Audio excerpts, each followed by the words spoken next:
right.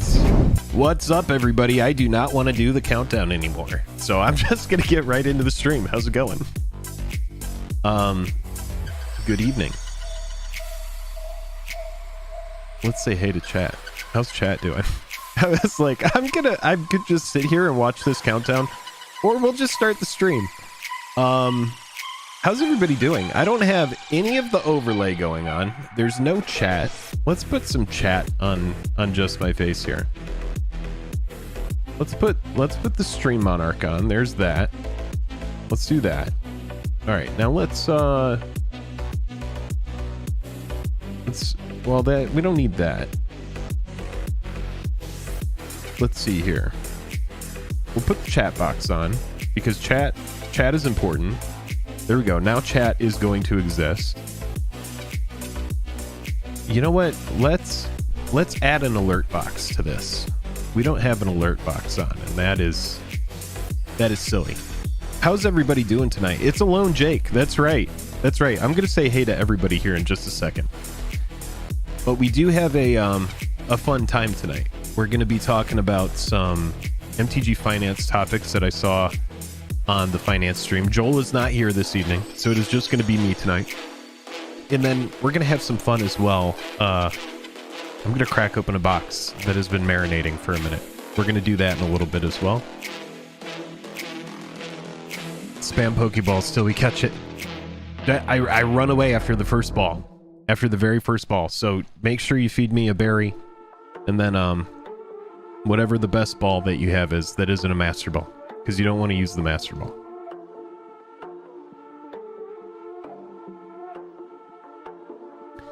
There we go. Now we have some chat going.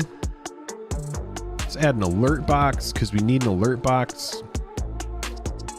There we go. Now we have an alert box. Somebody needs to subscribe or something. That way we can test my alert box here. Somebody subscribe for me really quick. Someone new. Pop in. If you aren't already subscribed. I am drinking a Pacifico with lime this evening. Jake, why am I sad? Charles, why are you sad? What's going on? I'm going to say hey to everybody here really fast. La la. Hello, Isaiah. Hello, Nitro Nick. Joshua is here, says investing in MTG clown. I mean, honestly, these days, yes. I mean, unless you're buying reserve list stuff, it's really just not a good spot to park your cash. I mean, anybody sitting on Modern, Pioneer, anything that can be reprinted. Oh man. Chad music ensues. We got Bruiser hanging out. We got Sinistra hanging out. We got Darth Brando is here. Got Darren 5'9". Tyler, Poisoned Sugar is here. Jack, everybody, thank you so much for hanging out this evening. Christian Forsaken, Metroid, Mango. Sounds like a fun combination. We appreciate you all. I appreciate you being here. Joel is out of town. He is hanging out. He is with the fam. Oh God, what's going on with my stream? Why is it saying that the stream is a low bit rate? That's gonna be a bummer. How does the stream look for everybody? Right now you're like, what is this? What is this stream?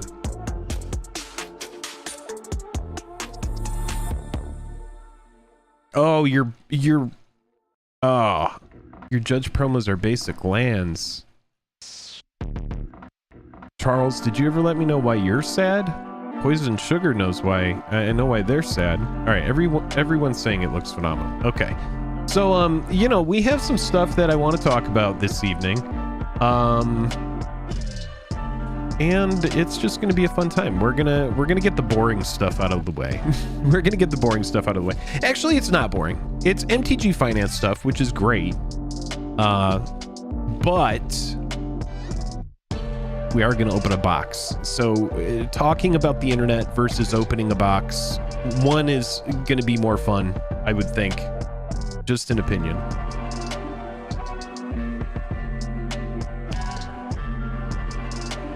When Rudy starts talking doom and gloom. I know, right?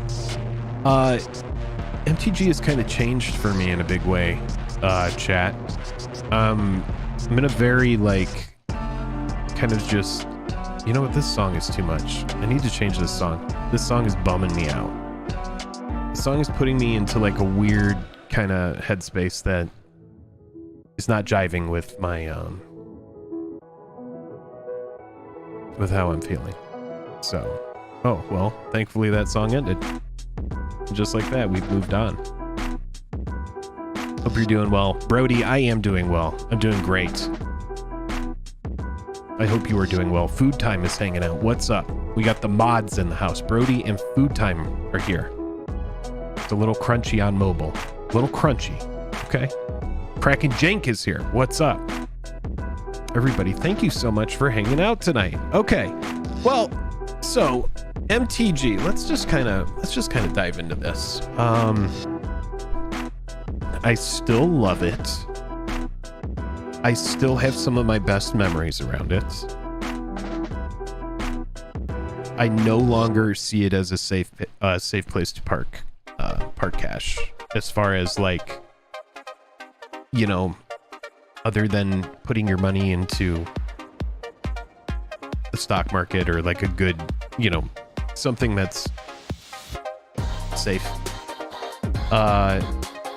Unless you're buying reserve list cards, which is a super boring topic to even get into. Is like, okay, we can talk about reserve lists. I actually love the reserve list. I know that a lot of people are gonna hate to hear that, and that's an unpopular opinion. I'm actually writing a video right now that I'm gonna put out about how much I do love the reserve list, because the reserve list is the reason that, you know, when you do buy a $250 box of cards, it's the reason that any of those reprints have value. And I know that seems kind of like a stretch, but it really is. Because I mean, like, so many cards and other trading card games just have no value, and it's because there isn't this like alluring small list of finite cards that can't be reprinted. Like, I mean, there's so many games that need that. Really, you need it.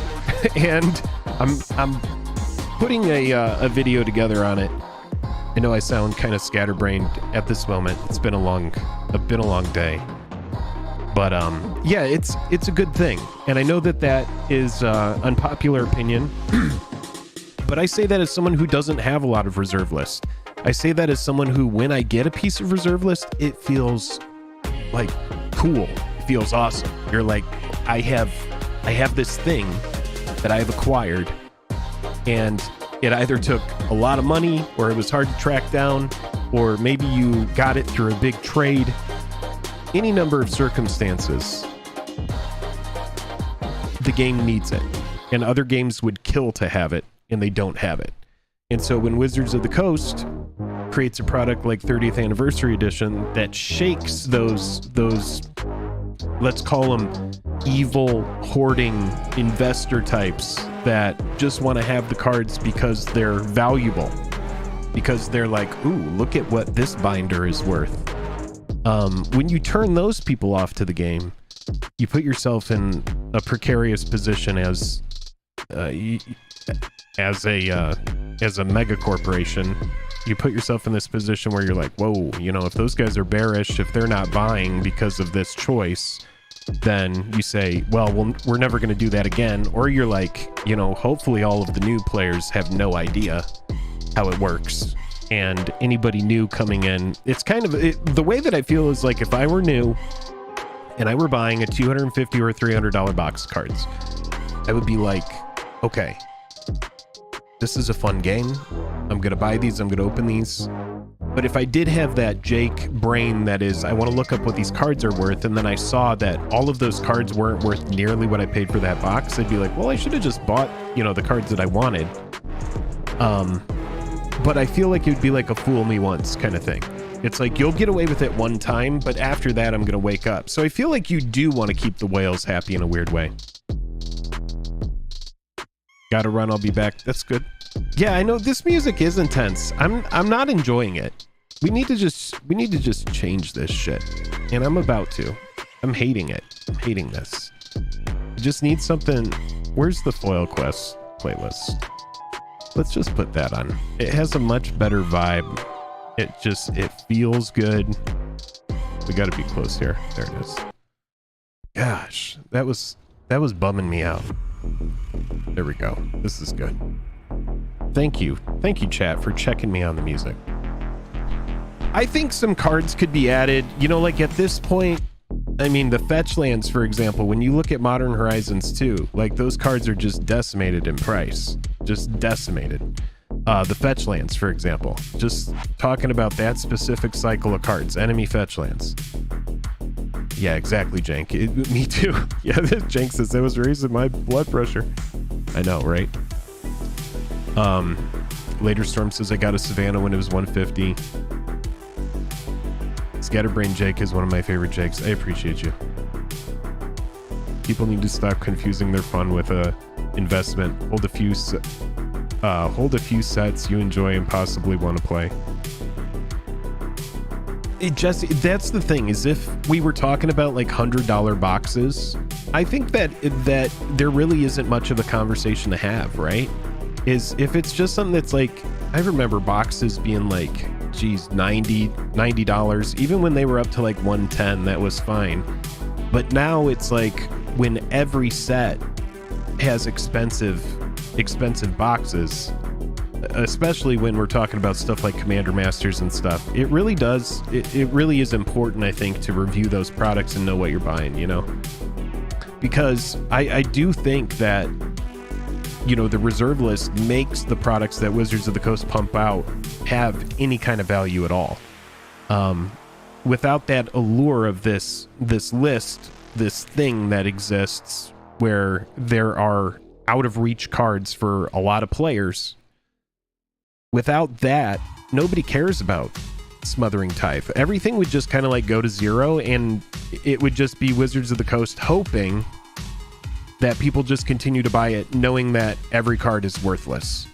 So like that kind of acts like the gold standard against any sort of weird choices that Wizards of the Coast decides to make, right? It's kind of just like, okay, well, Wizards of the Coast is going to print every new expensive card in their next set in 3 different versions in addition to the regular version. So you're going to get a regular version and a foil version of the regular version. You're going to get an etched version.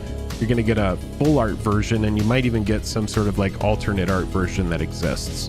So each set is putting that much of any certain single into the market, right? Times however many boxes. So when you're opening something like Dominaria Remastered and every box has like 3 Worldly Tutors, for example, a collector box, it's just kind of like so much of it goes into the market. I think speculating on singles is a fun way to get some extra cash while still doing something you enjoy.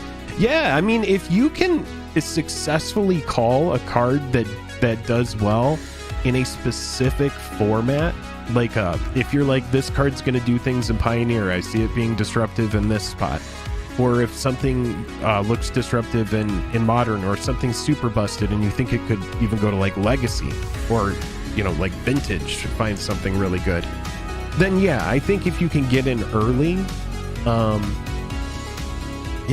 number of very cheap enchantments that blew up, you know, years later come to mind. So yeah, I think that there's definitely room for speculators soon, but you just have to know, like, you feel out that pop, especially if you get in early. If you see that card pop off in a tournament and for some reason people perk up and start buying it, just make sure to sell it into that hype and be like, I only bought this for the reason of flipping it. Not financial advice, but that's where I would do it. Let's go ahead and get into this first topic. So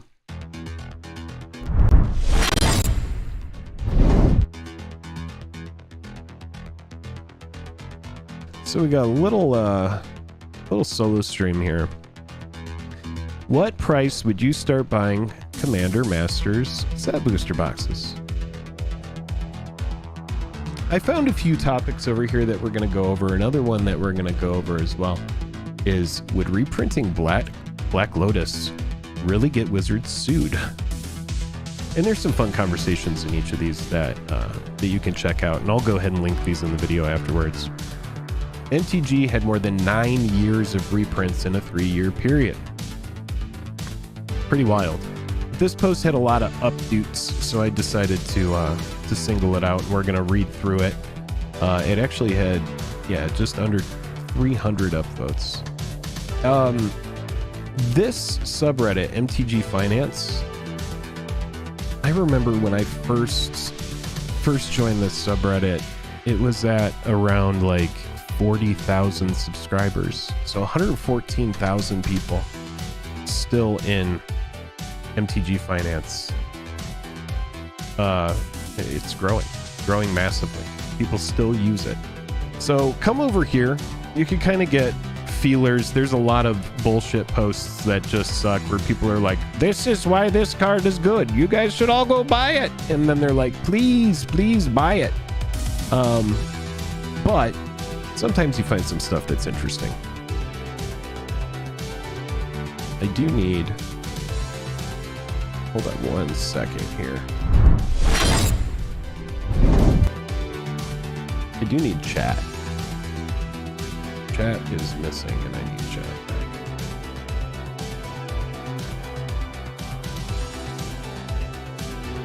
There's chat. All right, much better.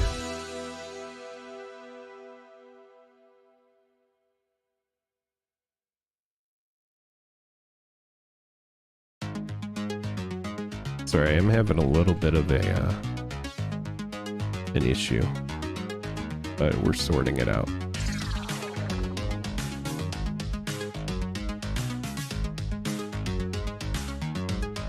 You know what? I actually don't need that. Okay, there we go. Sorry about that, folks.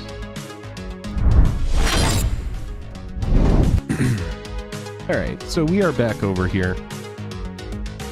How much for 2XM draft boxes?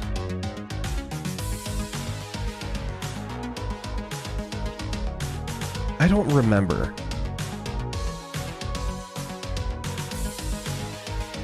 Original Double Masters, I'm pretty sure I ended up buying those for, I did buy like 2 of those, and I think my local game store sold them for like 300 to me.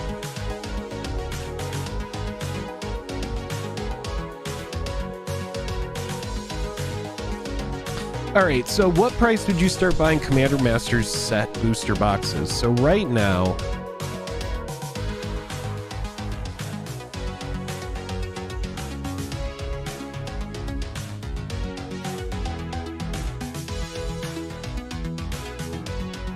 I spelled booster way too long, like a ghost.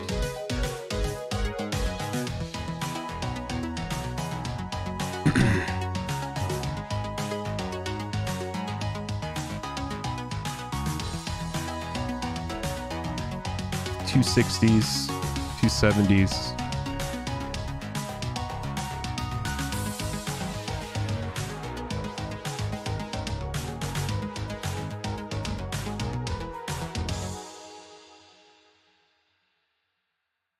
Commander Master set box 309s. Jeez. Okay. So, what price would you start buying these? Well, let's talk about it. I'm not looking for actual purchase advice. I'm just curious how far Commander Master set boxes need to drop to start triggering purchases. Maybe this is someone who's a store. Hard to tell.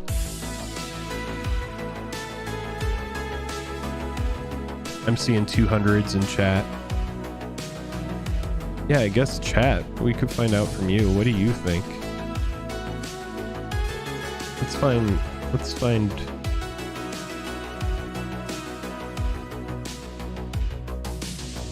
We'll do a poll.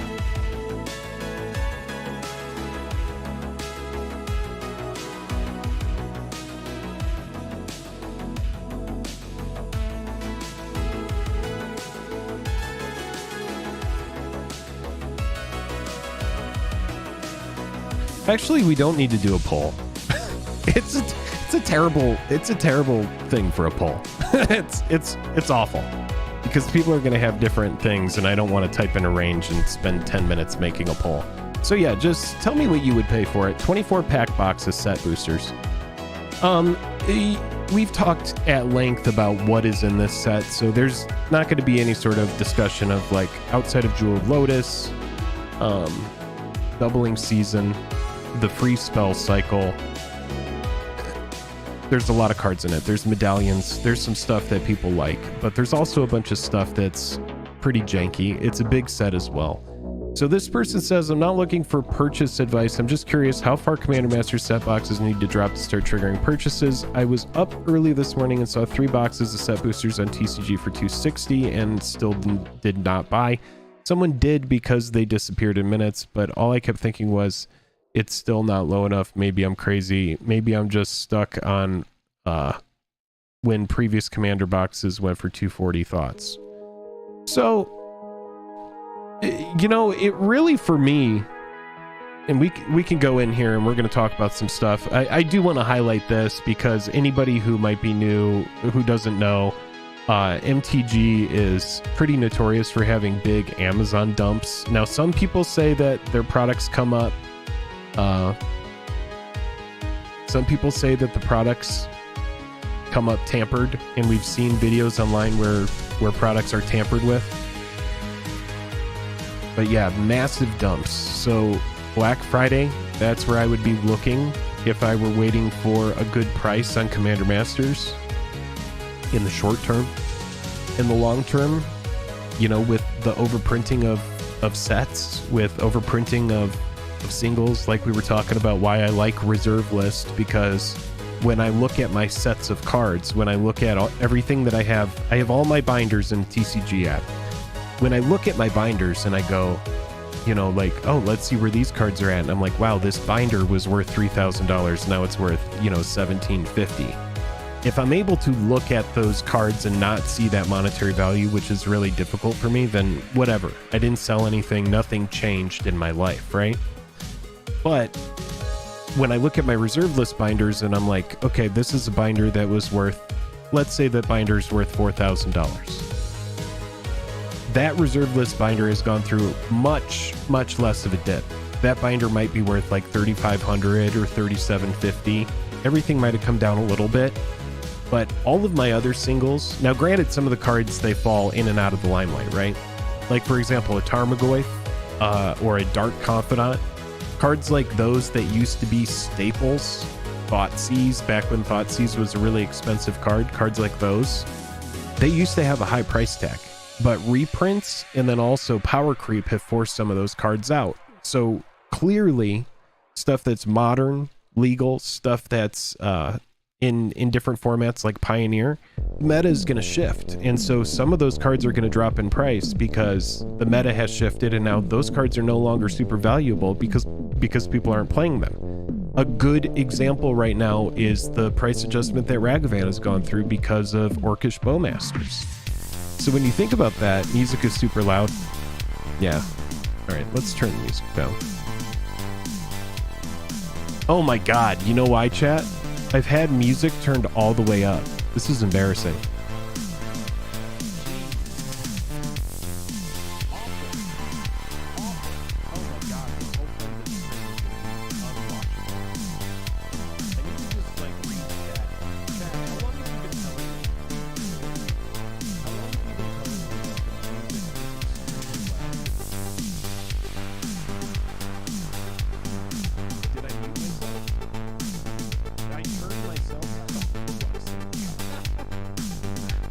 All right. Oh man, this stream is going to be like unwatchable for the first half. Unbelievable. They need to not put me in charge of anything. No, I shouldn't say that. We're good.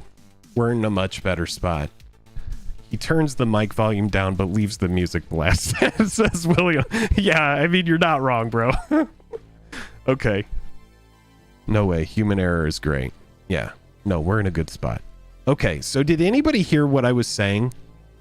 Or was that music just overpowering everything and no one heard of a fucking thing that I saw? No, it was fine? Okay. All right, so people heard some of it. All right, but you'll just hear it. You'll hear it better now.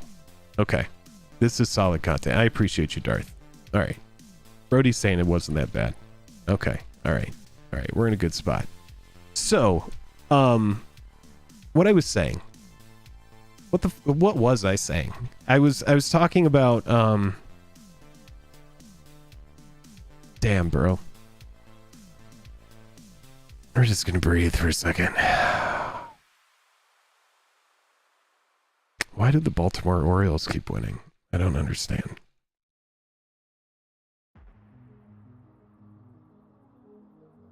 There we go. That feels good. Feels better. Reserve list binder. Yes. Thank you, chat. Reserve list binder has gone through a lot less of a dip, right? Much less. And so, yeah, when I'm looking at all my cards and I'm looking at how power creep has forced some of the cards out, like Tarmogoyf and Dark Confidant, I'm thinking either A, I don't need to be buying any new cards unless I want to put cards in a deck. Or I'm like, if I buy a sealed product like the one we're going to open, I did buy on an Amazon dump. It was a third off from what it normally is. And so, like, if that's how I'm engaging with products now, like I'm barely buying sealed, which is crazy. I just have seen the change. I'm trying to report on the change, I guess, is kind of like where I'm at right now with this stream. Is like I'm looking at Commander Masters, which is a product that old Jake would have absolutely gone ape shit for.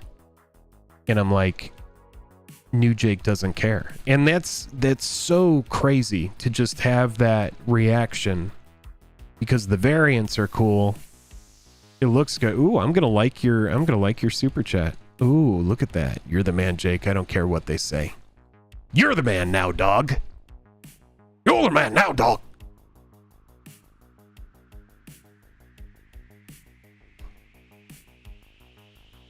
I don't know. I think because Magic is a curse mark, right? It really is this thing where like you feel it burn deep within you when you haven't played for a long time and you're like, you know what? I want to, even if you're just getting the cards out to build the deck.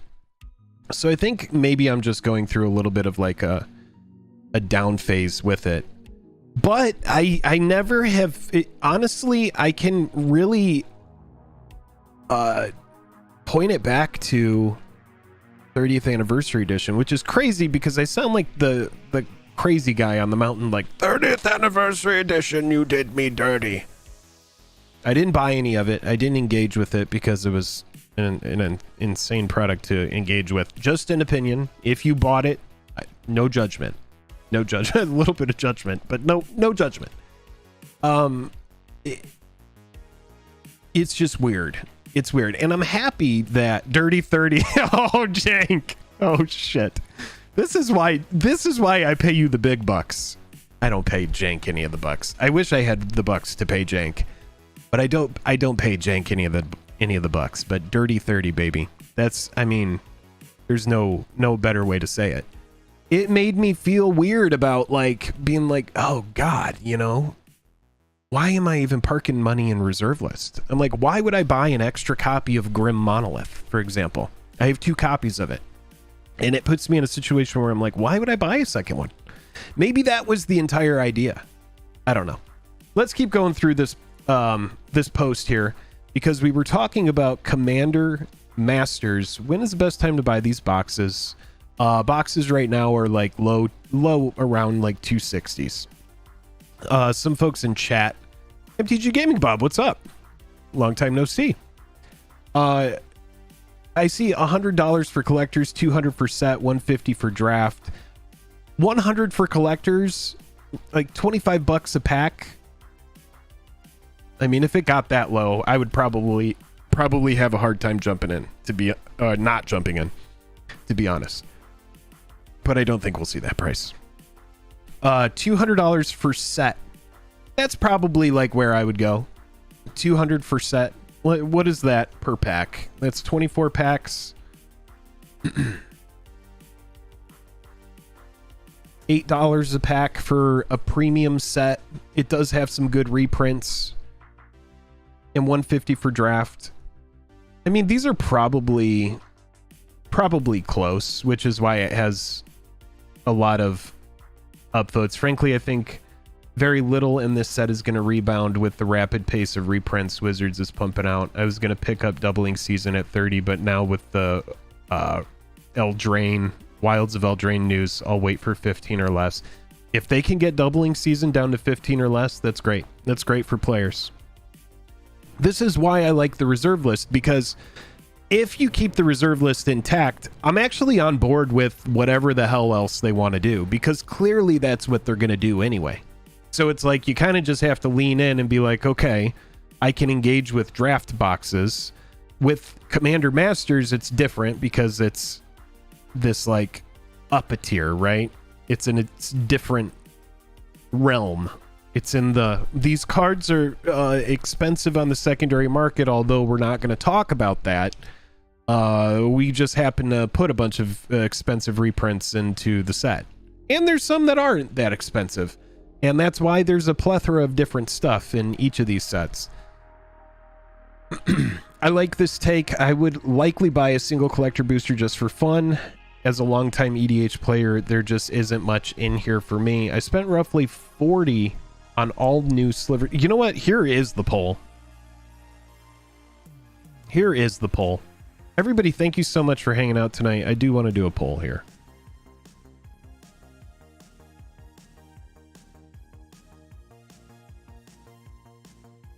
I want to see this.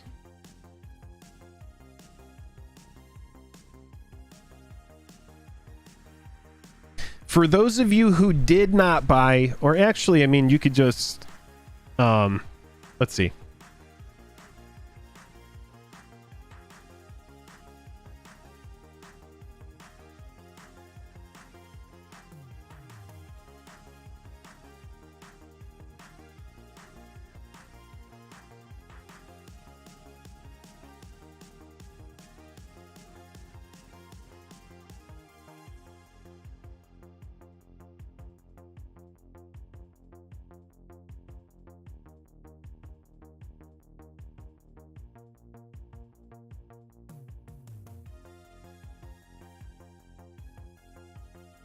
I just want to kind of see how people feel about this.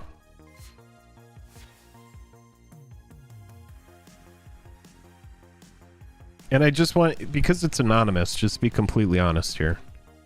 I like data. I like getting data together. So let's see where the data goes. If Commander Masters had serialized cards, would you have bought it? Pretty simple. Then there's a couple different options in there. There's yes, there's no, there's I would have bought more, implying that you bought some already, but if it had serialized cards, you would have been more interested in it. And then I don't care about serialized cards. Thank you so much for jumping in there, chat, and making your choice known. And I'll check back on this poll in a little bit. I have enough cereal on top of my fridge. There we go, Brody. Yes. Yes. I have too much cereal. Oh, man, I need to... How do I make a joke that tops that? I have too much cereal that I am just thinking about right now that I want to eat, and maybe I'll go buy some after the stream. We'll just rewind and pretend that I didn't say that.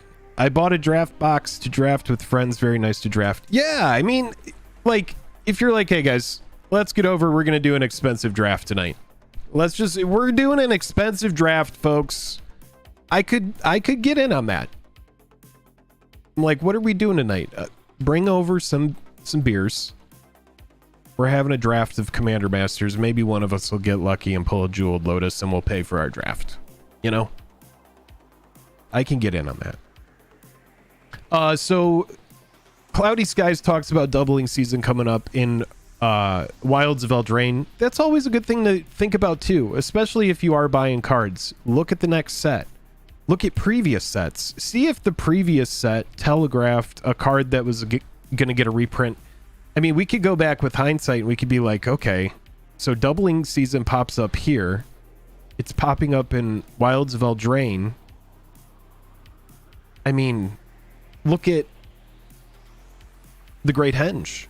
I mean, there's so many cards. God, we need to put together a list of cards that telegraphed. Is it Judge promos? Maybe Judge promos are where we need to look first. I actually canceled my pre-order of a collector box. I think if it had some serialized in them, I would have kept it. Okay. Bought a draft box. I would care about serialized if I got one, but I'm not going to chase for it. I mean, that's where I'm at. I appreciate serialized, but I'm between jobs, so the cost is simply not feasible. I totally feel that. Yeah, I asked this great question, then I didn't listen to anything chat had to say, which shows that I'm a terrible, terrible streamer, and I'm going to fix it right now. I'm rectifying it. By the end of this, I will be absolved. If reserve list goes, this game will become Yu-Gi-Oh! Immediately. Yes. Yes. Yes. You and I are going to go for lunch. We're going to go get a great lunch. Thorbear says, where's this $30 doubling season? It's in the future. In the future. Or wait, maybe they are implying that they saw it for 30. Let's see. Let's see what the Bay of Ebes has to say about it. Jeez. All right. I mean, that's pretty close. I mean, that's honestly pretty sexy, right? $33 foil Japanese doubling season. It's kind of attractive. We all know what it does. I find this card attractive.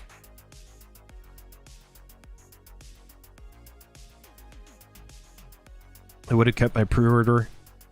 Yeah, new Judge promos are trash. Only basic lands. Yeah, I do feel bad for judges on that one. Pull us 69 votes. Very nice. I don't care about serialized cards because I'm not a collector. I'm just a player. I feel serialized cards are rare. I feel serialized cards and rare alt art could be the good compromise for collectors, but WotC likes to go overboard. I think if they just toned back the variants in certain products, they wouldn't feel the need to come up with new variants all the time. And the more different kinds of foils, surge, confetti, textured, the more people are not going to care when you come up with a new foil. What a concept. If I come up with all these new foils and there's no end or limit to the number of foils I come up with, people aren't going to care about it. What a idea. Only reason I'd want to serialize was to quickly flip and collect more. So you're just, are you Daniels, are you new collector, old collector? No, it's probably not fake. I mean, it'd be too early to fake this card. Yeah, I mean, this is totally authentic. I would stake my channel on it. I'm just like, honestly, I mean, this is where it's going, because you can look at a price like this, right? And you could be like, wow, that's an insanely cheap price. But what I think this person is doing is they're getting ahead. They see what Wilds of Eldraine has coming up, and they see that it's a new variant for doubling season. And so they know that if Wilds of Eldraine has doubling season coming up, and this doubling season, like, people are still opening this set, this is just them undercutting the market to try and move this before it inevitably dips deeper. So it's like $33.50 right now, while you're undercutting, 34 or whatever of the non-foil version of the card. In, let's say, 2 months or 3 months or 6 months, if doubling season is down to $25, and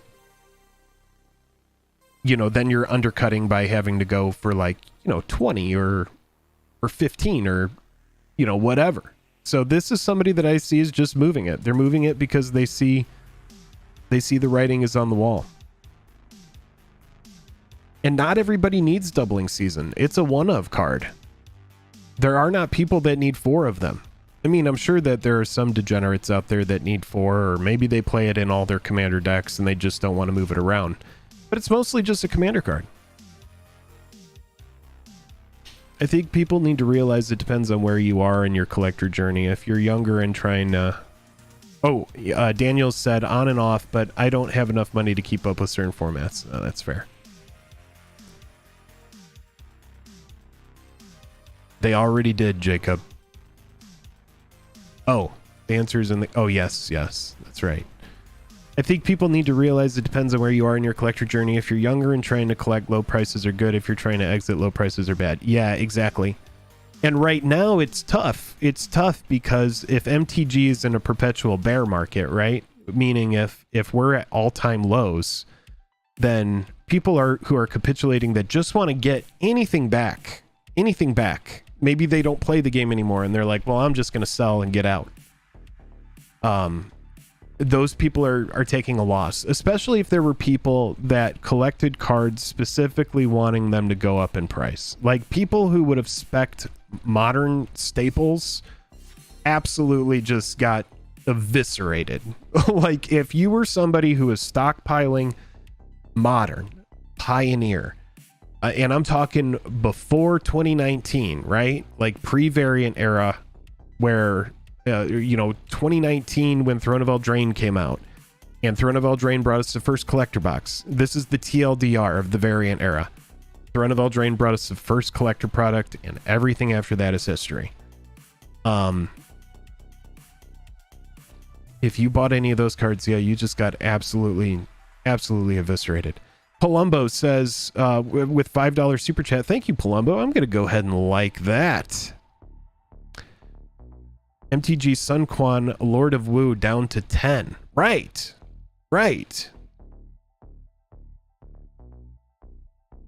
It is high risk. I think they've blown through most of their reprint equity. I know.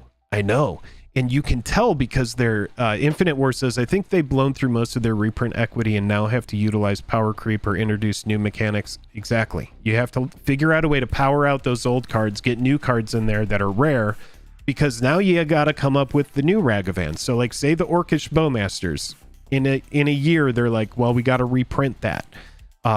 Let's reprint it 3 times. Then what we're gonna do is we're gonna put it in a Multiverse Legends slot and we're gonna reprint it again.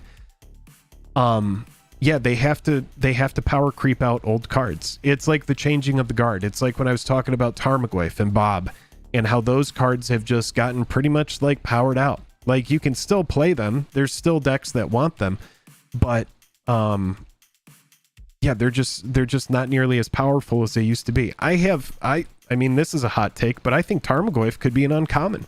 I think Tarmogoyf is just a completely fair card that you have to build around. It dies to pretty much everything. And I mean, would you even play a Tarmogoyf in draft? I mean, maybe you do. Maybe you play Goyf in draft. Probably. I mean, it's really just not that great. So I think Tarmogoyf should just be a rare for forever. Like just reprinted it rare forever. I don't even think like, I mean, what was the nail in the coffin for Goyf? Fatal Push? Probably Push. And then since Push, we have so many other things that kill Goyf. So yeah, I mean, it's just the sets change. And so that's why people that spec modern or whatever, like can you even believe Goyf used to be a $200 foil? Can you believe it? Can you believe it started in Simic decks? It's even weirder, right?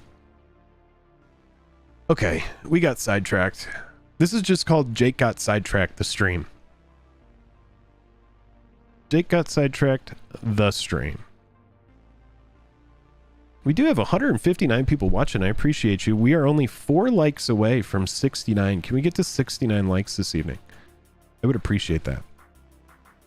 Yeah, Daniels, you remember? Buy sealed drafts, sets. T-Wolf says collector boxes are generally not worth it, in my opinion, unless you want the art or it has a serialized chance that people actually want. Right. Like, for example, Soul Ring. I actually like March of the Machine, for example. Like Ragavan, that's a pretty cool serialized card to have. Atraxa is a pretty cool serialized card to have. There are good ones. When I look at Brothers War, Mox Amber is a pretty cool serialized card to have. Wormcoil, pretty cool serialized card. But, I mean, Soul Ring and Lord of the Rings, those ones are actually rare. I mean, baby, those are really nice. Don't forget the Monarch. Oh, I need to change the Monarch. Thank you, Jank. Sorry, chat. Got carried away. let's get the Monarch going. Who is our stream Monarch? Who's our stream Monarch right now? Is it Palumbo? Let's go up and take a little look-see here.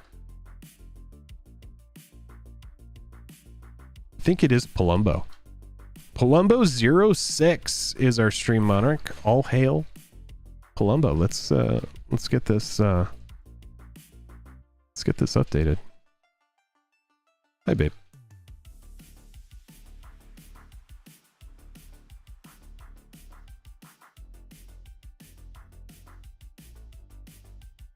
You're watching the bacon get made live.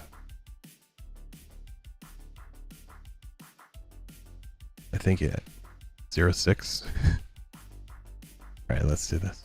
There we go. Boom. Bacon made live. Live bacon. There we go. Wait, is Palumbo 05 or 06? 06. Nailed it. Freaking nailed it. All hail Palumbo 06. Thank you, Jank, for keeping me on track. Modern Horizons 3, the pre-order to be had. I mean, that just reminds me that I should probably get rid of my allied fetch lands from Khans of Tarkir. To see, like, foil... Oh my gosh. Let's just... I had topics for tonight. I really did.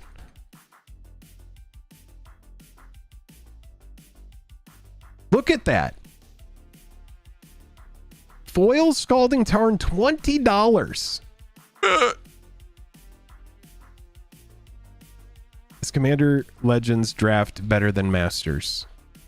You know, I'm not entirely sure, but I will like your super chat.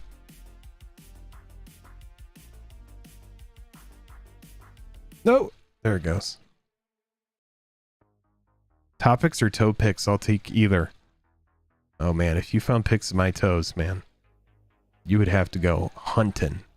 Hunting. There are not many that exist. I mean, look at these prices. I remember being like, I would buy Scalding Tarn if it dipped to $30 just for a regular copy. Now foils, $20.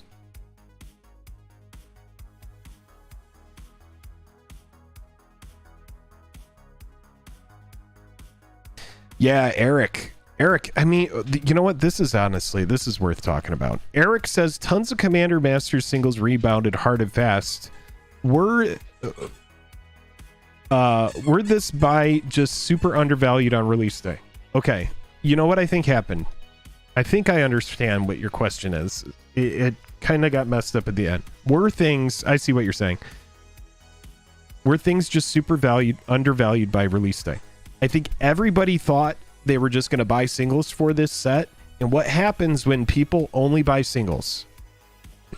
Not enough sealed gets opened, right? So if people are only buying singles, not enough sealed gets opened. Singles prices go up. Singles prices go up until it becomes what? Valuable enough for people to crack boxes to sell singles again. Yeah, Lemon is going crazy right now. Lemon is like, Annie is home, and so Lemon is just like, oh my god. Yeah, it's supply and demand. So eventually the people that are sitting on boxes are like, whether it's a store, whether it's people that bought boxes, if they're like, wait a minute, you know, like not even thinking about all the good commons and uncommons, they go, wait a second, these singles prices are rebounding. I might just open this box because it's just worth it for me to open it now. Do I think things will still come back down? Well, Double Masters 2022 had a kind of a dead cat bounce that I remember. I remember what happened with Double Masters 2022. The 14 cards that I was tracking, it was like Imperial Seal, Dockside, Cavern, a bunch of notables. Those 14 cards dipped pretty low right after the set came out. Then they did jump back up a little bit. They came back up a little bit, and then they slowly have trended down for a year. So I would say, I mean, hold on.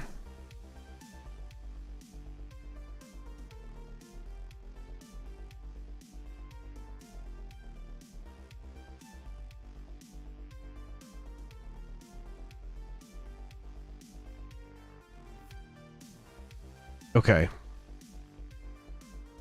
So, oh, okay. All right. So here's Double Masters 2022, right? This is important. Everybody, can you see this chart? God, why does... I mean, chat is just... All right. There we go. We could see the chart better now. All right. So, Double Masters 2022 comes out here. But the big thing that's important about this chart to keep into account, if Commander Masters came out here, everything that we learned in between. We got Brothers War serialized cards.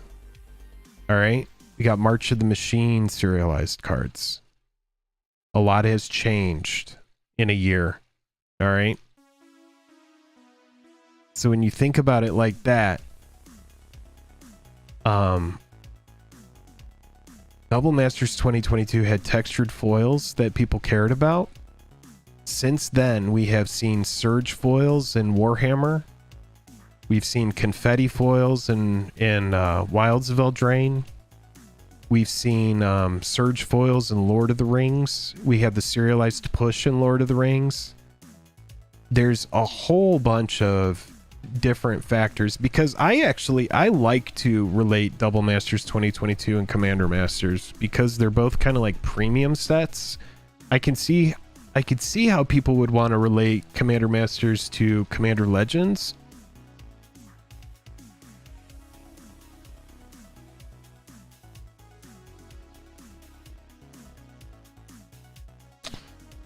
I don't really see a world where, you know, a lot of these cards, especially with Doubling Season getting reprinted and a lot of these reprints. Yeah, I mean, look at this. This is the dead cat bounce I was talking about, guys. You see this? See? Shows you I know what I'm freaking talking about here. I don't just say shit.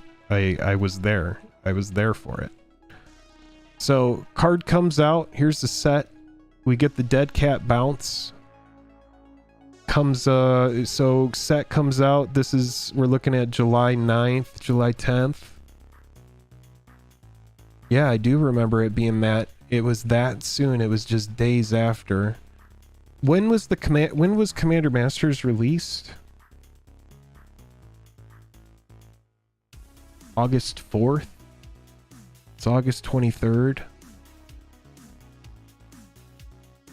It's hard to tell with the timing, but I think it would just continue to trend down. Not financial advice. With everything that we've learned since then, I honestly don't see a world where these singles just all start getting soaked up. You know what? Caveat to that. Staples.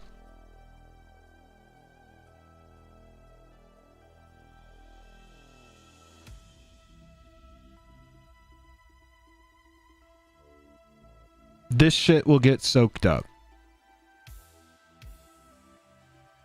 Heroic Intervention.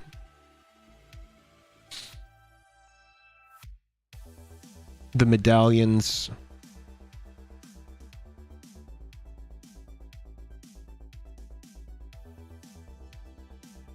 Shit like Fierce Guardianship, the free spells. Stuff like Cyclonic Rift. But if it's not a staple, I don't see it. I don't see it rebounding in a big way. Stuff like D-Tutor, that kind of stuff. Just my opinion.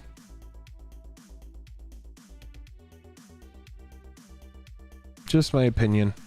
So, where would I buy set boxes at? And you can come look at these if you're watching this video again in the future.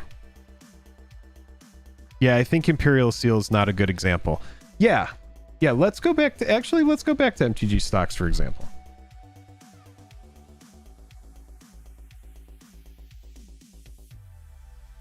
Because you're correct. It's not a good example.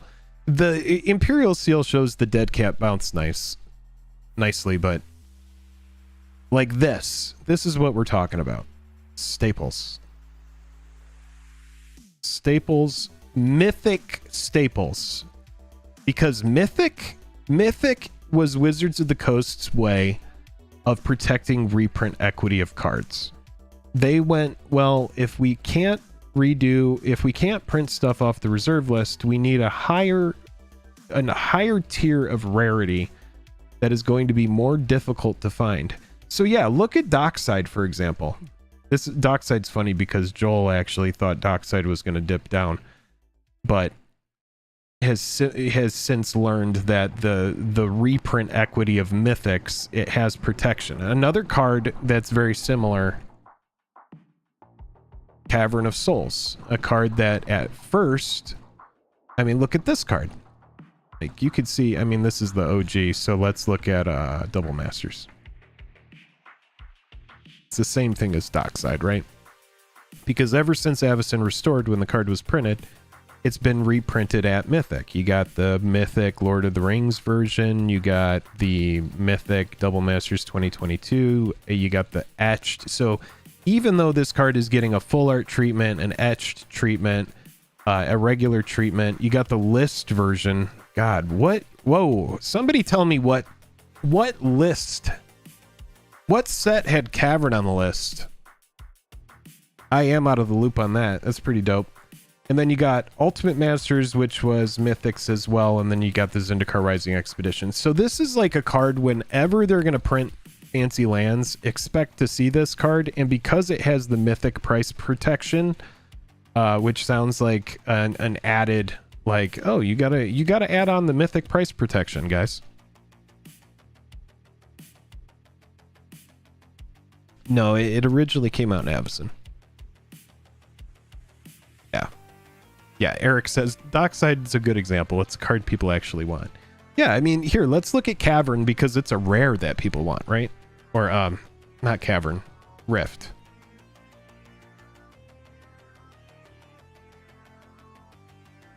Call Time.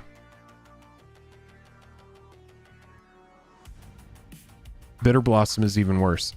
All right, so yeah, let's look at Psych Rift. Like, look at this card. And you could see the reprint, boom. But what happens is, I mean, you could trace all these back to reprints here. Look at Cyclonic Rift. This just speaks to the power level. This is like a MTG chart that is fun to look at. You got reprint price tanks. Yep. Yeah, this is actually a fun one. What was it? Oh, there it is. There it is. Double Masters. That did it. That was the big. God, look at. Got up to like 40s. Sheesh. And then yeah, it just trends up. And then this one, they reprint it, and now it's a really good time to get in on Cyclonic Rift. But this is a good one because this is a rare. The other things that we were looking at were Mythics, but a card truly does have to be exceptional.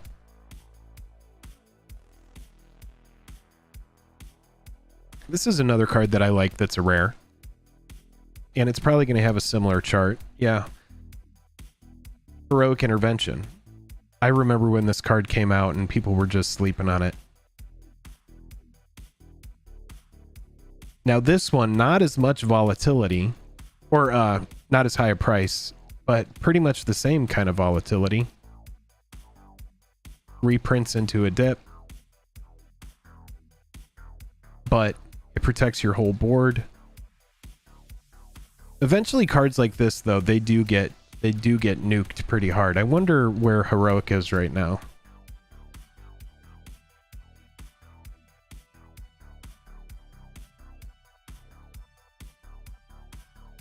Everybody, thank you for hanging out. We got 160 people watching right now. We got 91 likes. Can we push to 100? Yeah, Cyclonic Rift is just too good. The list versions of Cavern were in multiple sets. Oh, okay.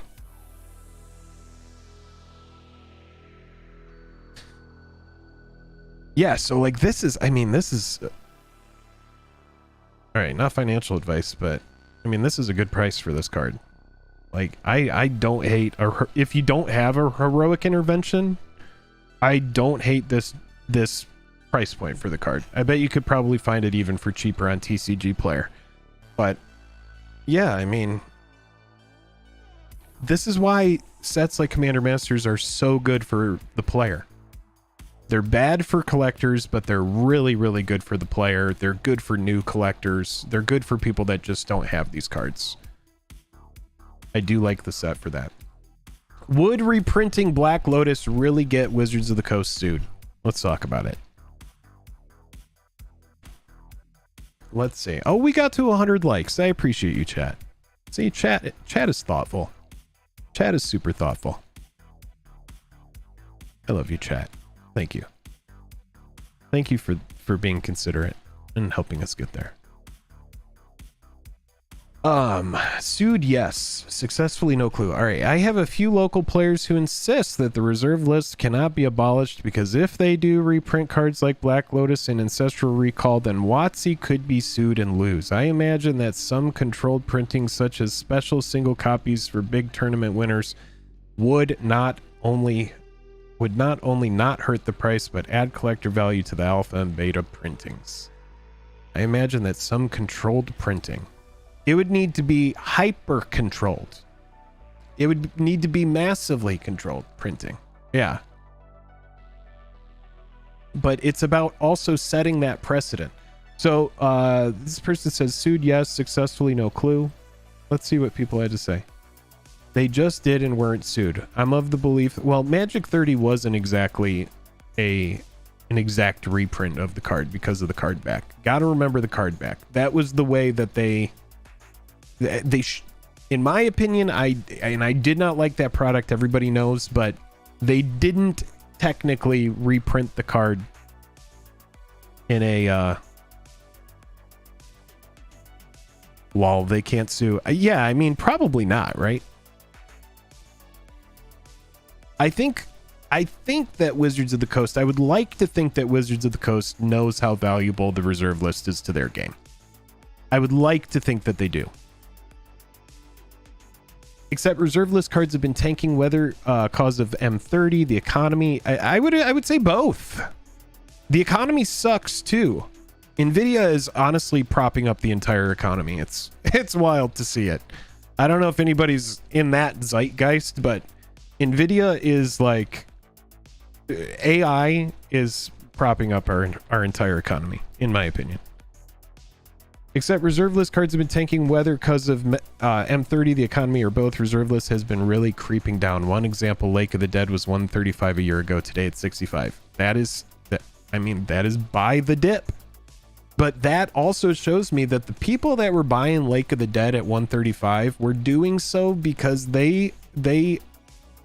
people that are selling Lake of the Dead were people that were buying it with the intention of making money. You know, I have a single copy of Lake of the Dead.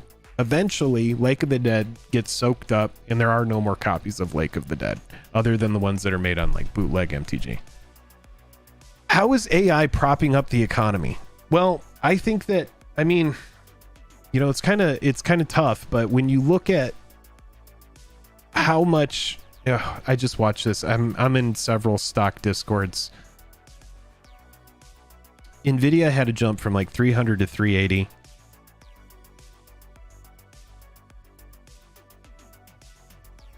I feel like it's completely bloated. It just continues to go up in price. I do understand that they have a big foothold in AI. Yeah. And there's a new, I mean, it's a lot. It's a lot. It will derail me. I keep up with it, but I'm not like heavily invested in it, but I do watch it on a daily basis.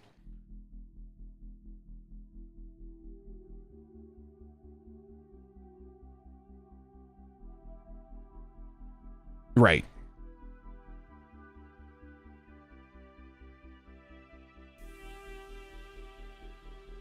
The S&P 500 is mostly held up by like 10 stocks. Yeah.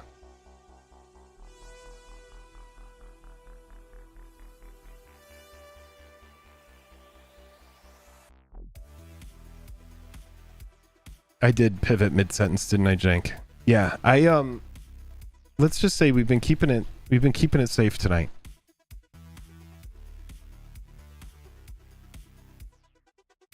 I believe that there is value in Nvidia long term, but I think the short term of it is propping up the economy. I think a lot of people are just buying the top on Nvidia, and there's going to be a big correction on it. That's just my opinion.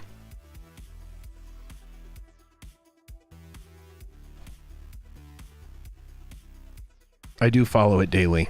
Yeah. I know that they had earnings today. I know that they absolutely destroyed their earnings. They like beat heavily the expectations. Had another big leg up today after hours.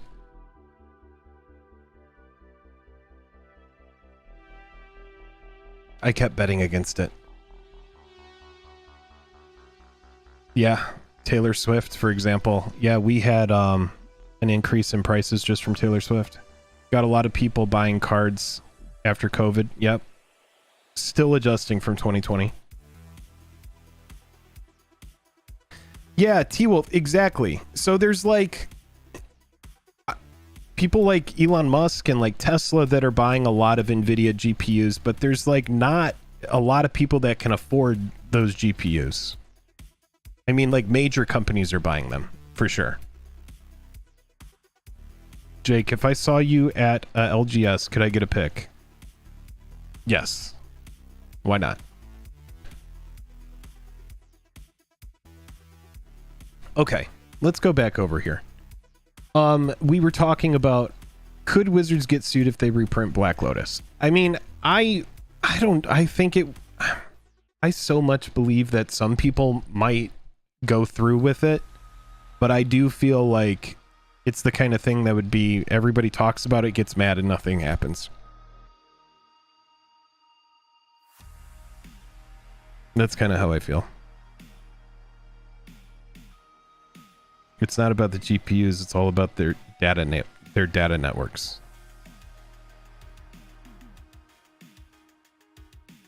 Their data centers. I mean, you're probably right. I mean, clearly I've been wrong. I've been betting against Nvidia, and I should have been betting on the on the side of the bulls. I've been completely a bear on Nvidia, which is funny because I use ChatGPT. I use it as a collaboration. I'll just ask ChatGPT random stuff. I'll be like, what is something I asked ChatGPT? I use it pretty much all the time.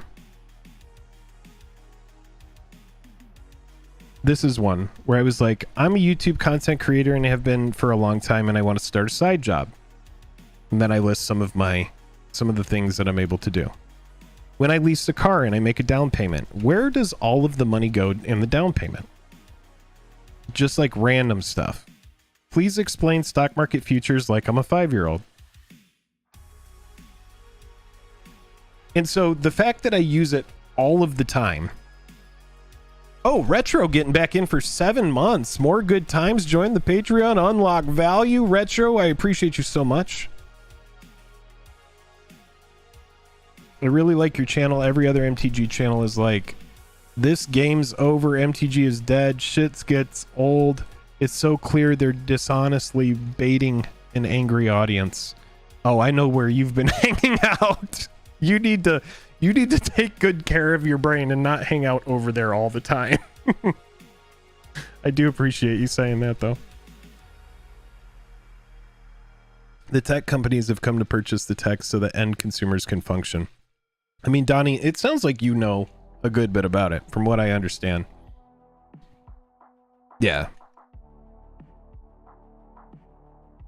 I don't know. Nvidia has a... Yeah. You go way over its value doesn't mean it can go higher, but a lot of companies grow. Yes.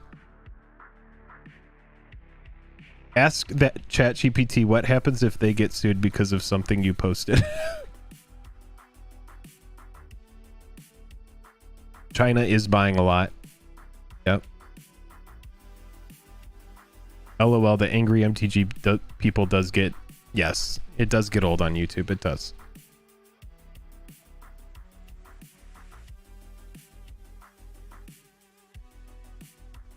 Anger, what's up? All right, so back over here, they did not reprint Black Lotus. They printed a proxy of it. That is correct. It's essentially like an old gold border version of it, like collector's edition or international collector's edition. I'm curious to see sweaty investors in their suit of magic cards in court. It would likely get thrown out as there's no binding contract, right? I mean, that's kind of like what people have talked about in the past. I want to talk about this last subject here. MTG had more than 9 years of reprints in a 3-year period, because at this point we are like an hour and a half in the stream, and we haven't even gotten to the main second part, which is the fun part, which is opening a box of cards, which is something that we're going to do tonight because I do like gambling. Ask ChatGPT, is Wizards ever reprint the reserve list? You know, you can ask ChatGPT anything that you want. Here, I'll ask it right now. Here we go. Will Wizards of the Coast ever reprint the reserved list? Let's see what it says.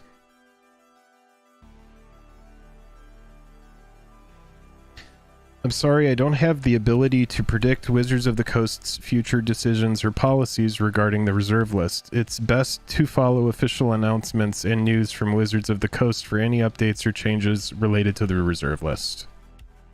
So that's kind of where we're at. Well, T-Wolf, that's another reason I was kind of bearish on the whole AI pump, is because ChatGPT was coming back with a lot of errors. Now, I mean, I live in Los Angeles, so there's like some areas where I go where I see robots delivering food. I see it. And that is cool. But getting killed by a robot is way different than just getting your food from a robot. 4 people to watch, so with you, I think there's only 4 MTG people I watch. So with you two, it would also be Moxman, Historian, and Tolarian. But yeah, definitely more doom and gloom from those 3. You know, does Moxman get kind of doom and gloomy? I watch some of his stuff. I know that he's definitely a realist. I know that Magic Historian typically likes to call everything a disaster. No shade, but you know what you put in your thumbnails. I do appreciate you, though. Same, really? Oh, that's wild. Sometimes, but he's overly positive about everything normally, so hard to tell sometimes. Yeah, I mean, I still really like Magic the Gathering. Some of my favorite memories are from Magic the Gathering. I don't think any of those other creators would deny that. I mean, if they're here, it's because the game means something to them, right? They're not just sitting there doing that, screaming into the void for no reason. So that's definitely worth keeping in mind. But I mean, yeah, setting aside Historian or Moxman or anybody who typically is doom and gloom, there is a reason that doom and gloom does well on YouTube. It is an actual way to successfully get people to watch your videos, because many people do it. I typically like to save my doom and gloom for moments where I actually feel doom and gloom, where like Magic the Gathering 30th anniversary edition. I think everybody can agree, if you were watching this channel, you knew that I did not like Magic the Gathering 30th anniversary edition. So we were talking about reserve list stuff, right? At the top of the stream. MTG had more than 9 years of reprints in a 3-year period. This is why I like the reserve list. Oh, we're opening a box of Dominaria United Collector. Food time. We're gambling, baby. We're gambling. If you had any doubt as to the future trend of modern MTG singles, this is a topic that typically comes up over here in MTG Finance, because people used to spec cards. Like, I bought SRAM Senior Edificer and I held it through the peak, and I'm an idiot because I did. Or like Oath of Nissa, I used to spec cards. I did it a good bit, but no longer do it. If you had any doubt as to the future trend of modern MTG singles, I think this fact makes it incredibly clear that holding on to anything is a loser's game right now. Not only has WotC been printing, shout out to Steel Rain, by the way. And don't be confused. It's not like the rain that falls from the sky or can become hail if it's cold enough. It's rain like 1,000-year rain. It doesn't. This part doesn't matter. Not only has WotC been printing more product in the last 3 years than ever, but we do need to look at what those products are. Even if we're generous and say MTG got about one Masters level set per year in the past, since 2020, we've received significantly more reprints. We got 3x double print. Okay, so what they're saying here, 3x double print Masters sets. You got 2XM, 2x2, and Commander Masters are literally equivalent of printing 2x Master sets in a single year. We got 3 sets that mimic normal Master sets, which are MB1. Help me out here, chat. Times Power Remastered and Dominaria Remastered. MB1. Someone's got me. MB1. Mystery Boosters 1?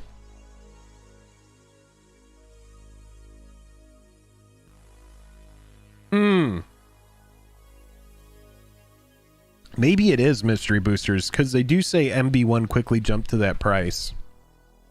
Anyways, while Dominaria Remastered crashed later, yeah, Dominaria Remastered, despite having good reprints, people kind of saw through how that product worked out. To a standard Masters sets with lots of great reprints at low, mid, and high value. We got 3 unique sets with a significant amount of reprints, which were CMR, CLB, and MH2. While these had mostly new cards, they also contain a ton of reprint equity, mostly in lands for CLB and Modern Horizons 2, and higher end cards for CMR. Moat. Jake deserves it. Oh my god, a moat would be amazing. Dozens of secret layers. These have to be close to the equivalent of 2 to more full reprint sets. That might be speculation. We would have to take a closer look, but there are a lot of reprints that come out in some of those secret layer bundles. And then we have dozens of Commander precons. While not completely stuffed with great reprints, going from 5 decks to 20 plus decks per year had to impact reprint equity. I'm just going to continue reading through this. Even with the new powerful cards printed each year in both standard and supplemental sets, I don't see how the market can ever recover from this printing cadence. Certain powerful cards have already been tapped into multiple times. For some reason, wait, what is going on? Man, just had a moment there, chat. In just the few last years, Urza of Empiric Tutor, Force of Will, Cavern of Souls, Gemstone Caverns, Doubling Season, Demonic Tutor, just to name a few, and those are really good notables. Sure, some of these have maintained some value, but most have been crushed, while others relegated to bulk. Did we really need 4 printings of Maze of Ith, for example? Jeez, where is Maze of Ith at?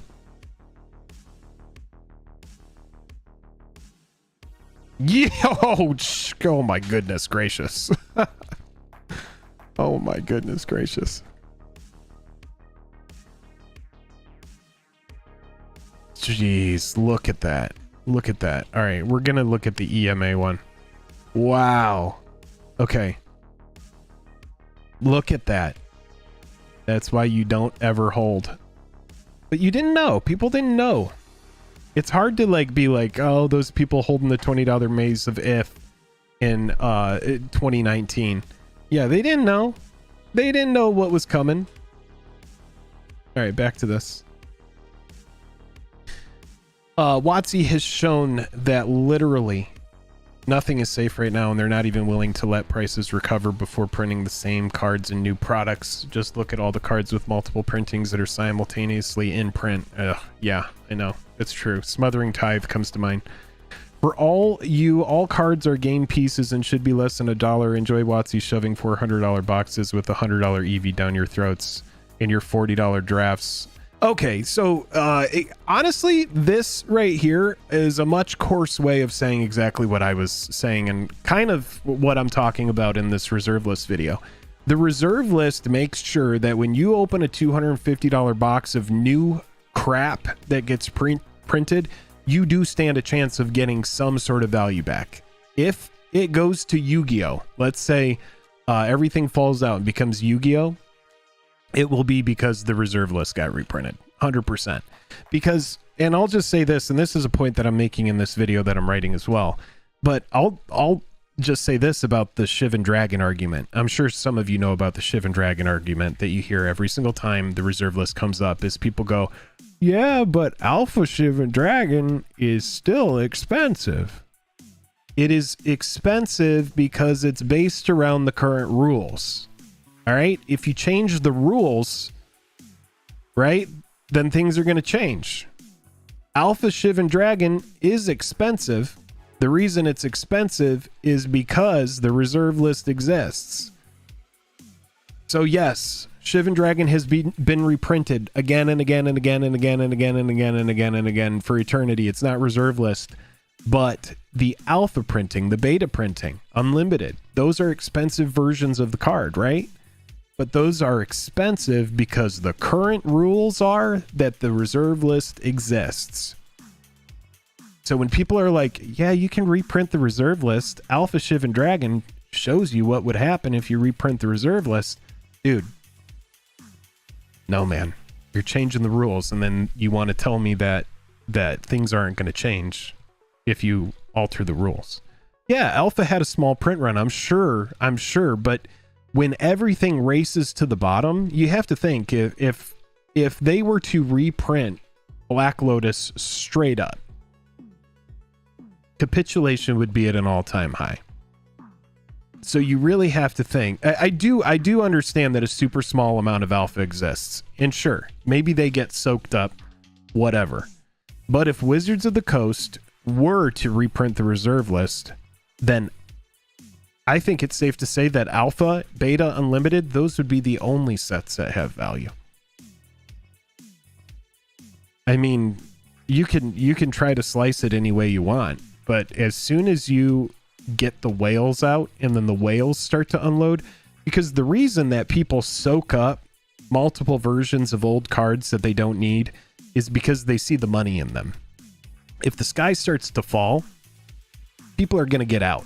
They're not just going to hold the line and diamond hands all the way to the bottom. That's just how I feel. Shiv and Dragon is also an iconic card that, I mean, it does have sentimental value. You're right, Jank. You're right.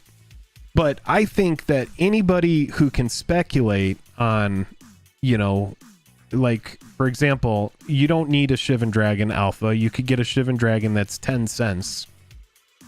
Or I don't even know what it's worth, 30 cents, $1, whatever. Yeah, that's around the rules that the reserve list exists. So it's, yeah. Rudy will just buy them all up. I mean, I don't think Rudy would continue to buy MTG. Would he? Maybe. If they reprinted it straight up. I mean, you could even say that after Magic 30, he took a big shift. He started making some videos with open boosters and a lot of the OGs. He started making whale content where it was like that 70s show, everybody sitting in a circle talking about how much they hate 30th anniversary edition. 4 cents. Can get a Shiv and Dragon for 4 cents. Yeah, exactly. But no one wants newer ones because they aren't strong enough nowadays to be worth anything. That's my point. Yeah, exactly. Sean says Russian depends on the audience. You can get a premium if you sell in the right groups. Oh, some of the Russian cards, because of languages that have been discontinued. I've seen some cards in Korean pop up too. He would sell, and it would be everybody undercutting each other, because Rudy isn't the only whale. You would have vintage MTG trying to get out. You would see a huge influx of graded cards make it to the market.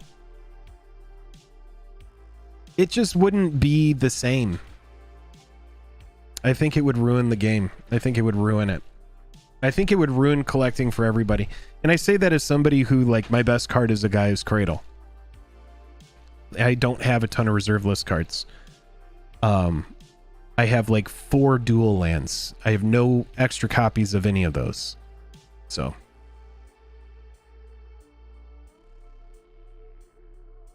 yeah, exactly, T-Wolf. There's plenty of private investors that have tons of cards. You know, there's big names that have, you know, that are either players or collectors. You know, we're going to be going to a convention, and there's going to be someone there who has like the most expensive MTG cube ever, you know. Infinite War, the only reason they would reprint the reserve list is for their own profit. Right. And I just feel like after 30th anniversary edition, that was their like dipping their toes in, and they were like, God, everybody hated it, you know, or I should say like 90% of people hated it. Reserve list does not need to be reprinted at all. There are cards that were created 30 years ago. You cannot convince me that those cards are too good that a company, yeah, I know, right? This created thousands of cards since has not come up with better mechanics or metas without them. I mean, look at Jeweled Lotus, for example. That was reprinting Black Lotus around the commander parameters. They were like, yeah, you know, what is the one card that everybody wants to be able to cast when they play commander most of the time is their commander. What if we make a Black Lotus for the commander? Boom. We'll make a Black Lotus for what is mostly a casual format. Super chill. Super amazing. Led to crazy videos, right? Led to crazy combos. We're cracking a Dominaria United Collector booster box this evening for funsies. You want to see it? We can tease it. Does that work?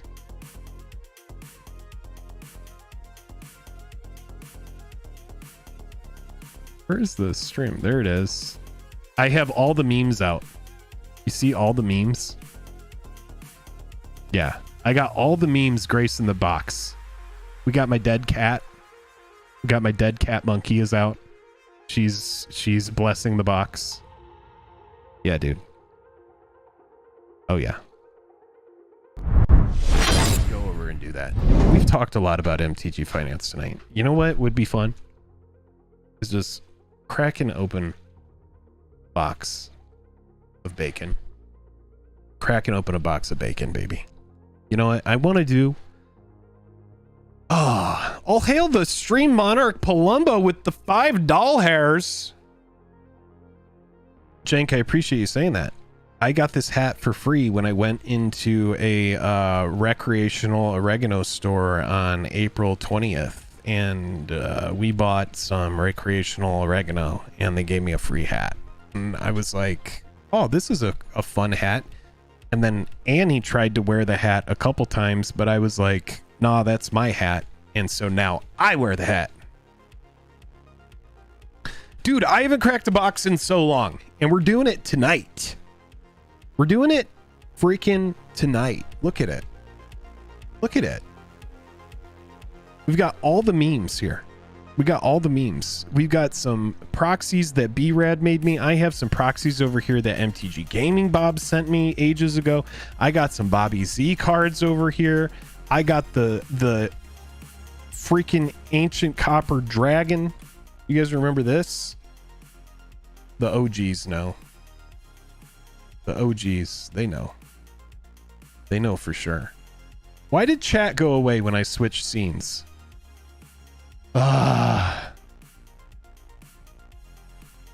We got the Bobby Z Consulate Dreadnought. We got Jenks Fibblethip. We got Kraken Jenks Token. It's a beast. Yeah, dude. Yeah, this is gonna be fun. I think that we should just do this, but I need a moment first. That is a lightly played dragon. That's right. Yeah, what happened with that was the I tried edible recreational oregano once and ended up in the hospital in my underwear. Oh no, Eric, no. Cards need to have secondary value for a TCG to be healthy. They do, because then no one wants to buy the $250 box, man. So, chat, other than Shieldred and Leyline Binding, what do I want out of this box? A Lost Legends card, obviously, but other than Shieldred and Leyline Binding, is there any value in here? I'm pretty sure all of the textured foils went to 0. The reason we're opening this is because I bought it on the Amazon dump day. Oh, yeah, Latvi's in it. That's right. A Tabernacle. Exactly. Exactly. Okay, Paragon Angel. All right, so we got Liliana of the Veil. We need a Shieldred. I don't have the Shieldred, and we need a... You know what? Let's make a folder. Chat, are you going to go on my journey with me while I make a folder here really quick? Everybody going to be just kind of bear with me here a little bit.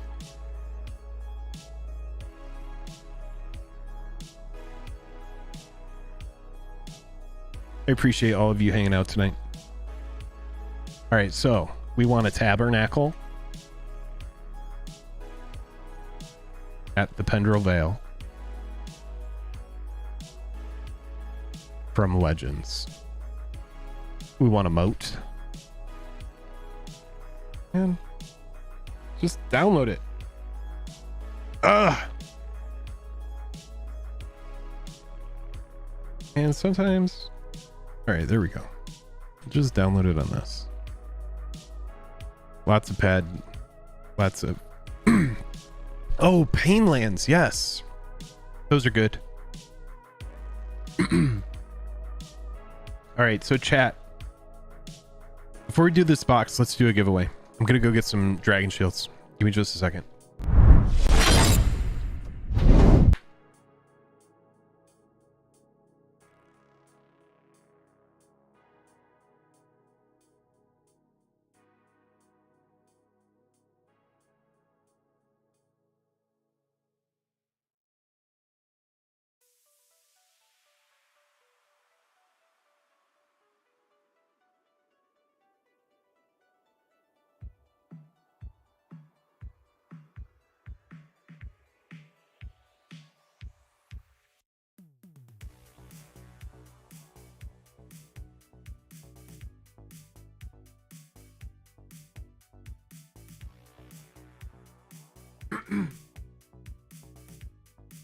Kenny, I'm just...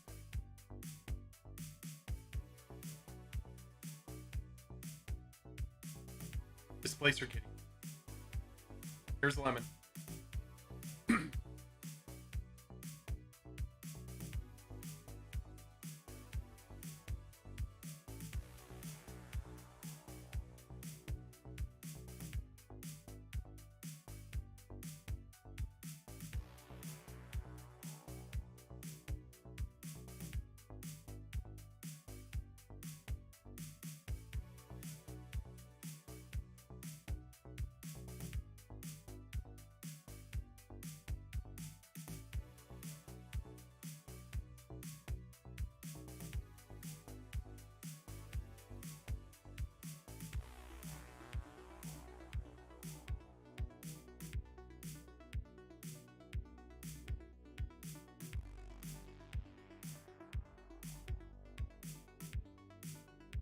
Oh shit. Whoops, chair stream. Let's throw this up really quick. Then I'll be right back. And we're opening the box. Everybody who is still here hanging out, thank you so much. Honestly, it's honesty time. It has been. Oh, everybody said handsome cat. Thank you. He is a handsome cat. His name is Bill. His actual name is Uncle Baby Billy. Does anybody know where I got the name for my cat? IRL, Rin and Siri. I know they are, dude. They love each other so much. When we first got that cat, Lemon, our dog, would like hang out with him and oh man, they love the shit out of each other. Those two cats. A family name. No, not a family name. Good guess. The price of WotC Pokemon is unaffected when reprinted. Not the same game, but the older cards. Yeah, I mean, the older ones, the old Pokemon cards, you're right. And they have been reprinted a lot.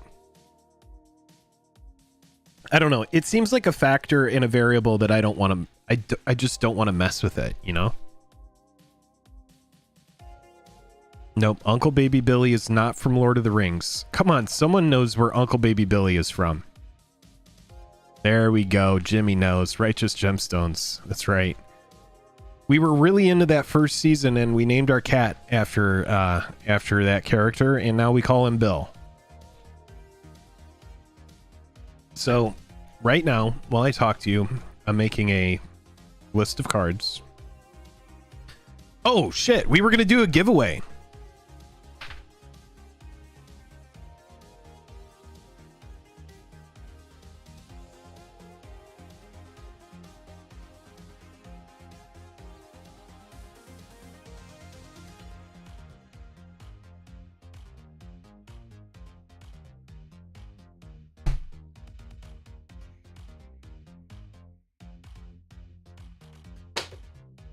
Boom.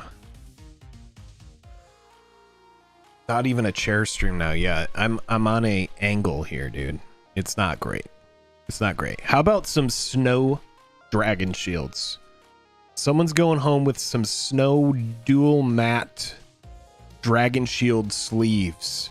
Textured back. We all like new sleeves, right? Let's do it. Let's go over here. We're going to get the giveaway going. It's going to be a keyword. It's going to be... Gimme them sleeves.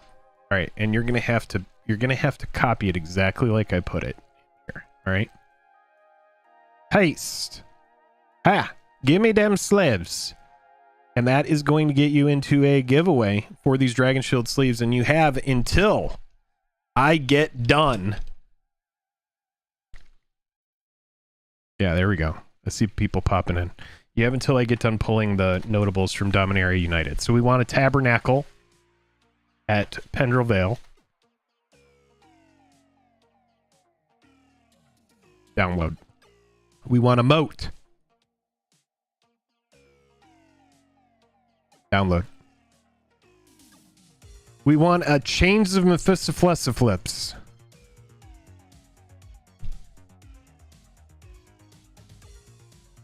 Download. We also want a Shieldred. What is it? Which one is it? The Apocalypse, right? Yeah. That one is a son of a gun. That's the one we want. That is the one that we got. That is the one that we want. We want any version of it. But there are some sexy versions. So we want any of the sexy version. Boom. We want Liliana. Old Lily. There we go. There she is. We want her. And we want a Leyline Binding. Oh, we want a Timeless Lotus? Yeah, I guess we do.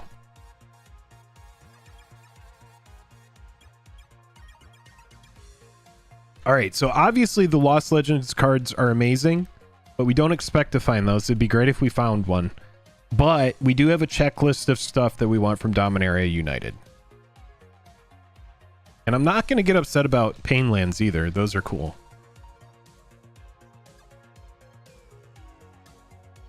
Okay. All right. So there's some fun stuff. So one thing about the Dominaria box, if we go over here. One thing about this box is I bought this box on that Amazon dump. They took a third of the price off, and so I got it for like $120 after tax. It's typically like 160, which would be like maybe like 170 or 180 after tax, or tax and shipping. But I paid 120 for this thing all in. So we're gonna look for some notables here, and I'm gonna put them in a pretty basic image slideshow. Give me just a second. I'm gonna set it up here really fast. Wait, where the shit is chat?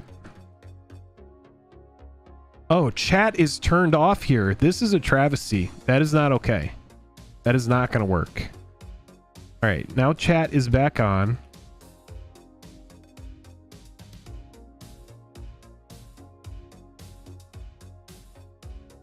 Ooh, I still have an old top hits set aside there. Okay. But we do need to turn on the Stream Monarch. Man, I'm really like... Let's bring this top hits thing down here. Boom.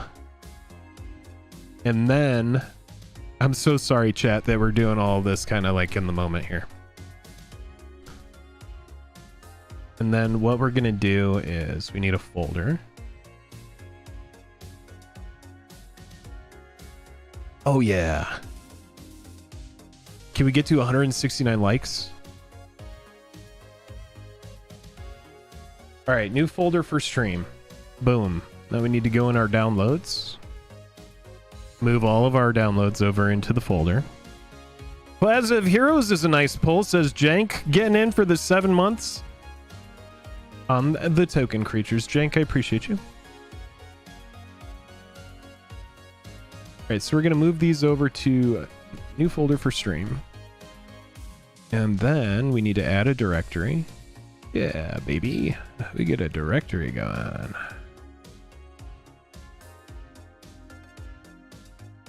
Oh, yeah. Where's the slideshow? Where is it?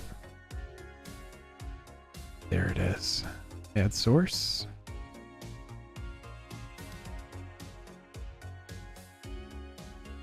Domi Uni hits.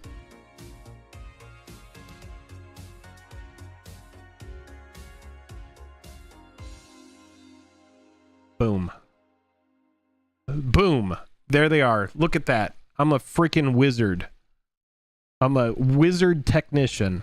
Now we have stuff to look at while we open stuff. What a time to be alive. Okay. And now it's time to roll that giveaway because I said at the end of me getting that done, we were going to roll it. Let's roll it. 42 eligible users. I'm going to give you 10 seconds to get in. Gimme dem slevs. This is it. You have 10 more seconds. Hashtag gimme dem slevs. If you need to see how to spell it, go back up. Go back up. Really quick. Hashtag gimme them slevs.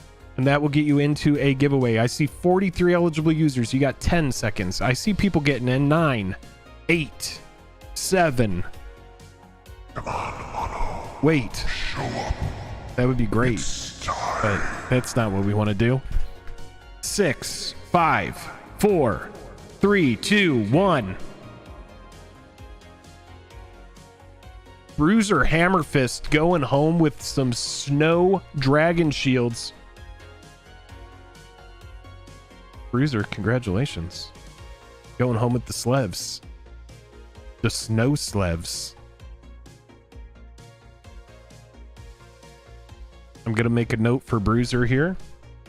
And then I'm going to give myself a beer. And then we're going to open a box of cards. Because you know what, Annie? It's been a tough couple days and we're going to have some fun. Do you agree? How are you feeling over there? You okay? I want y'all to keep Annie in your thoughts, okay? She's going through a hard time right now.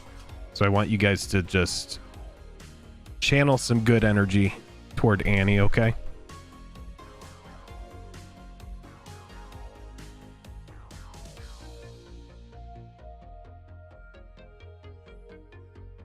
Bruiser, I don't know if you are in the Discord, but if you're not, reach out on Instagram or Twitter, or X, formerly known as Twitter.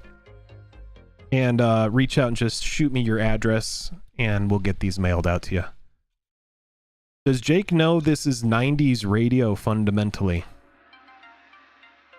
I don't know if I do. Cheers, oregano smokers.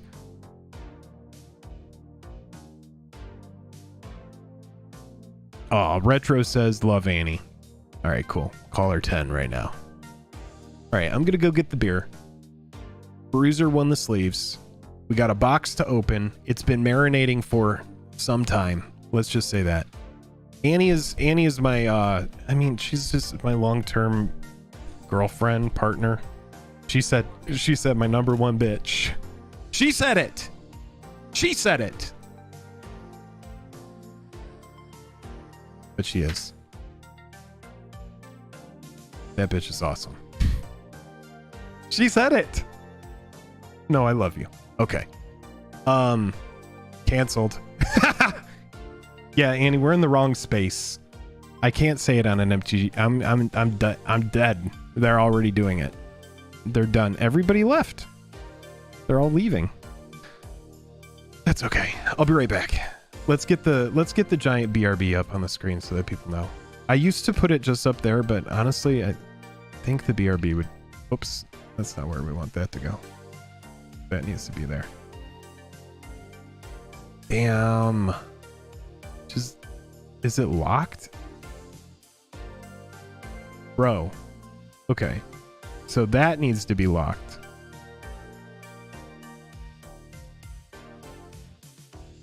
Is that BRB locked? Bullshit. There we go. BRB.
Okay. That's fine. That's okay. You just do. Annie, what are you doing? All right, Annie is going to come and do a box blessing. All right? She's going to come do a box blessing because it's been so long since we've done one. So we're going to do this. It's time for mono. Just for fun.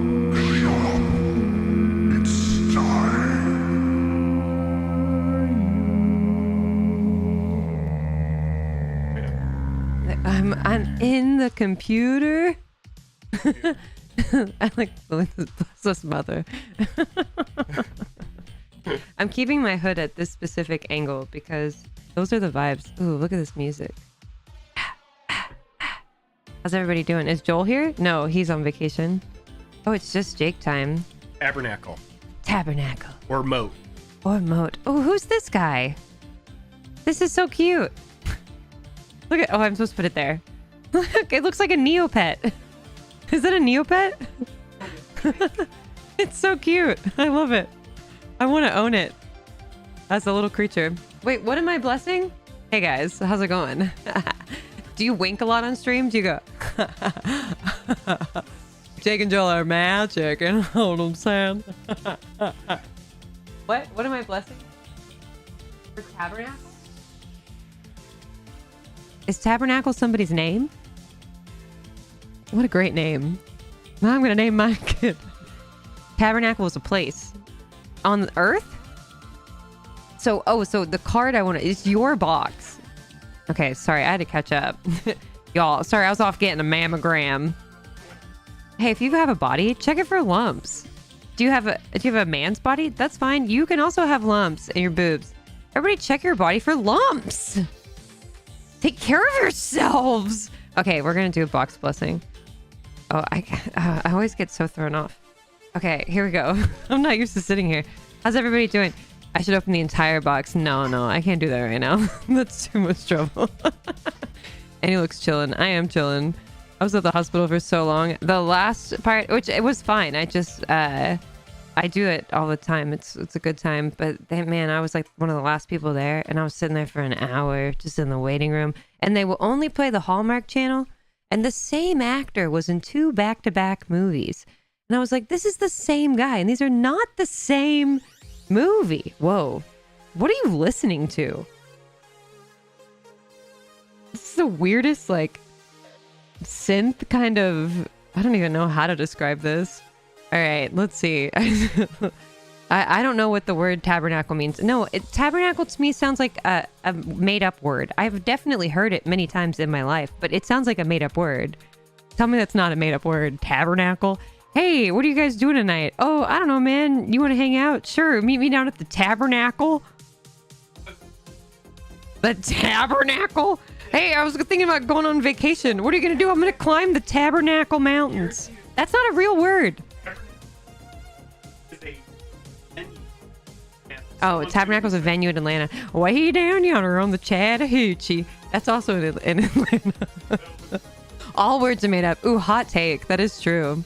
They really are. Which way? Okay, the actor who was in both movies, he was also in the show The Bold Type, which has the girl who was in the most recent season of White Lotus, who's really good, the blonde with the cute freckles. But he's not a very good actor. He's just like, he seems like he would be on the Hallmark Channel. But he was in 2 back-to-back movies on there. The first one was about a reality show where the people weren't in love. She had fallen in love with him and he was like the producer. And then the second one, he was like a real estate developer and this girl had bought a gardening shop, but they knew each other in high school. And why was he back? And that's as far as I got. And I had to go in and see my doctor. Okay, listen, we're not here to talk about the Hallmark Channel. We're going to get sued for copyright claims. Because I know you guys have been waiting to watch all these Hallmark Channel movies. Tell us your favorite Hallmark Channel movie in the comments. We're waiting for it. I haven't actually seen any of them. I want to see the fake one. No, that was a Lifetime movie. It was like Kristen Wiig and Bill Hader did it, I think. But it was like done completely, like intensely. The comments are hard to read from here. So if I'm missing people, I'm so sorry. Tabasco. How was the Era Store? I got COVID at the fucking Era Store. It's been a crazy month, but it was the best time of my life. Oh my god, I had the greatest time ever. I loved it so much. Lady Jake is way more entertaining than Jake's beard. He just said Lady Jake is more entertaining than Jake's beard, which is Joel. I think that's funny. Yeah, honestly, I would act for Hallmark. Like, that would be fun. Like, as an actor, it's just cheesy, but you can like fully commit to it and there's no pressure on it to be good because it's just going to be what it is. I want to go to Eras Tour next year in Scotland. That would be amazing. But I didn't sign up for pre-sale because I'm a fucking idiot. But I'm still making bracelets. I tell you what, if you want a fun little easy activity, buy a friendship bracelet making kit. I don't care if you are the most masculine, tough, whatever. That shit is relaxing and it is a good time. Just make sure you get a kit where you can refill your E's because you're going to use so many E's no matter what you're spelling. Put quotes from movies you like. Just make weird comments. It's really fun. Cousin who worked for Hallmark always played a typical muscular dad at Christmas or hunky dude. That's, I think, who I would play too. I would play the typical muscular dad. Just typecast me. I get it. My God. Yeah. Side note, I would imagine that if you make a lot of bracelets, you could use a Scrabble board to kind of inform you on what letters to refill first based on the quantity. That's smart. That's Jake's Shark Tank idea. That's how do you figure this out? I don't know. God, these guys, Jake and Joel, look at these fucking egos. They have cards drawn of themselves on their stream. They're like, look how much people like us. They drew us a card. Actually, these are really cool looking. Not as good as this card. I bought this card. So you're thinking, oh, Annie doesn't know anything about Magic. You're wrong, first of all. Second of all, I bought this card, the best Magic card there is. This is our dead cat. Monkey. I play Zelda. You guys like... Hey, is there a Zelda game where you get to play as Princess Zelda? Because is that not a missed opportunity? Like in the new one, what's it called? The Sky one that I'm playing? Tears of the Kingdom, I think? She's so cool in the beginning. And then she just disappears, and then you're playing Link again, which is great. I love Link. But I would really like... to play as Zelda one time. Like, I like to play as Princess Peach, and I like to play as different characters. Actually, I just like to play as Peach or Daisy. All right, guys. Tears Zelda is so cute. I like being in the sky. Did you guys hear about Little Nightmares 3? There's another game I love. Little Nightmares 3 coming out next year. Looks awesome. You know what I do in Zelda? I catch a lot of fucking horses. I love catching horses, but I have too many now, so I can't do it. Just make your own channel. Welcome to Jake and Joel Are Magic, sponsored by Annie Bond. These guys, they'd be nothing without me. This is my channel now. You know what? We're gonna do what I want. That's literally Jake. Oh, I love Little Nightmares. I didn't even know that game is so scary, but so fun, and like the animation and shit is so cool. If you have not played Little Nightmares, get the fuck on it. I go back and forth to Animal Crossing. That's fine, but I really enjoy the open world Zelda games. I ran out of bows, and I really like just shooting arrows a lot. I don't like getting too close for combat. So if I ran out of bows, I have to go fight things to get more bows. It's hard. It's so hard. A lot of caves. I think the caves are interesting. Yeah, you guys, when Little Nightmares 3 comes out, I'll play it or something. I don't know. Jake, I've played the first two. I've actually played them more than once because they're so fun. And I would think I would be scared of a scary game. It is scary, but it's so fun. Oh no, my hood's falling. You'll see the rest of my hair. Oh, bangs only, bangs only. There we go. How's everybody's lives? You guys like the world, isn't it? I think it's pretty wild out there. You wouldn't believe me right now, but I am stone cold sober. It seems like I'm just losing my mind. And that's okay. Sometimes you feel like a nut. Sometimes you don't. Almond joys have nuts. Life don't.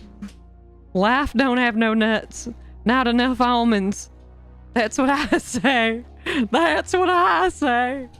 Okay, we're gonna bless, because this is a good blessing song. I forgot. Jake, what am I blessing? Tarantula? No, it definitely wasn't a tarantula. Damn it. I already forgot. Okay. We're just gonna go for it. We gotta get in the mood, okay? I gotta listen to this music.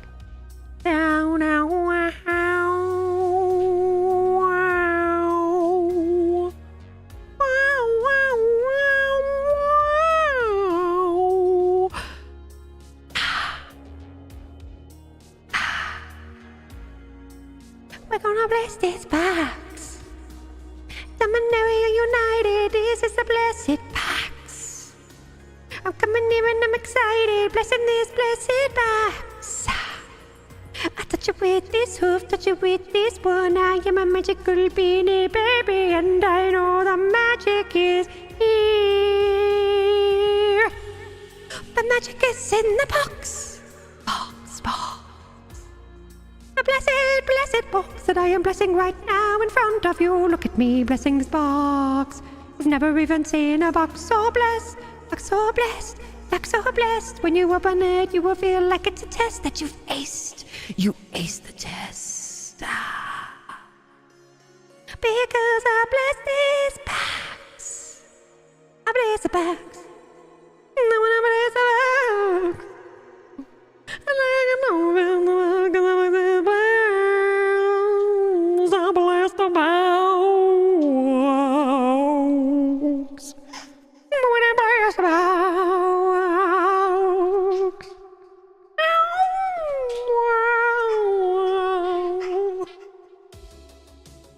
I hope you guys liked that. I hope this is the content that you're subscribing for.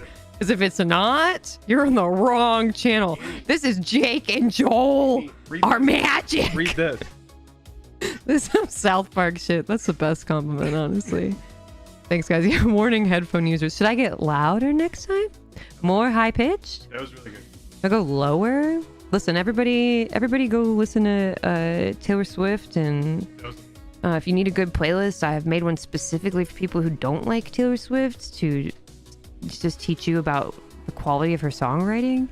And yeah, I'm gonna go make some bracelets. My cat sang along at the end. That's a real, look at me, I'm a real Disney princess. A real Disney princess has her hoodie on and her hood up, and I blessed it. What do we want? Justice. Tabernacle. Defense. Tabernacle. When do we want it?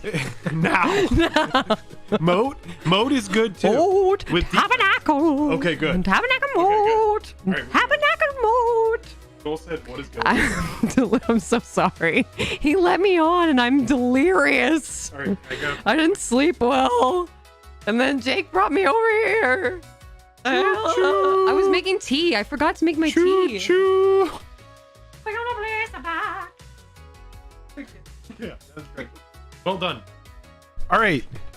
I feel like the box is sufficiently blessed. It's time to remove all of the stuff. Thank you, Burned Fiery Justice. Thank you, the one card that's outside on the ground that got burned. Thank you, Bobby Z Subma Spring. Thank you, Ancient Copper Dragon that was bit. Thank you, Jank Fibblethip. Thank you, Bobby Z Arboreal Grazer. Thank you, Bobby Z Consulate Dreadnought. Here we go, guys. Thank you, Jank Token. Thank you, Bobby Z Arboreal Grazer Nonfoil. Thank you, MTG Gaming Bob. Oh wait, we gotta put Monkey on top. Thank you, Jank Tokens. Or Planeswalkers. And then we've got Monkey on top here.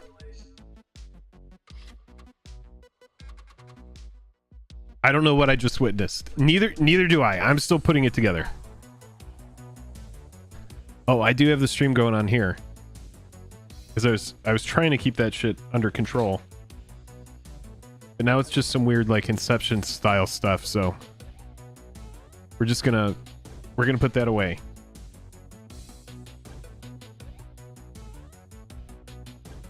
It is time.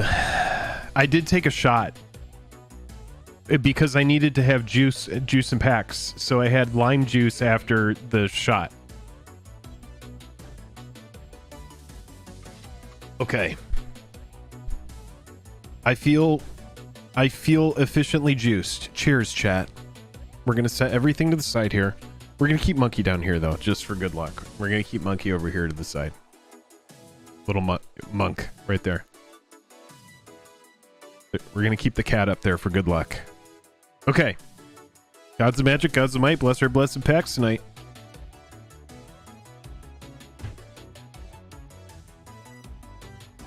Let's do it. The box is blessed. It's time to open it. Oh, the mailman came over and he was like, hey, you got a package for Dorothy over there. He just like knew you. Yeah, across the street. Yeah. Now you're gonna get all of the important letters. All right, please no. Okay. Okay, so these are honestly pretty lackluster box toppers, is my understanding and how I remember this product. This product looks good. I got this off Amazon, so just letting you guys know, this looks fine to me. You could typically tell, you know, with the WotC packaging, we didn't look at it, but the logo across the front, no logo on the back. It looks just like I mean, this was good. This was a deal. This is how the packaging typically looks, is you got the WotC logo across the front, and then on the back of it, no logo, and then it's nice and shrink wrapped on the sides. So yeah, I mean, it looks good. So let's do it. Set these to the side and let's crack on in. And then I'm feeling it. We'll see how late we go, but I'm still feeling some Arena cubes. So if anybody wants to stick around after this, I might just do like an hour of cube, build a deck.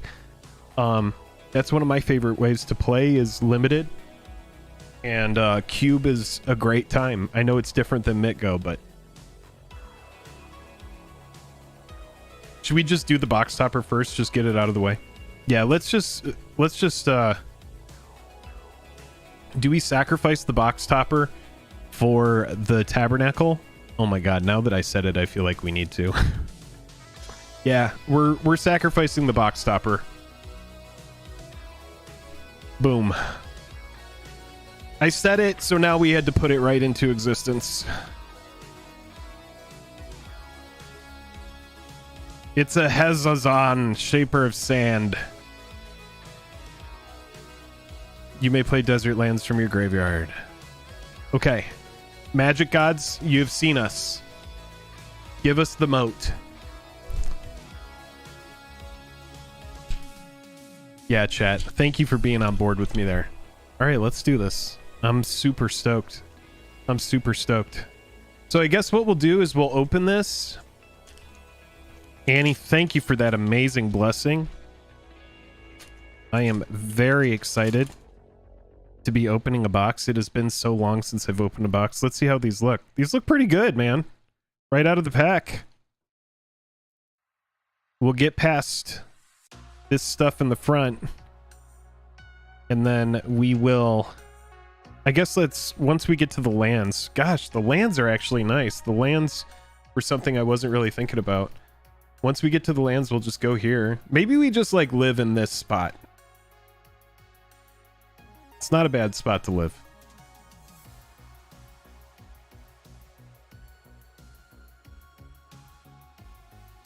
So this is the textured foil, and you can feel it, and most of these cards have bottomed out, because in a product like this, there's a list of these cards that exists, and that list only exists in this slot in the pack, right? So it's like that cycle of cards gets recycled over and over and over again. Defiler of Dreams. All right, so that's not on our short list. We need our Ooh, Plaza of Heroes. Shout out to the Jank Super Chat. This is a good one. Y'all don't text me if you win Dragon Shields. Text Jake. I can't help you. LOL. This is good. You summoned that shiz. That's right. All right, and then is this also a textured foil? Let's find out. No, that is a normal foil. Then we do have Tobias. Now, most of the stuff in this set is junk, but we're just going to take our time here going through these packs because we only have 12 packs to open.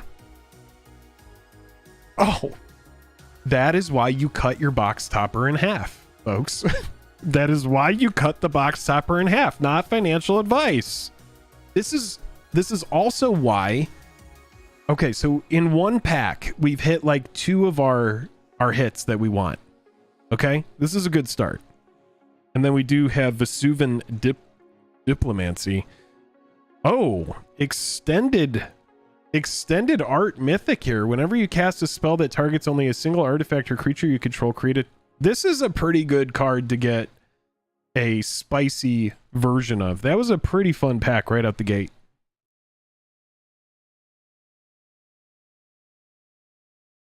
Actually gonna throw like 3 cards. I mean, maybe we got a serious box coming up here, but I do want to go ahead and get a sleeve on a couple of these just because I know how bad these cards can be right out of the pack for, well, actually for the non-foils, not bad. We're going to put our hits over here. So let's go back to this. We got Plaza of Heroes. We got a Liliana of the Veil. We got a Vesuvian Diplomancy in the first pack. Now, we got 2 of the hits that we're looking for right out the gate. Got a special version of Lily. Back in the day, I would have gone a lot more crazy for this hit. Seriously. But again, we only paid $120 for this box. So let's just let's keep that in mind. So I did say I do see $25 pack there. So that's 25 toward our total. So let's just make that a mini game. Let's see if we can hit our 120. That's a good spot to be right there.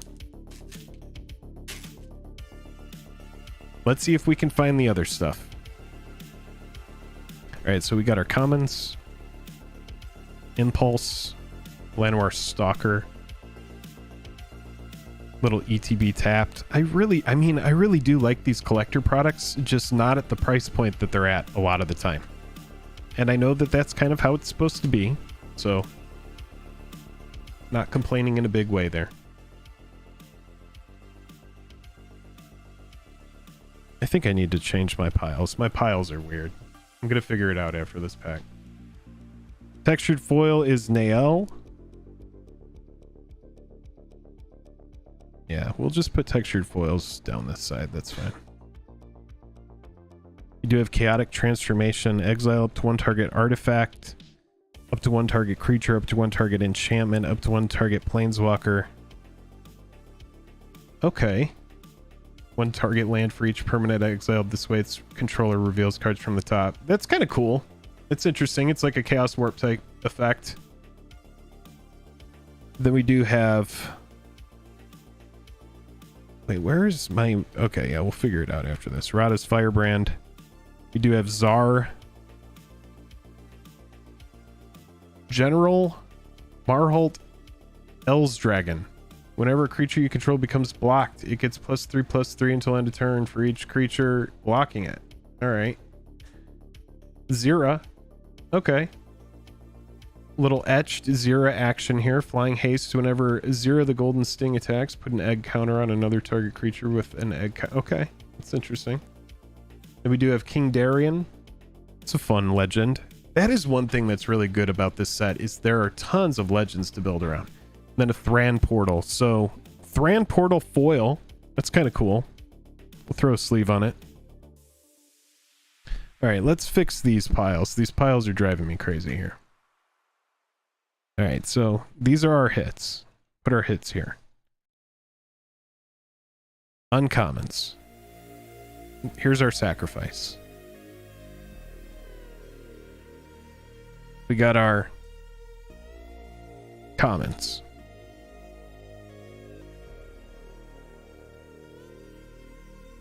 Regular rare. What is this uncommon from? Why is this uncommon not foil? I don't know what it means. And then we do have our extended art foils, which can go, I don't know, over here.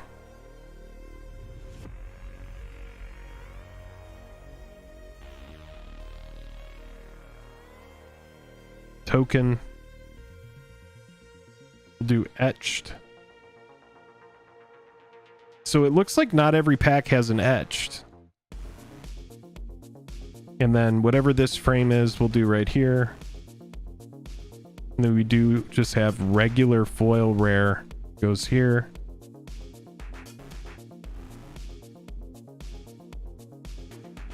Sorry, chat. Gotta figure it out, or else it's gonna drive me crazy.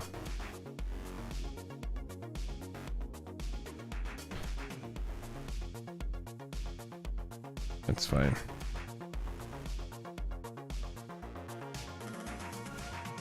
All right, so textured. And then I think that we'll just put that there.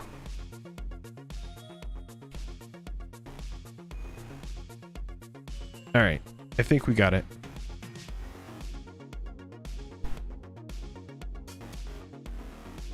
Let's take a sip. That first pack was exceptional. Can we find another Lotvi? That'd be fun.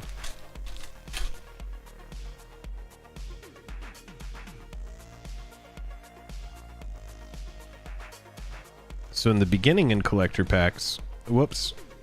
In the beginning with collector packs, every single time,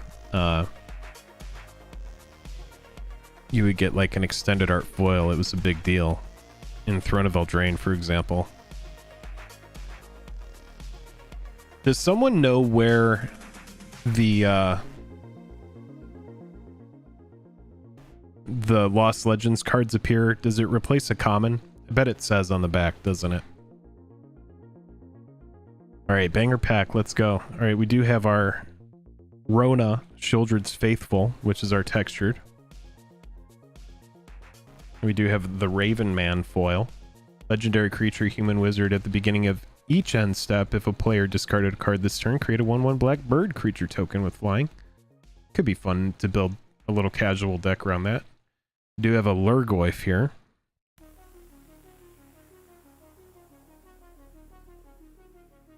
This is our extended art. Followed by a Wrath. 4th common, I think, is what I'm seeing. Okay. Thank you, chat. Do have a Wrath or a Wrath here. Followed by a Ramirez DiPietro. Is our uncommon.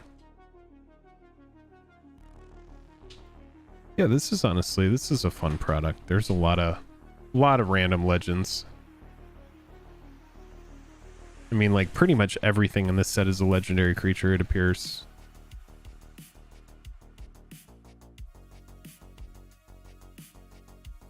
Guard of New Benalia. I don't know if there's a lot of value there, but it's cool. When it ETBs or when Guardian of New Benalia enlists a creature scry 2, discard a card. Yeah, it seems kind of good.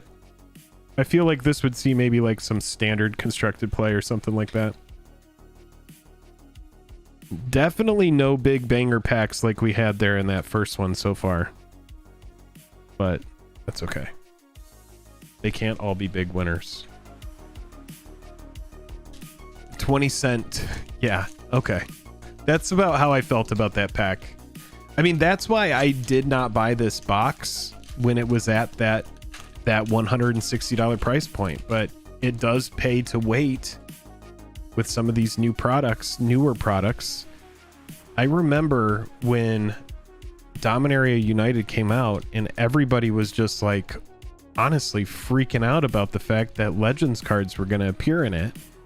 I definitely remember watching some openings over at Rip and Ship by Moonshot, not seeing tons and tons of cards get open. There's a mountain. And then when I did see some of the special cards get found, it ended up being like commons. And so apparently they're very hard to find any of the good legends. And so the product, I think, quickly became kind of unpopular. And then there wasn't a lot of really good stuff to open in it. Got green sleeves, Morrow Sorcerer, 2 green, 3 other, protection from planeswalkers and from wizards. Green sleeves power and toughness are each equal to the number of lands you control. That's cool. Whenever land enters the battlefield under your control, create a 3/3 green badger creature token. I mean, this is just good. I don't think it's worth anything, but it's fun. It's fun.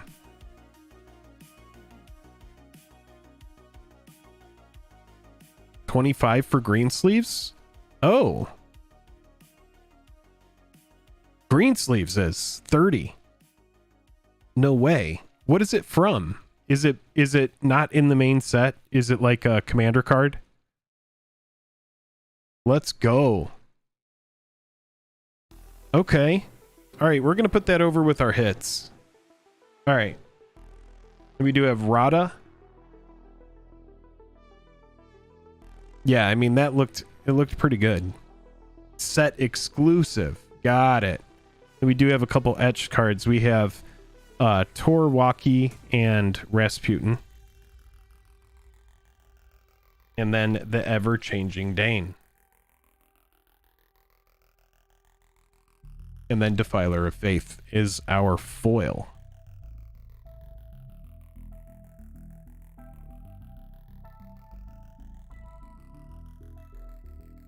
It's in the list for wilds. Oh, got it. Defiler of Faith.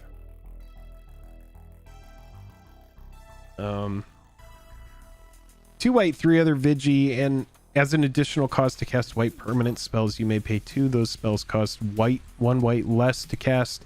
You paid life this way. This effect reduces only the amount. Okay. All right, that's cool.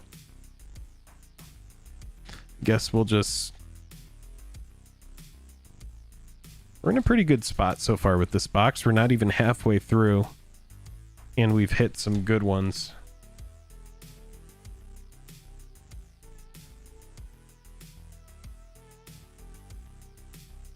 Well, at least we got that that green sleeves. That's pretty sweet. If our goal is hit 120.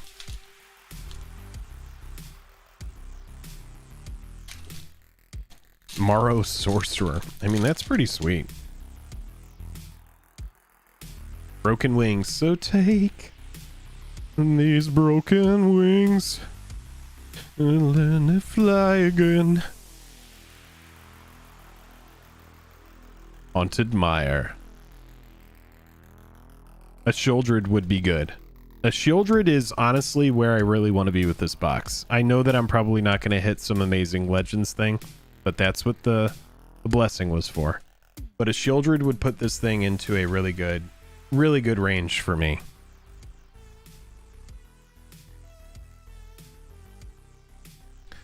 All right, we got Lagomos, Hand of Hatred, as our textured foil. The textured foils just kind of feel like, honestly, kind of like sticky a little bit. Temporary Lockdown. Oh, this is a fun card. It's just fun. Tyrannical Pit Lord. 2 black, 4 other 6/6 demon flying trample. Tyrannical Pit Lord enters the battlefield. Choose another creature you control. The chosen creature gets +3/+3 and has flying. Oh, that's good. That's good. Seems fun. Set this in our... There it is. We do have Elias Ilkor, Sadistic Pilgrim. So sadistic. Another Ramirez. Ooh, there's a Squee. I like Squee. I know Squee doesn't have a lot of value, but I do like Squee. Now, I know that this Ajani totally flopped, but this card does look pretty cool. Johnny Sleeper Agent. This is the completed. Or no, it isn't. Yes, it is. Yes, it is. Looks cool. Not a lot of value there. Then we do have Ivy Gleeful Spell Thief getting in our final slot.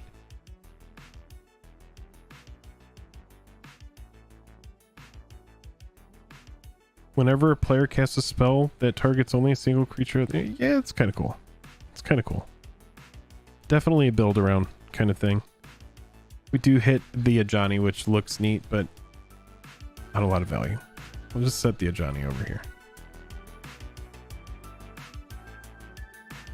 You know what? Whatever. We'll put the Ajani in the hits pile. It can just live there with the...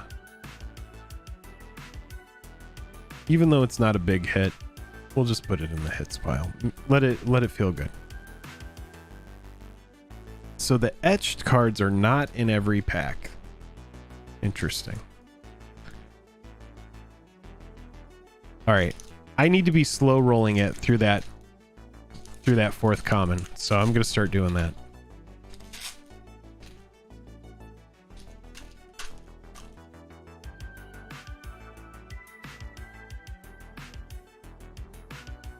Nejet.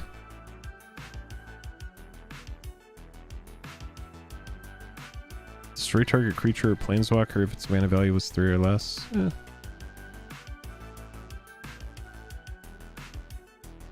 Alright, stall for time.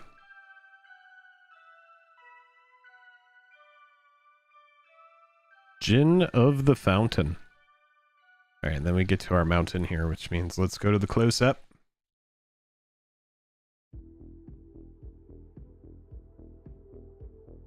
Mountain. Got Danitha here. It's kind of cool. First strike, vigilance, lifelink. In the ETBs, you may put an aura equipment card from your hand or graveyard onto the battlefield detached. This is a fun build around. Need some mana rocks, but that could be a fun commander. The phasing of Zalfair. Another Guardian. You have a Garna, Bloodfist of Keld. Another Ramirez. Who had their money on all the Ramirez? Okay, so it seems that 2 etched come in the packs that have etched cards. It's like back-to-back etched. Looking for that Shieldred. Would love to get a good Shieldred.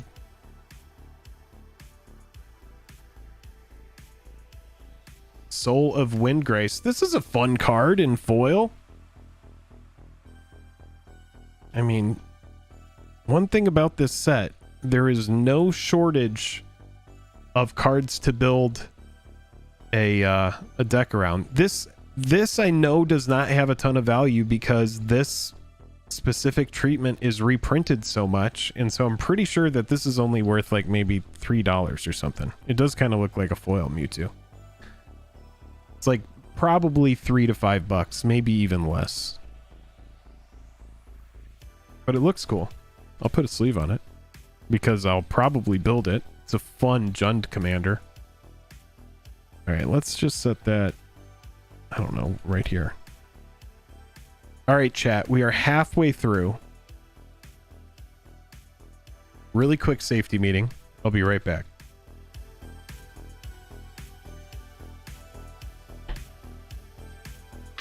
$0.50 exactly.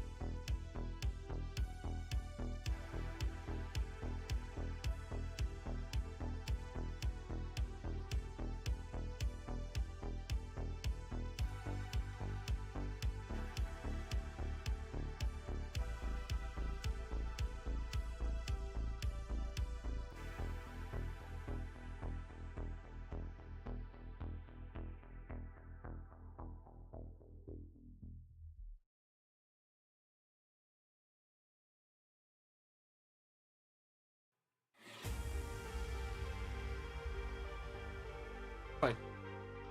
I'm here. Yep. All right, chat. Here we go. 6 packs. I'm back.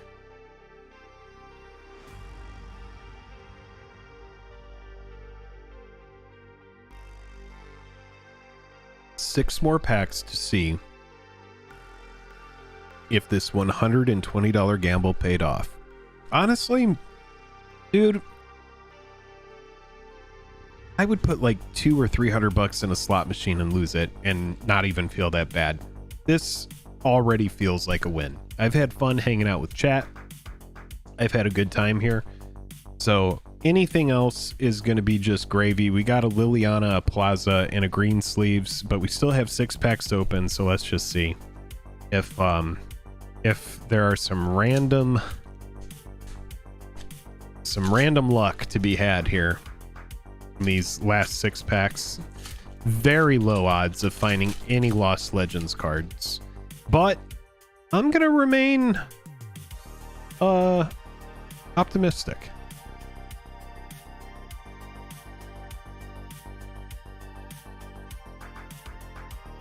Phyrexian Vivisector, Dragon Whelp, Balmar, and we've got another mountain.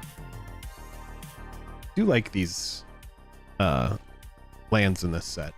All right, let's get a Shieldred right in this pack. Let's get a big pack Shieldred action.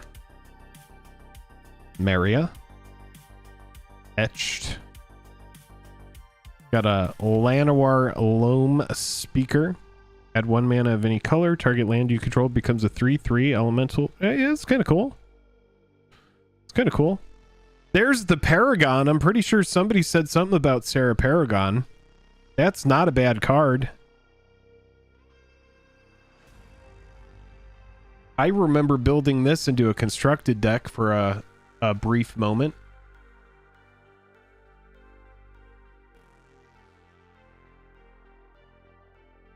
Set our Paragon to the side. I'm going to put that in the hits pile. I mean, the thing about the card is, well, we'll just read it for a second, since it's a good card. Once during each of your turns, you may play a land from your graveyard or cast a permanent spell with mana value 3 or less from your graveyard. If you do, it gains when this permanent is put into a graveyard from the battlefield, exile it, and you gain 2 life. So, like, you get fetch lands back. You can just, there's a lot of stuff that you can do with this card, so it doesn't surprise me that it has some eternal playability. Also, it's an angel. Relevant creature type.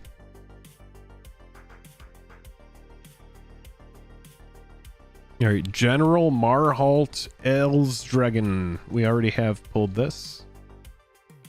Got a Stang. Wish it was a Mustang, but we'll just go with a Stang.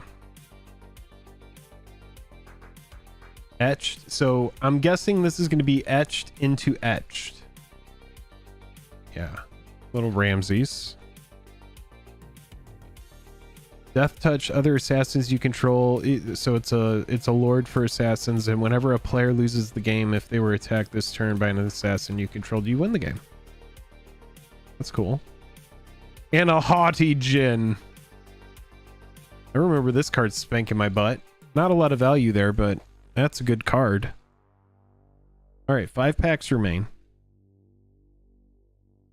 Haughty Djinn. Another extended art foil. Looking for a big extended art foil here in one of these last 5 packs. Oops. There we go. Oh, all the hits are covered up. What a bummer.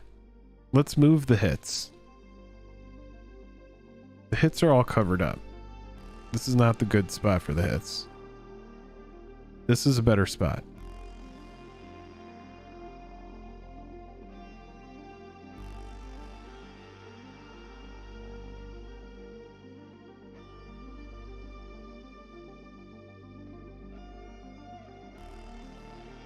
All right.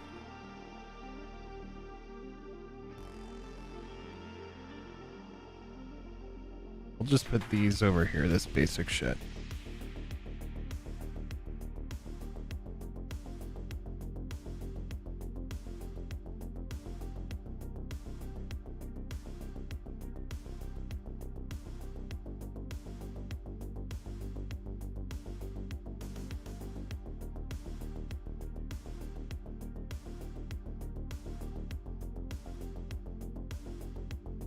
That a Johnny over there is like low-key doesn't need to be in the hits pile, but it's hanging out there. Borderless foil Liliana would be sweet. I am a fan of Liliana of the Veil. All right, can we find a Lost Legends hit? Is it possible?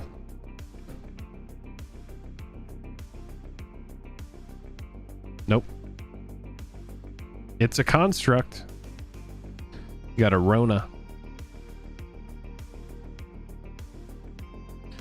Wingmate. Oh, this is a good card. Wingmate Chaplain. Whenever it enters the battlefield, create a 1/1 white bird creature token with flying for each creature with defender you control. This card is good. And we got a Foily Island. All right, Shouldered Pack. It is time. We got an Aster. Followed by another Thran Portal.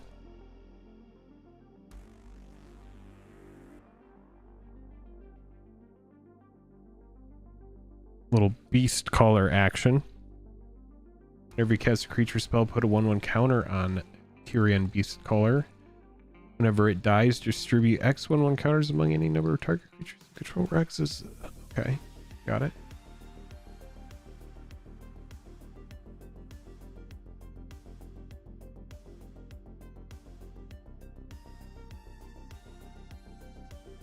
All right, come on, Magic God, something good.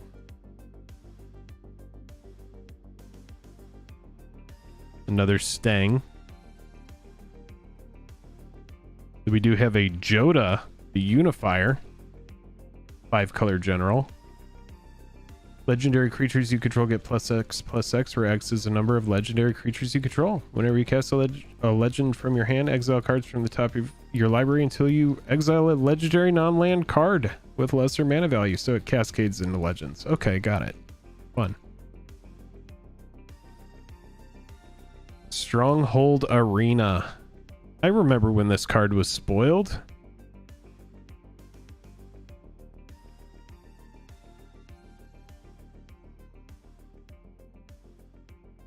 ETBs, you gain 3 life for each time it was kicked. Whenever one or more creatures you control deal combat damage to a player, you may reveal the top card of your library and put it into your hand. If you do, you lose.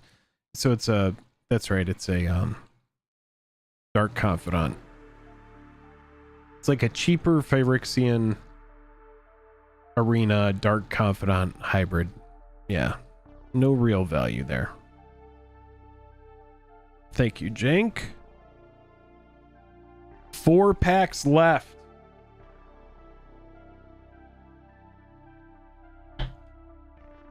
Looking for the heat. 161 people watching. Thank you so much for hanging out. This has been a fun stream. We talked in for a while about MTG Finance. And now we are having a good time here, just opening some Dominaria United Collector boosters, looking for possibly a chance at a Lost Legends card.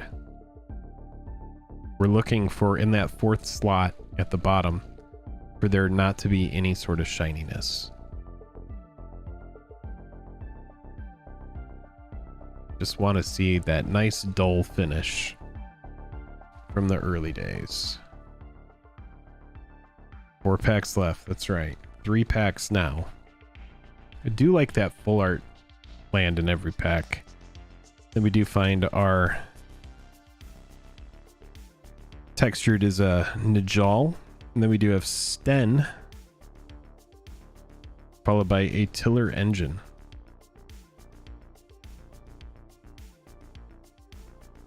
Looking for a Shieldred. I'm ready for some Shieldred action. Got Logomos. Oh, we're gonna get a couple etched cards here.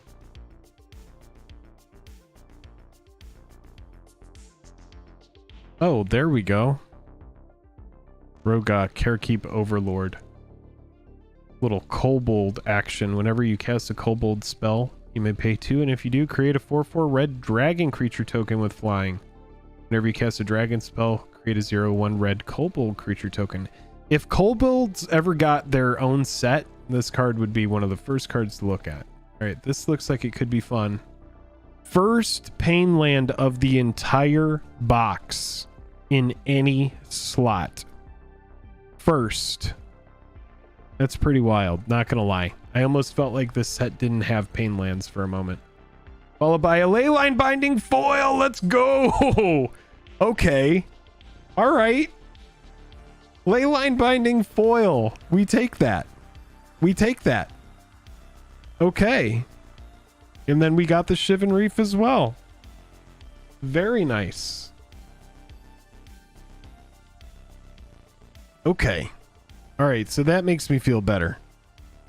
Leyline Binding is one of the hits that we were looking for. I don't have a copy of this card. 950. Okay. So that gets us close. We're still, so even after the big Amazon discount that I got this box for, we are still not close. Not close to even. We have some serious work to do. I think we're at least like 30 or 40 bucks away. Yeah, Jonathan Grimm is saying 85 total, so we're 35 away. We got 3 packs left. Obviously, there's other things to consider. We had a good time. We're not taking into account a lot of the nickel and diming that would go into this. You know, once you are like, okay, $1 for the full art swamp, $1 for the island, whatever those prices would be. We're going to stay positive. Oh, extended foil ley line is 13. All right, we got 3 packs left.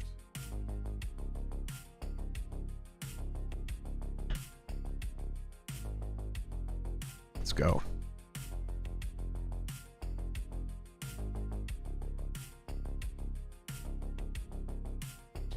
Yeah, wouldn't you buy those 3 Ramirez for no reason? This is the one. Double Shieldred. Yeah, a Shieldred. I just want a single Shieldred.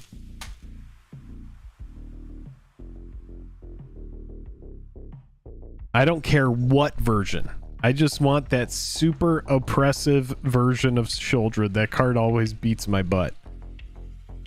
Yeah, $30 value is our value. All right, Lost Legends hit, nothing. Got the cut down. Destroy target creature with total power and toughness 5 or less. What do you think of this card, chat? I don't hate it.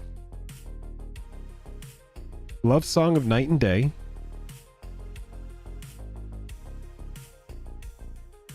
Do have a plains here. Let's go into our close-up. Etched is Tura, or textured, I mean. Oh, this is a fun Merfolk to get. This is like for Merfolk Matters, you want this card. Not bad.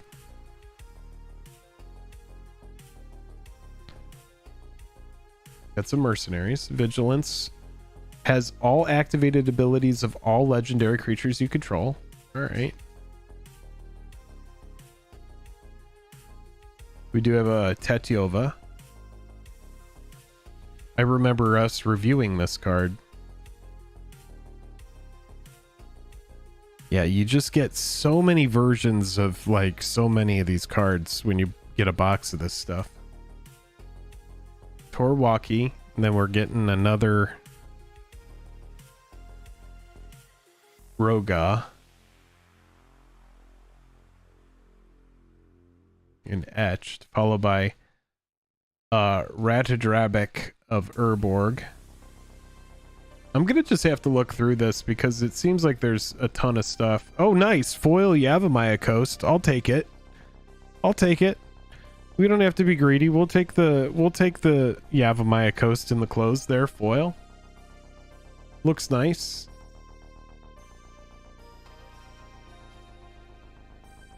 Probably only like $5, maybe less. I'm seeing 10s. I mean, that's what we need if we want to get to this final value, just like some 10s popping up.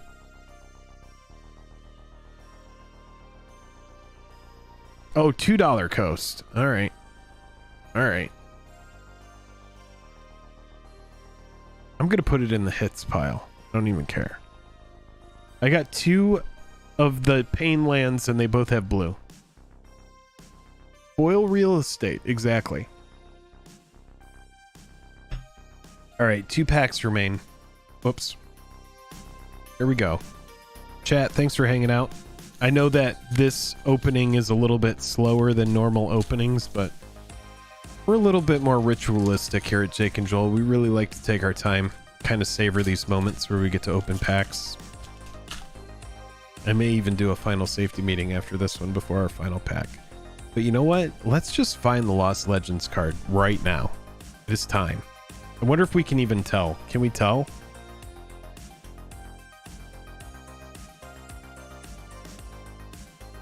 I bet you can.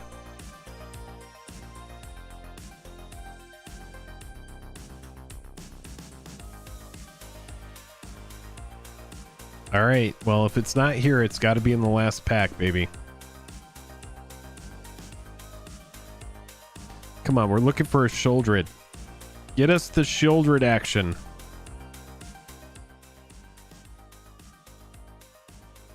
The Raven Man. That's cool.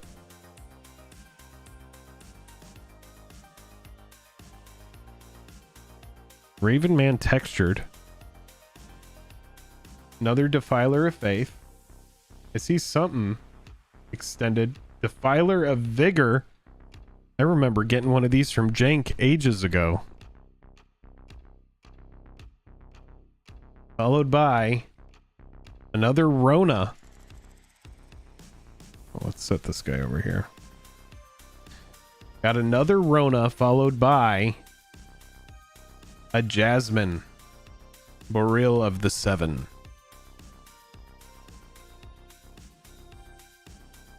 Followed by the Lady of Otaria. All right, right here, something good. What is this? Another the Raven Man. All of the Raven Men. Whoops, sorry. Final slot. Can it be something good? It's a Braids. Braids foil. All right, chat. We're going to keep it safe on this final pack. We have a lot riding on it. Ton. How much money do we need riding on this pack right now? We need this to be, and this is kind of like, this is why, you know, I mean, we had that whole big talk earlier in the stream about the reserve list and about, you know, just these products having any sort of value, right? We're on our final pack here. You really do have to sacrifice the Ajani for the moat. No, he's sweet. I don't want to kill him. He's nice.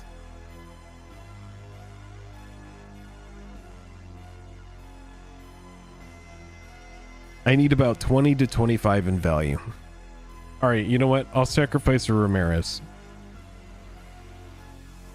I'll sacrifice a Ramirez DiPietro. How about the etched one?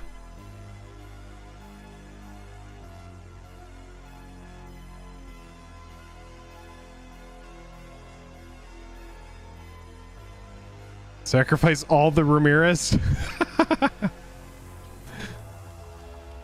All right. I can get behind that meme. I can get behind that meme. Did we get a textured Ramirez?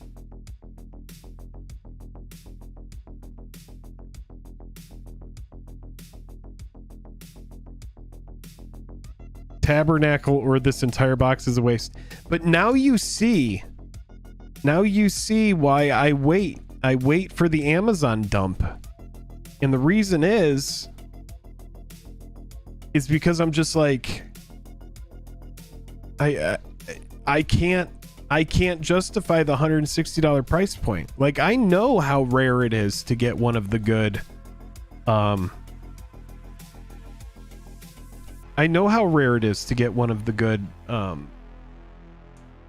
Legends cards. It's nearly impossible. I'm pretty sure I said it's nearly impossible in one of our reviews. You see that TCC video where he opened a Tabernacle? I did not, DJ Zam. I did not. Did I pass a Ramirez in the last pile?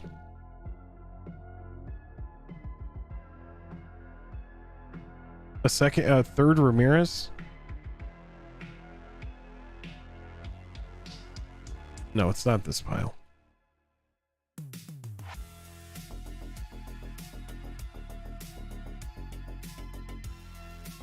Yeah, y'all wanted budget. Y'all want cheap game pieces. This is what you get. I mean, you get a box with 3 Ramirez DiPietro. Oh, there he is. All right. Okay. So, we got 1 pack left. You know that we gotta keep it safe. Give me 1 minute. I'll be right back. And then we're gonna open the final pack of this box. So, don't go anywhere. Bought one of these from Amazon as well and didn't hit a Legends cards. A nice fat crevasse. I'm sorry for your loss.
Almost done. 1 second, chat.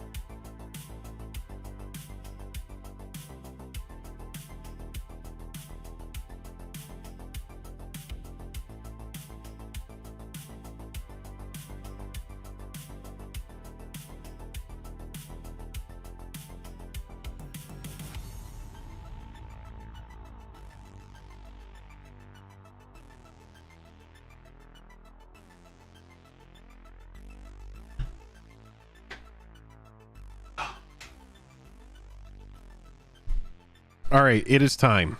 I'm so sorry. I don't mean to leave everybody on a cliffhanger like that. But we have to really complete the ritual. We've hit a Plaza of Heroes, a Liliana of the Veil, a Green Sleeves, Sarah Paragon, a foil leyline binding. A bunch of the stuff that we wanted from the top hits we have hit. We have yet to hit the Shieldred, which we really need.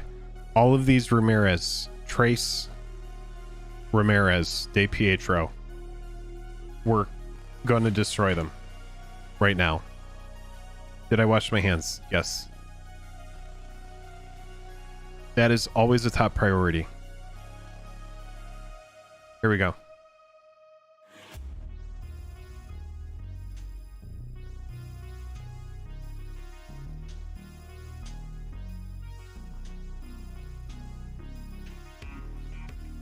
Near mint.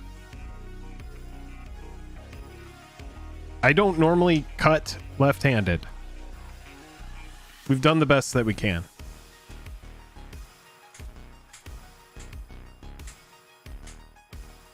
Light play. Okay. See us, magic gods. Believe in us. Show us the way. All of the Ramirez. Gods of Magic, Gods of Might, bless our blessed pack tonight. Shout out to the Stream Monarch, Palumbo 06.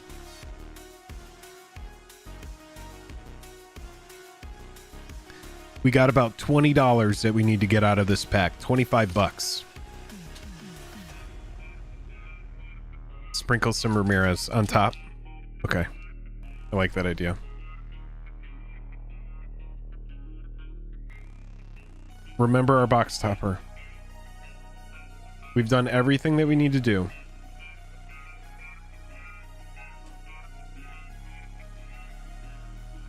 Just got home. How's the box going? Food time. We're at the final pack right now. Here we go. We're just doing this whole pack close up. It's a bog badger.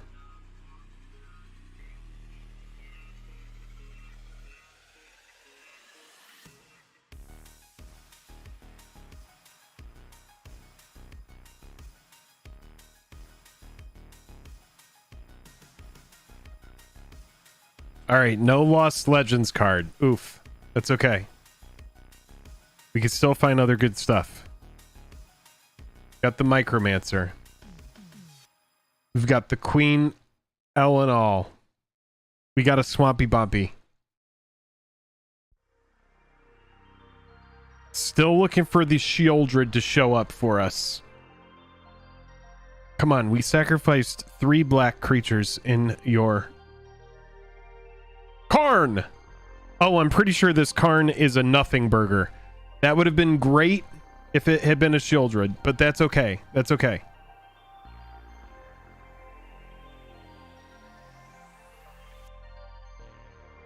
All right, we got the Hourglass Pendant. Karn is kind of cool.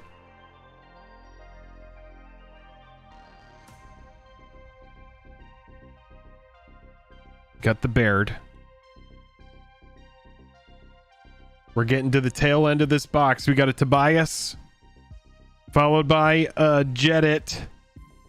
I'm pretty sure there's a land coming up. It's another Yavimaya Coast. What's the final card going to be? Can it be good? It's a Vodilian Mind Singer. Chat. This box was fun, but it was pretty much booty cheddar.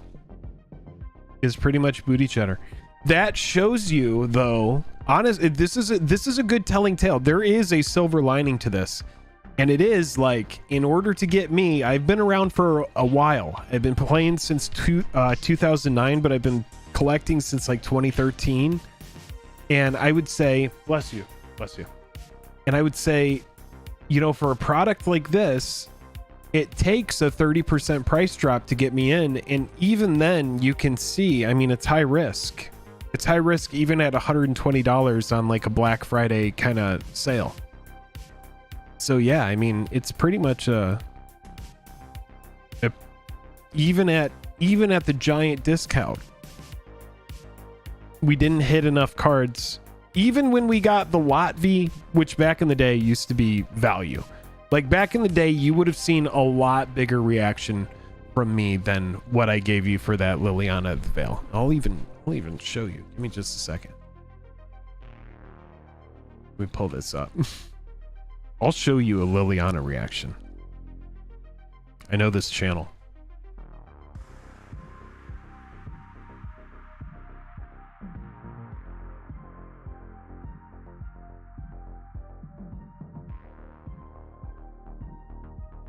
All right. Let me pull this up. Epic win? Yeah, this is it. All right, let's go over to this. This is fun. I'll show you a real reaction to a Liliana. Green sleeves is nice. Yeah, I'm not hating. I like I said, it was fun, and even though we didn't break even, I had a good time. It was fun. I had fun.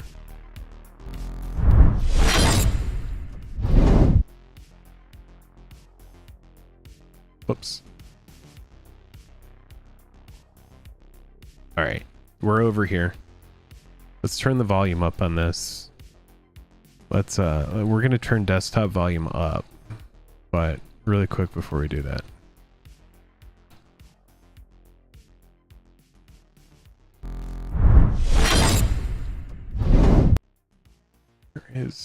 There we go.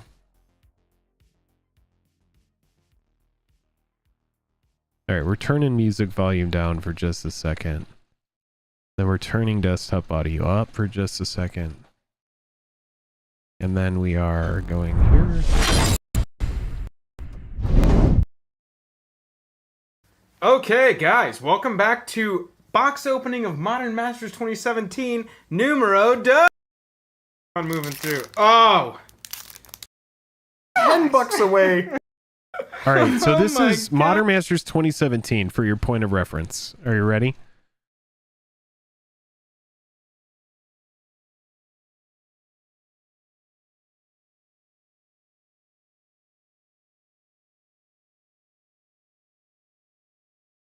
Donna. All right, we are past the commons. It is a Sidraxis Spectre, a Woolly Thoktar, and a Tumor Exarch, and we are going to get a Cavern of Souls! All right, that's not bad. Hey, Cavern printed at Mythic. Hey, we'll take that. That goes on our notable row. That could have been a Domary raid. Yeah, hey, we'll take a Cavern of Souls every day of the week. We do take a Cavern of Souls every day of the week. I cracked this one. This was my box. We're moving on. Here we go. Go ham. What do we got?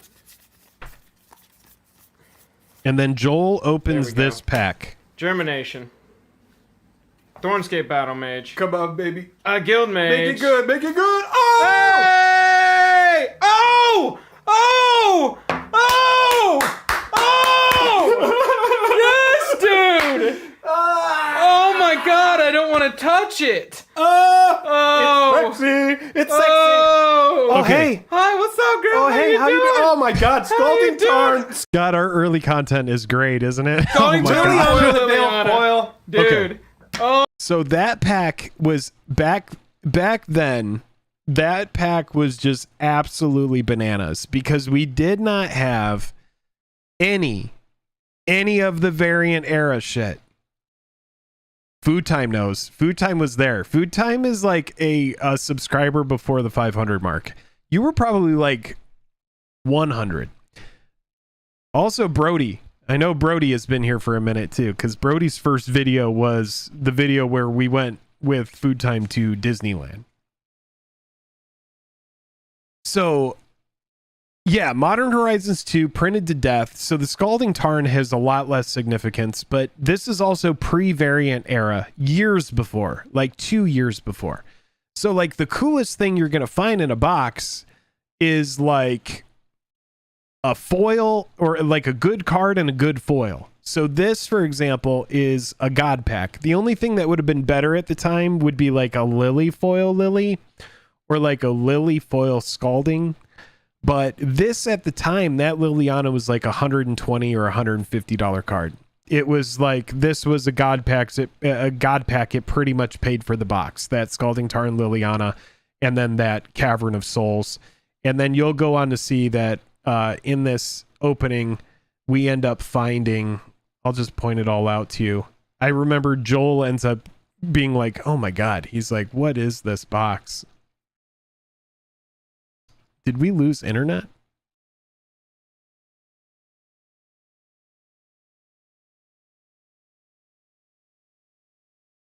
Hello, internet? Like, And Oh no, here we go. oh yeah, Damnation to boot. All right, so we got the Goif, we got the Misty, we got the Damnation. You can still see it was a product that was filled with junk. Some of these cards got better over time. We have a Cyclonic Rift there that just got put into the kind of like bulk rares pile.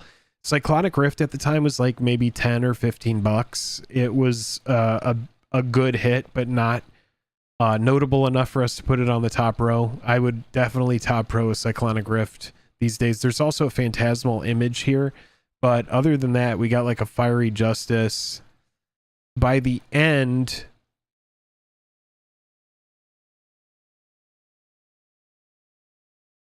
yeah, we got, okay, so we did end up bringing the Rift in.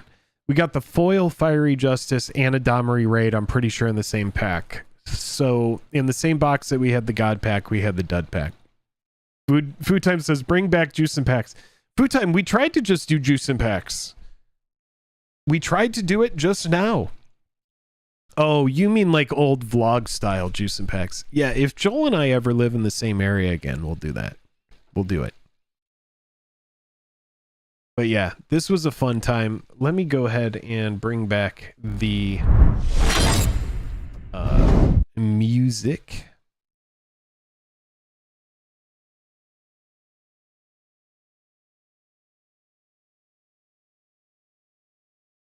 We do need to bring desktop audio back down. And back here. Bring this back up. Sweet. All right, chat. You know, I would wrap up the stream, but I really do want to do a little bit of draft. So give me just a second.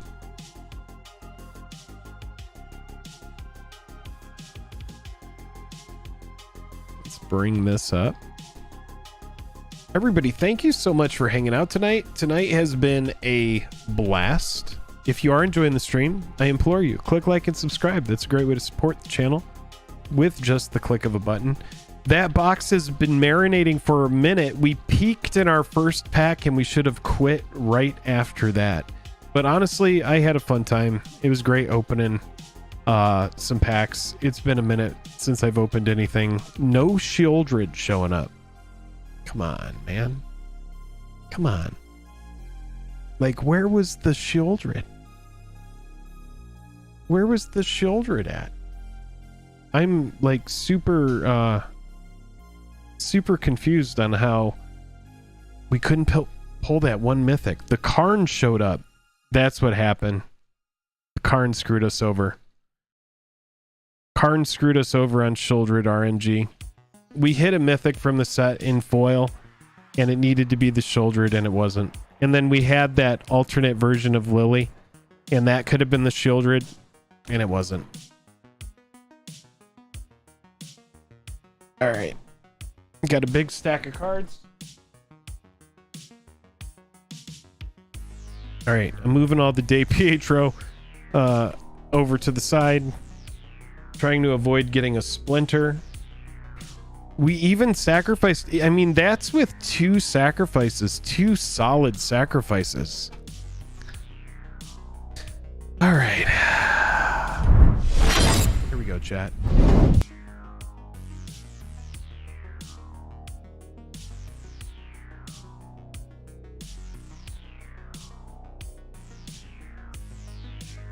All right, we're doing some cube. We're doing some cube draft. That damn robot showed up, bro. Freaking robot. All right, who's still hanging out? Everybody's still hanging out. This is great. Wait, let's check back in with this poll. 325 votes. Let's go. If Commander Masters had serialized cards, would you have bought it? 10% said yes. That's a valid amount of a percentage. Essentially, 32.5 people out of 325% said yes. Then 52% said no. I'm guessing they didn't buy it. They didn't care to buy it. And then 9% says I would have bought more, meaning they bought some, but they would have bought more if there was something serialized in it. And then 29% just said, I don't care about serialized cards. Nice. Thank you all for taking the time to vote upon that. Okay. We're going to do this. We're going to do some cube draft. I have enough gems and gold to just do this shit. Let's take a look at the card pool.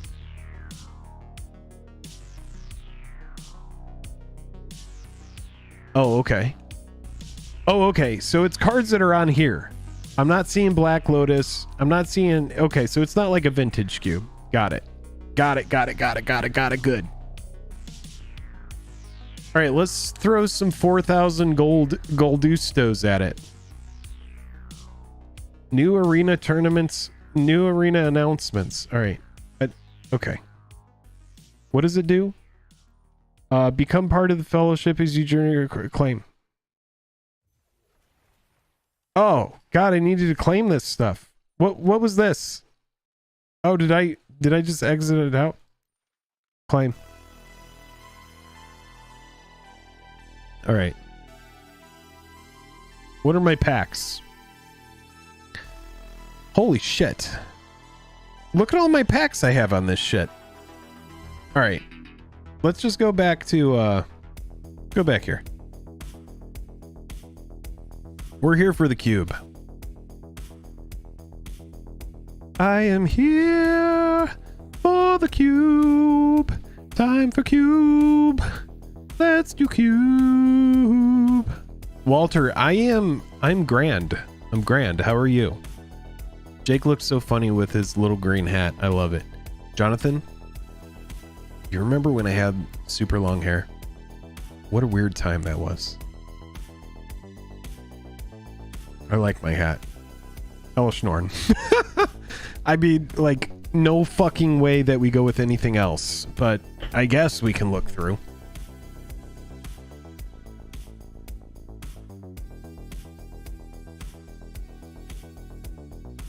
Yeah, I mean, we go with the Elvish Norn.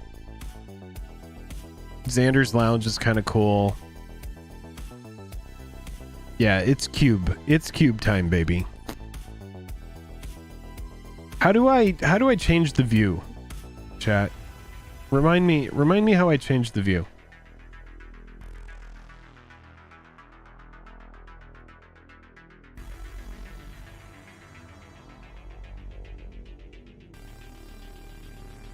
It was during the pandemic.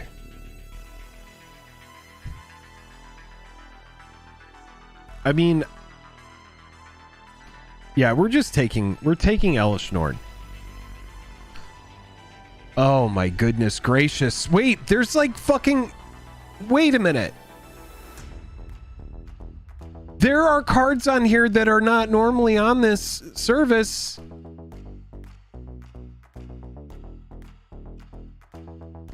There are cards on here that are not normally on this service.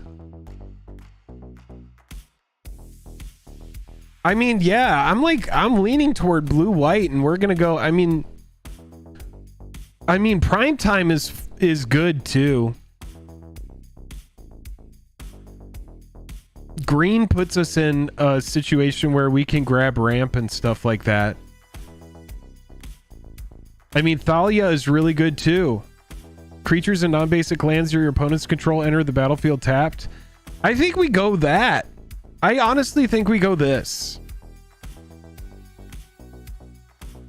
This seems like where we want to live. Let's just be like an evil white deck. I don't see any reason to pivot into a different color right now with Thalia being there. Thalia has no drawback for us. It's just an insanely annoying card to deal with. Valorous is good. I also like Unburial Rights. That's in our colors. The Kaya is also good. This is a little bit higher mana cost than where I want to be. Draw a card, create a 2/2 blue. I mean, it's not bad, but I don't think that's where we want to live. Flying, whenever it attacks, create a 1/1 soldier artifact. You tap 3 untap to draw. Flying 2/3 for 3. I don't hate that. I also don't hate Glorybringer. Unburial Rights is good, but I don't know. I'm kind of feeling like blue white with Elish Norn at the top end. Yeah, I'm feeling the Officer. I also like Glorybringer, but I think we're gonna go blue white because I like the casting cost on this more. It goes wide. It's a lightning rod for removal. Sphinx's Rev is in our colors. Esper Sentinel has been passed. I think we're going blue white. I think we're going white, definitely. It's really hard to pass Esper Sentinel. +1/+1 for each card in your hand, and each foretold card you own in exile at the beginning of your end step. Choose a card type, then reveal the top 2 cards. I mean, this isn't bad, but I think we go Esper Sentinel.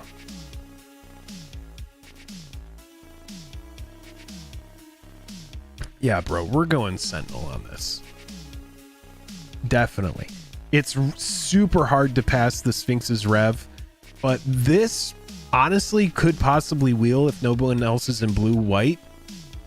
I mean, every card in here is a banger in its given format, so yeah, we're going Sentinel.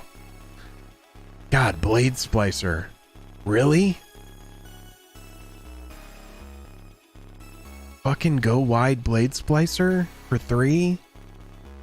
I like the cycling on Neutralize. I like Seal Away. Seal Away is top tier removal in this. Exile target tap creature and opponent controls. I can't pass Seal Away. As much as I love Blade Splicer, Seal Away is top tier removal in this format. I can do that at flash speed on a creature that's attacking. I don't think we pass Seal Away, do we, chat? Do we pass Seal Away for Blade Splicer? We don't. We don't. We take Seal Away. We want top tier removal. We want it.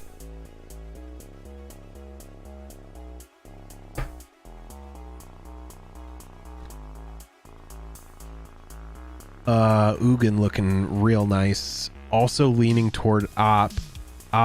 Also realizing this is either a really bad pack for us or that other side of the table is truly in our colors, and we're gonna have a hard time on the next pack.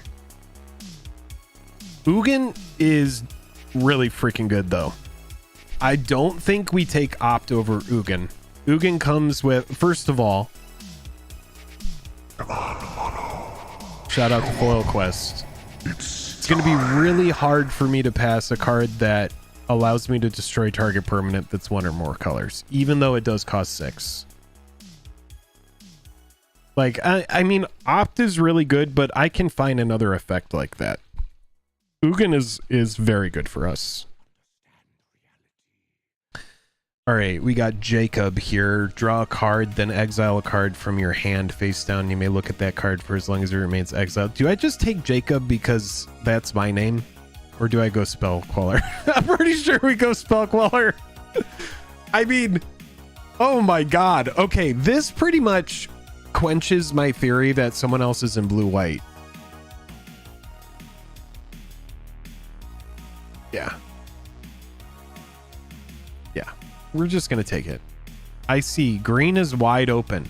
You got the Flash Nightpack Ambusher hanging out. But yeah, I think we're blue-white, chat. Oh, God. Dude, this card is really freaking annoying. I think we take this because it's so... No, do we take Search? Oh, fuck. God, this is a hard pack, chat. We got Search. We've got Spirited Companion, which I would take. No one is in green. Yeah. God, do we take Karn or do we take Search?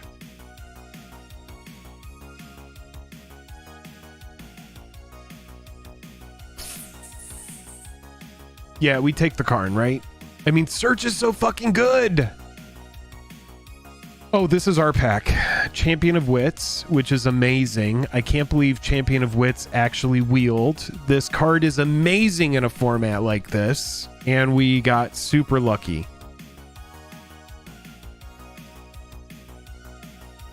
Yeah, I'm taking Champion over this thing. This is cute, but it's too big and I want nothing to do with it. I want the Champion. Okay. We'll just like hate draft this. Actually, in the instance that maybe we splashed black.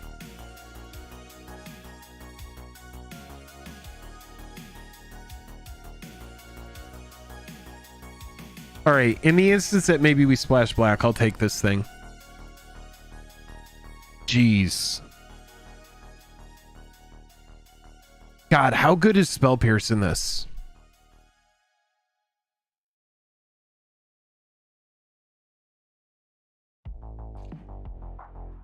We'll just take the Kaya. We'll take the Kaya. I don't... Oh my god. I knew it. I fucking called it, chat. Did I not fucking call it? No one is in blue-white. We're taking the grave. We're taking the grave. We have a little bit of a case for possibly splashing black.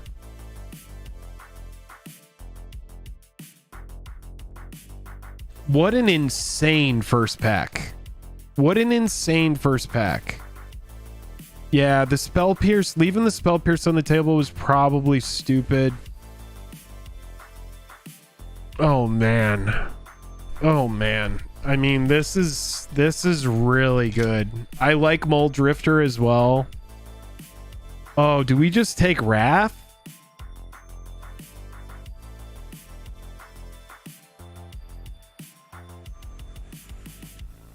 I don't see a world where Wrath wheels. Giant greater than Wrath. I mean, that's kind of where I'm at. I mean, because it's... I mean, like... Obviously, if I were building board wipe into a deck... Yeah, if I were building board wipe into a deck... Like, Wrath of God would come before this. But in this specific situation, I feel fine with this.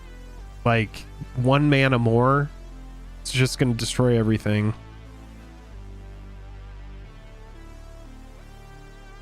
I'm taking the Realm Cloak Giant. I'm taking it. Wow. I kind of want the farmland, but I know that that's a poor choice. Choose target opponent. Conjure a duplicate of the top card of their library into your hand. It perpetually gains. You may spend mana as though it were a mana of any color to cast a spell. What is this? Look at the top X cards of your library. Put 2 of them into your hand and the rest on the bottom of your library. Counter target spell unless its controller pays twice. I think we take the Flying Vigilance for 5.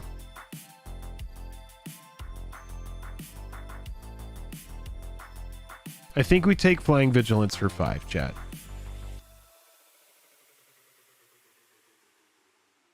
Take the Agent? It perpetually gains you mid spin. Oh, well, it's gone now. I do see how that is good card advantage. Creatures you control get +1/+1. Exile target non-land permanent you don't control. Wow. Wow. Spell can't be copied. Choose one. If an opponent has 8 or more cards in their graveyard, you may choose both. Copy target spell.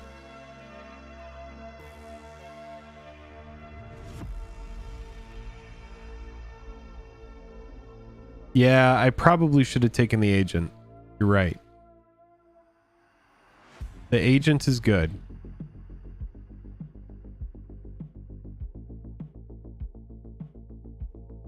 Yeah, it's an Anthem with upside. I took the Savior. Terramander's really good. Why did I have an Inscription of Abundance? What did I do there? Did I just like punt the draft? I think we take Terramander.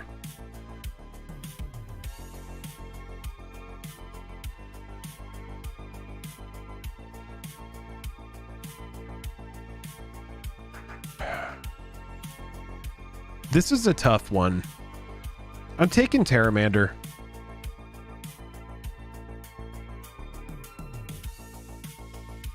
Oh god, no. Terramander is not where I want to be. I'm just taking the Seachrome Coast. That was a weird pack for me right there.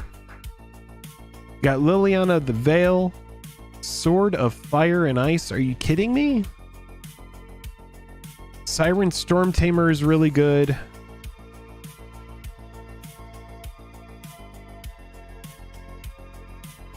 I don't know, chat. I think Sword is very strong. I think I'm gonna take Sword. I know that some people might not like that choice, but this is just a card that I gravitate toward. It has card draw built into it. It has damage built into it. So even though you kind of take a turn off to play it, it's still very good. Okay, Paragon is going to allow us to get Dog back.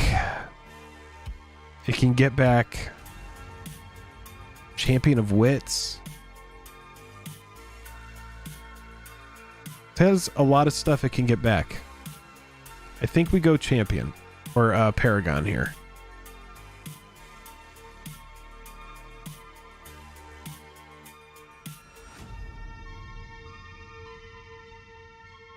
Ooh, Thraben Inspector or Giver of Runes?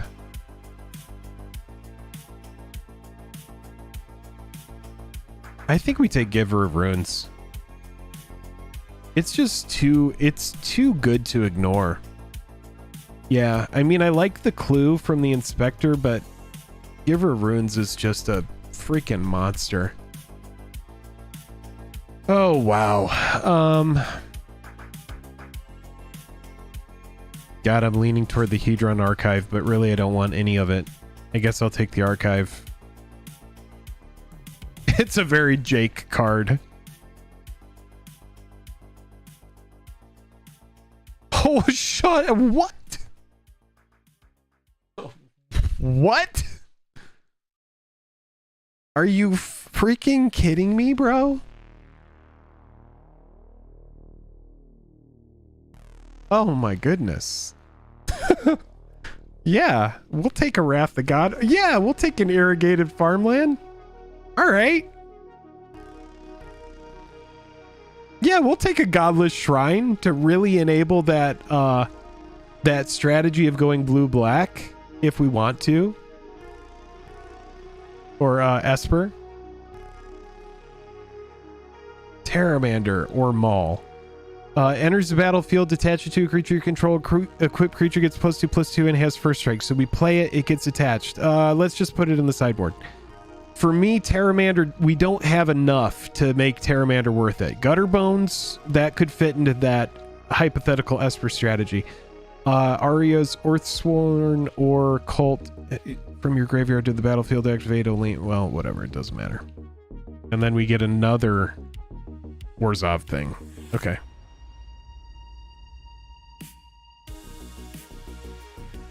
Oh my goodness. Chat, I'm pretty sure we just lived the Elish Norn dream today.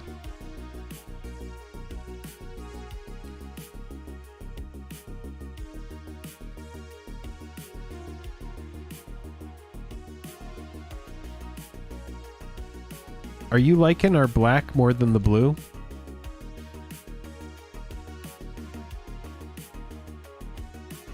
During your turn, your opponents cast spells or activate abilities of artifact creatures or enchantments. Whenever attacks, create a 1/1 colorless soldier artifact creature. So, I mean, it's fucking impossible.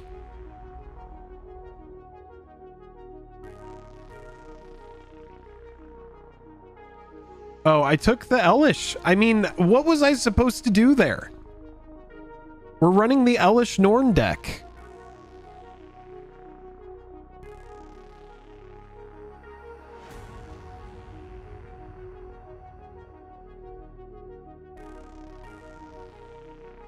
Oh, Resto Angel. I mean, our 4-drop slot is fucking stupid right now. Oh,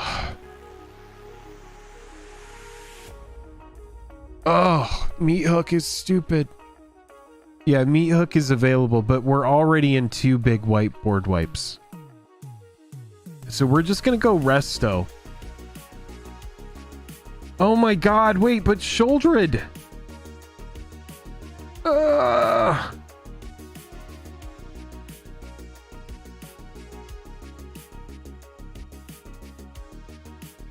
Nope.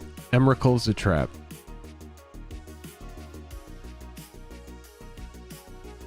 We need 2 drops. We're taking Malevolent Hermit.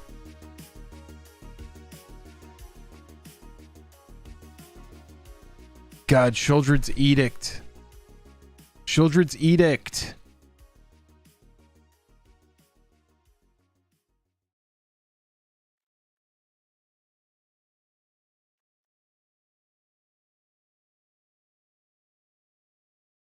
Wait a minute. Are you fucking kidding me? This draft has taken a weird turn.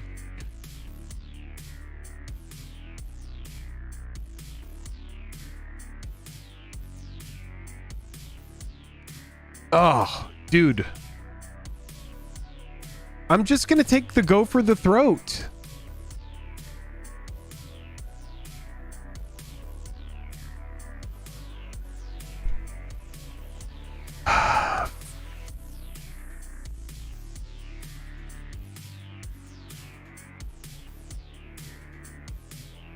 I mean, the birth is so good.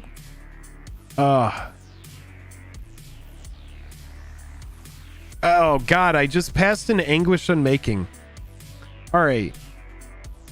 This is a really good 3-drop.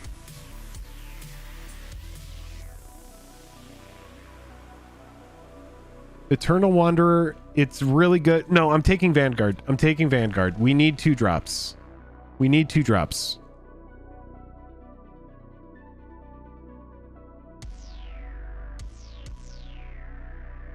This is hard. I'm taking Vanguard. I'm taking it. I don't care. I need to make choices.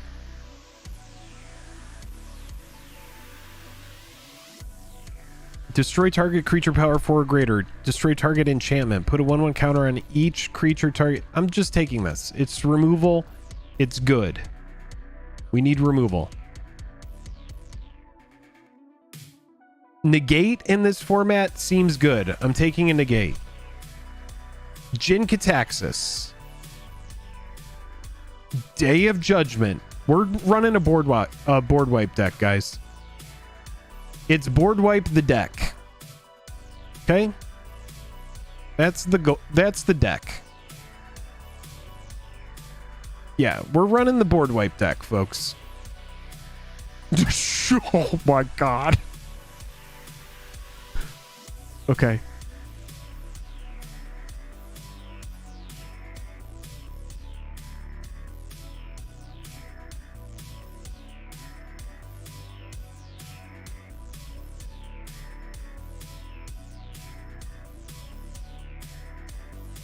This is going to be a nightmare to play against.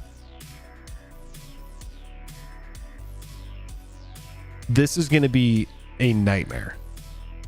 I can't believe she came back, but I mean, no one in white.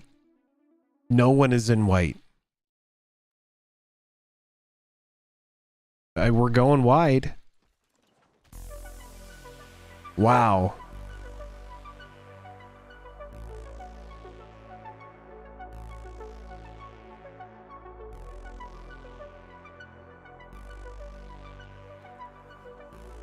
Wow. Oh, I should have taken the walker. All right, it's fine. Okay, so we're at 47 of 40. Where's the sideboard? We're bringing in the Godless. We're bringing in the Watery.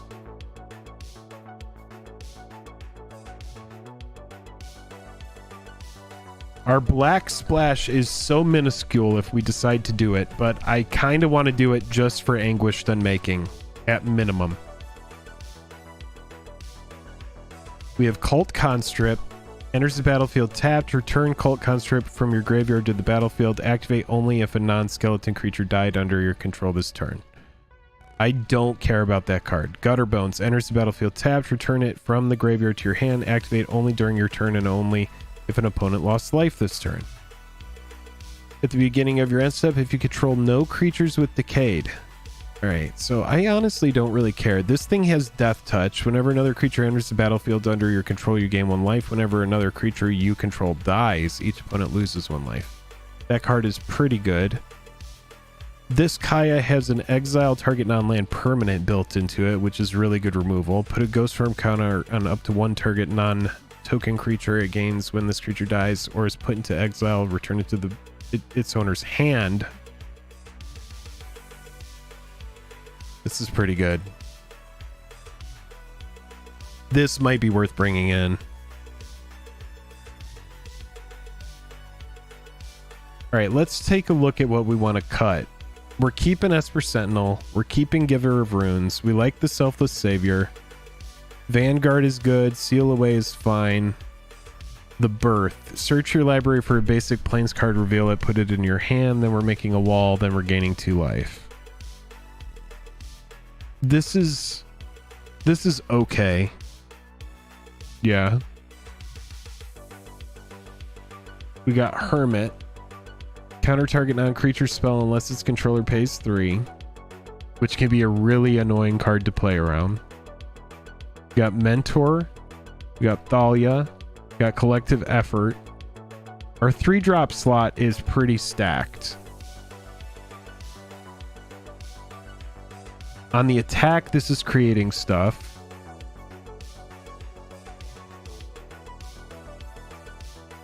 I mean, this bird is stupid.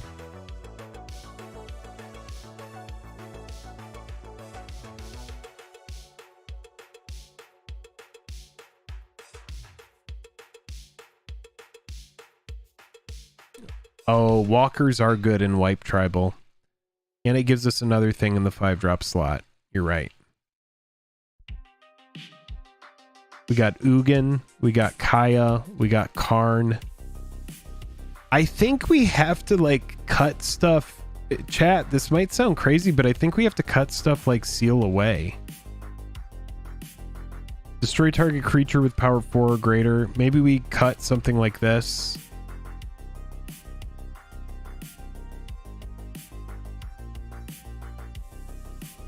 I mean, how do we cut any of this other stuff from our 3-drop slot?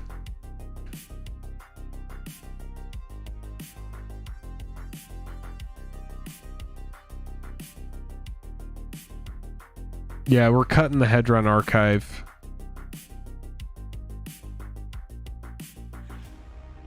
Hey, what's up? That bird. This bird right here is some crazy shit. When it enters the battlefield, conjure the power 9 into your library. Enters the battlefield, conjure the power 9 into your library. We need to get down 5 cards. I like negate. I think we need to cut a 4-drop. Myrel is good. It goes wide. Resto Angel is good. It gets stuff out of range of shit.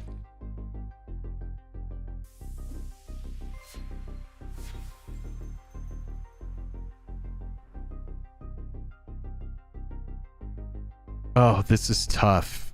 I think we have to cut stuff like Seal Away. Maybe we cut the Hermit. I like negate. I like the Hermit because it also counters. Let's cut the Seal Away. Let's cut the Monastery Mentor. We actually cast a lot of creatures in this deck. So even though Monastery Mentor is good, I think we cut it.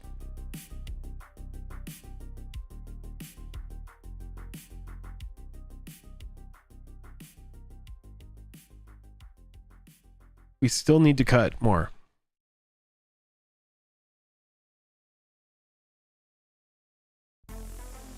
Yeah, I think the Karn is good. I don't really want to cut the Karn. How many creatures? That's a good question. We're currently at 17 creatures. So we can cut some creatures.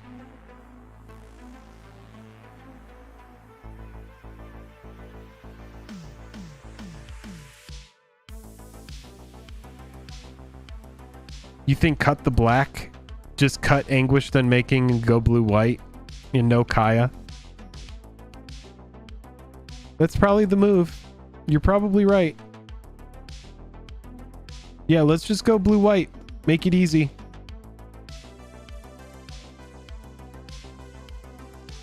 Let's run 41. I like running 41. I honestly love running 41. So you're not going to be able to talk me out of running 41. But I am going to go pee really quick. So yeah, we're just going to go with this. Oh yeah, thank you. Good looking out. And then we have 3 freaking dual lands.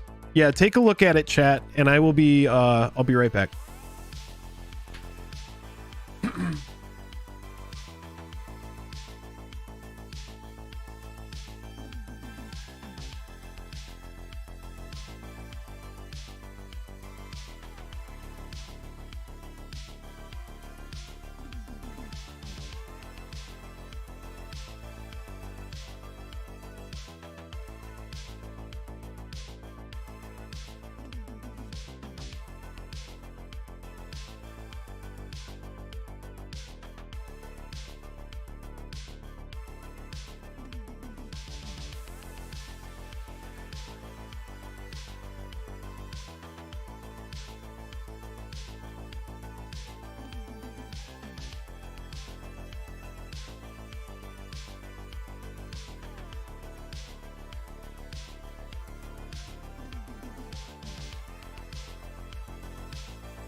I'm back.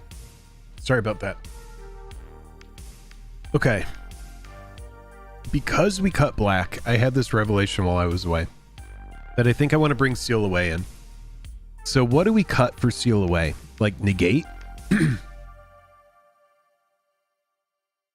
Sword?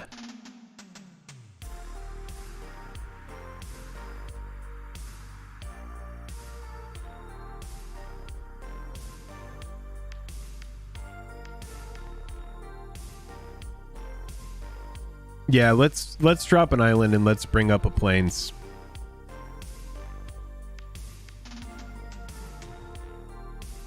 We do have double blue, but only on the Sphinx's Rev. Bird?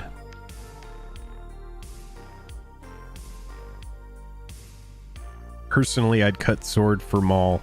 I like flying more than protection for getting through. I'm also bad at magic.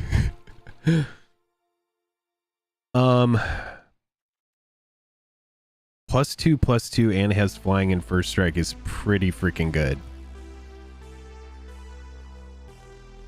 It has a pretty freaking hefty equip, but the first equip is free.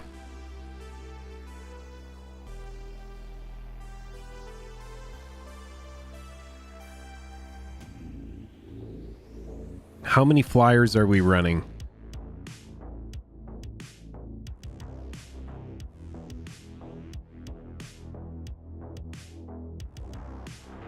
One, 2, 3, 4, 5, 6.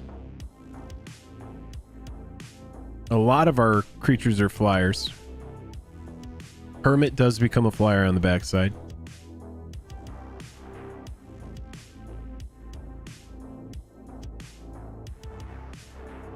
I want to bring in Seal Away. Is that a fool's errand? Is it stupid for me to bring in Seal Away? Retro, what do you mean when you say bird makes the deck fat? I want to figure that out. Yeah, they would carry sword well.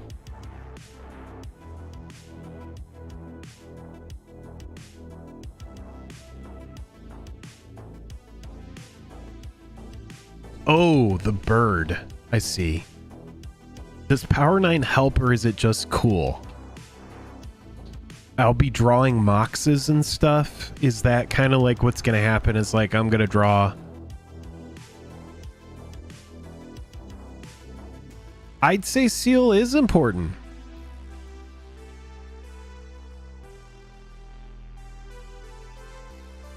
Yeah, fuck it, dude. We're running that fucking thing that makes... We are running that thing. We're doing it. I'm gonna run the Power 9 shit. I don't know if we could go 42. 42 scares the shit out of me. I mean, the gate is good.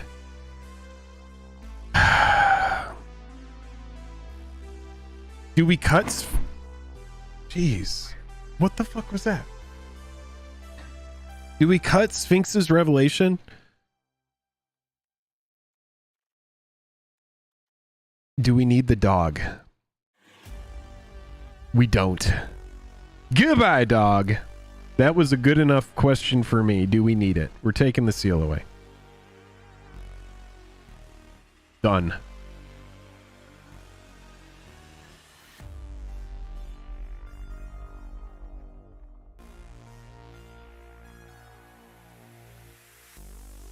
No, we're at 41. The dog has been sacrificed. As much as I love the dog. Yeah, I feel good about this. Time Warp is how much on Power 9?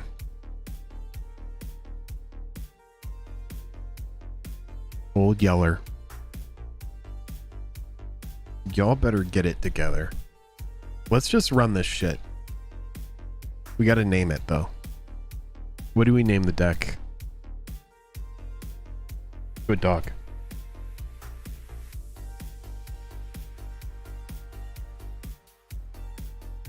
Look. The dog isn't in the deck, but the dog will always be remembered. Good dog.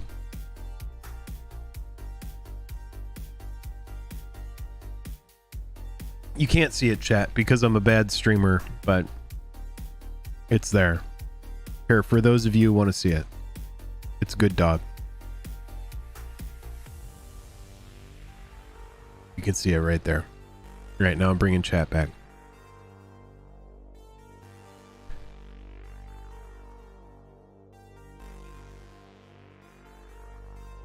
All right, let's play. Why is the dog there? The dog is a state of mind. All right, let's see if we're actually good at deck building or if we just were having a good time.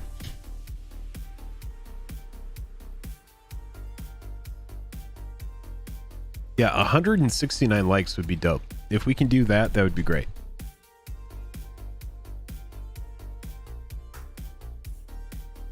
All right, well, let's test out this thing. Hand looks fine. We'll go irrigated, tapped, and say go.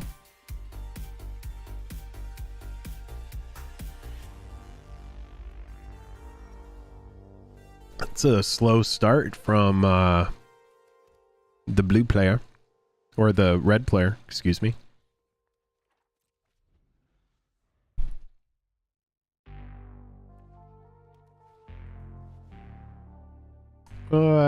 Yeah, I'm good on that. Thank you, though. I do appreciate that. And that's why you run the gate.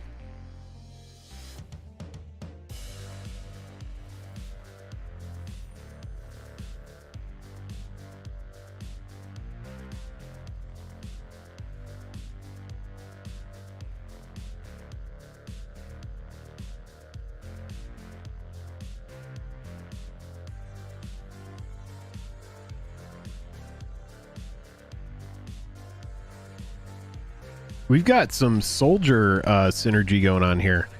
I'm getting the sword out.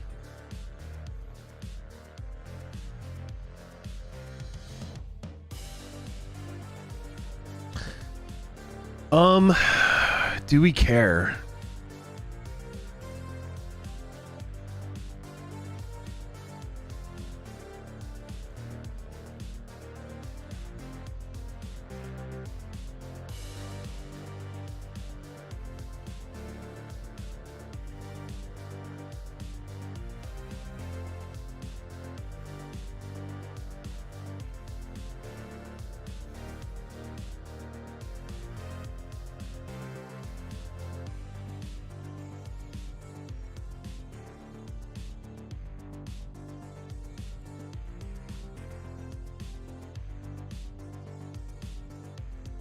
Well, we're eating through the removal.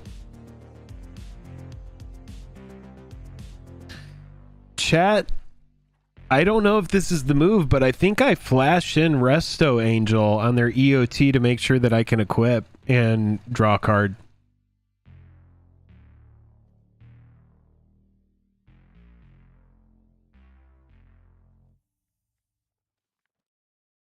No, you're right. Yep. Yep, that's the move. You're right. Pro red. That would have been a massive, massive oof. All right, go for the throat. All right, Resto.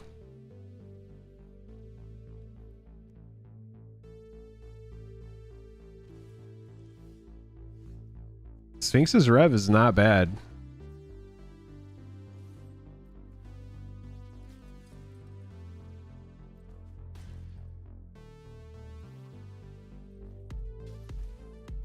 And now we are what you call running away with it.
Well, this is what you call really stupid.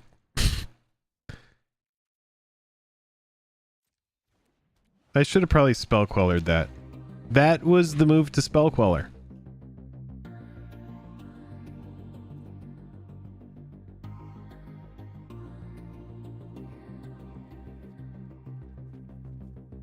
That was, and we didn't even get to board wipe this game, chat.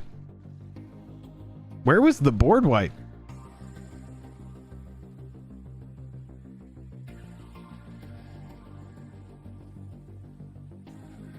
All right. Good dog. Good dog. Yeah, he's got nothing, says Dom. Yeah.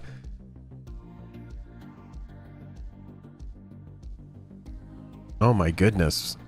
When you're just like, yeah, we'll go ahead and get rid of this card, and then it's like you speaks his rev into an ancestral recall. Oh my goodness gracious. That felt dirty. Timmy's Power 9 Emporium of Arc. Shut up, Retro.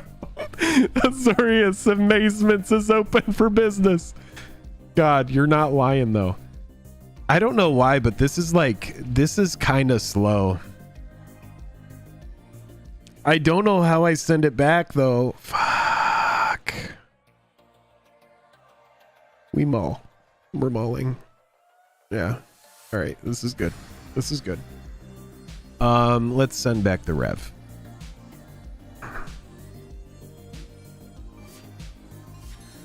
I like being able to do like Hermit into Champion of Wits on curve. And then we got the resto so we can flash the champion. I mean, like that's really good. Oh, Valky is good too.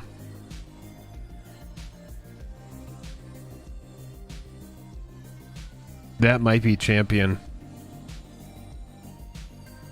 Okay. I'm actually fine with that. I am fine with that.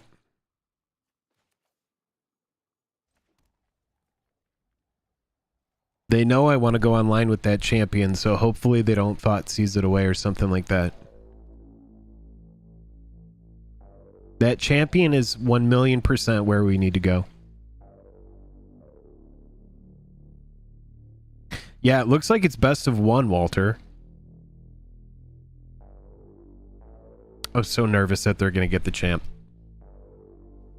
The champ is going to put us over the top. I know that right now, if I were them, I'd be like, how do I get that champion of wits out of here? Nope, they're just going to swing.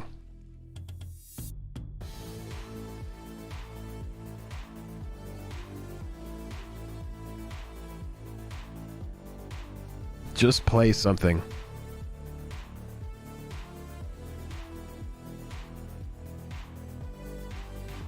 Because I am totally down. Okay. All right, that's fine. You may look at the top card of your library. You may play lands from the top of your library as long as you control. Okay. All right, that's fine. So we need to keep a blue source, but this is great. We can filter away a bunch of these lands that we don't really want. Let's just play the blue source because I want to be 2 white and 2 blue sources after this. So we'll champion here.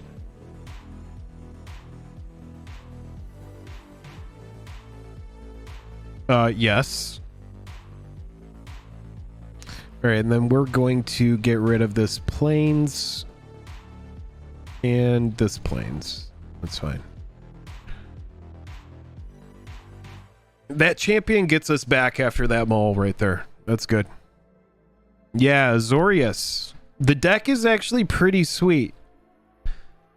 We just had a very degenerate game, but we do know that everybody has very strong cards.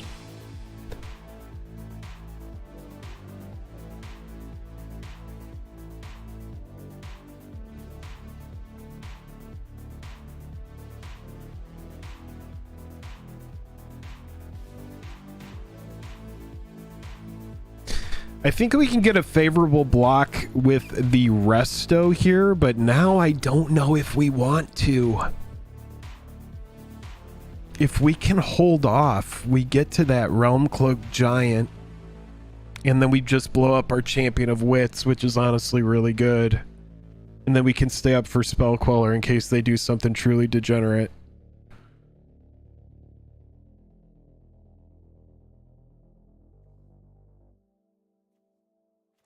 I think that's the move. We stay up for the board wipe, let them overcommit.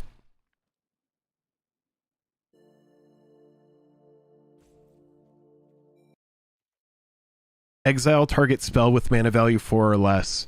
Yeah, you know what? I actually like this because now we can block confidently with the champion to mitigate damage.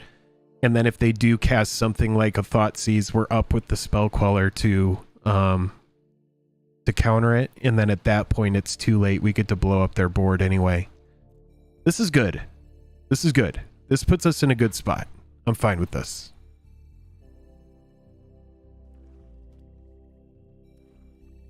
All right, what do they do? What is their plan here? Swing out, obviously.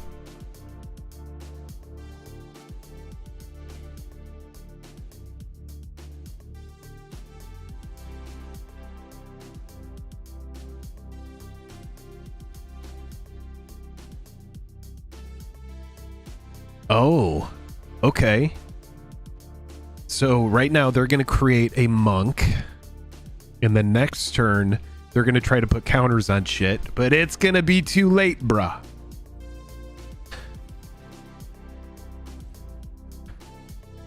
All right, this resolves.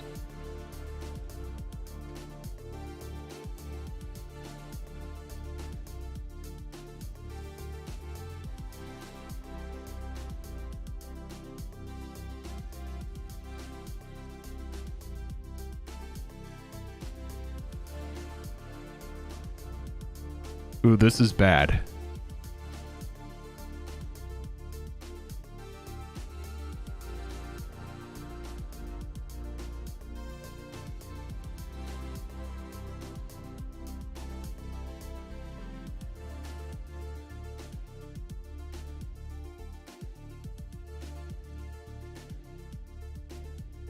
Wait, but they can't do it. They don't have the mana for it, right? They don't have the mana to do that ability.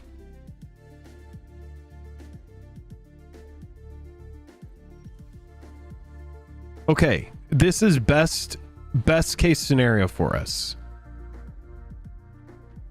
We're gonna bluff, obviously. And unless they're holding a heroic intervention, I think we're gonna be in a really good spot after this.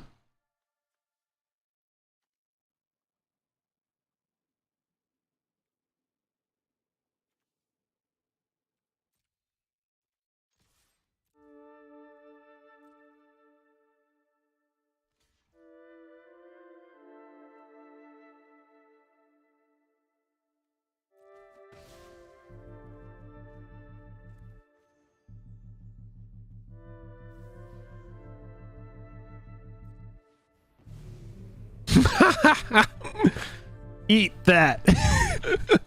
Oh god, is that a Shieldred? Oh, shut up.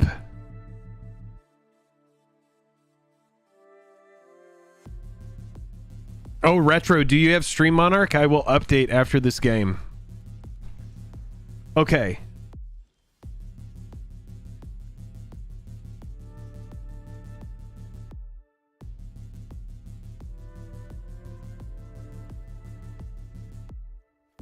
All right, this is tough.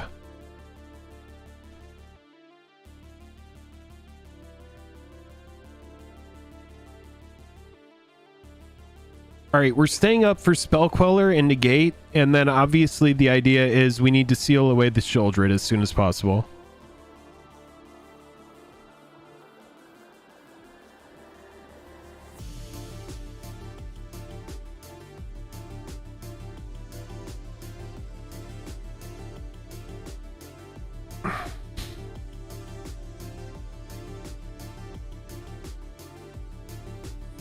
All right, we need to hope that for some reason they just decide to swing the Shieldred into us.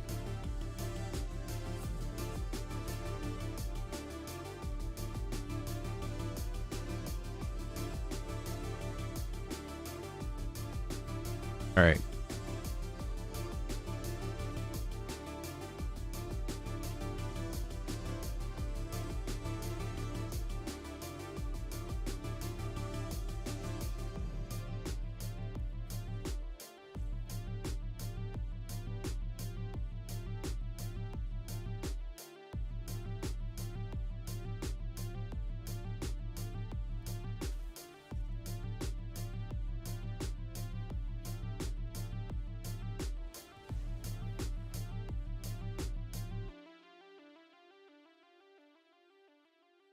They would just pump this to get it out of range. This thing is going to hurt us too. Yeah, we need to deal with that as soon as possible.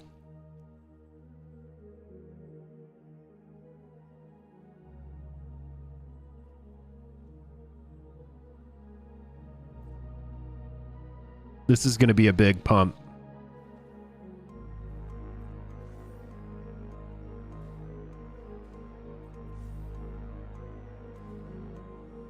It might have been worth it to just play the Spell Queller there.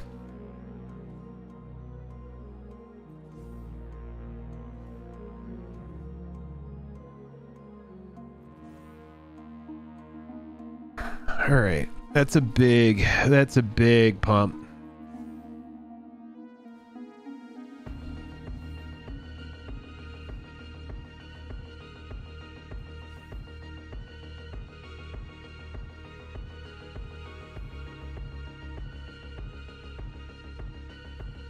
Brutal.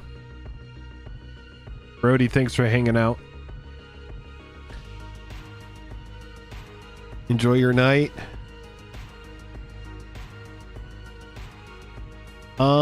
I think this puts us in a dangerous range here.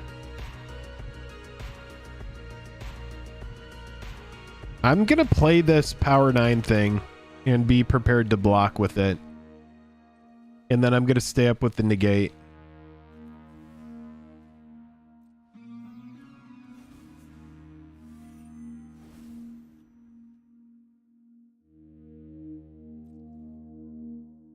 Yeah, because we need to block the 2/2, so anything that they play trying to remove something, we need to negate, and then we have to block the 2/2 with our 2/3.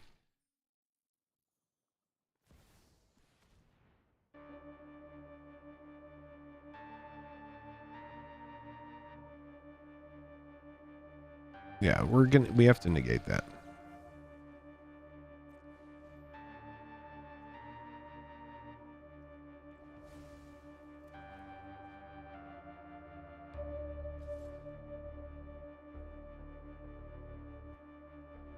Yeah, this is pretty rough. We have this Misery Shadow that we have to deal with. And we essentially are just trying to like dig into a board wipe. And we are far, far from it.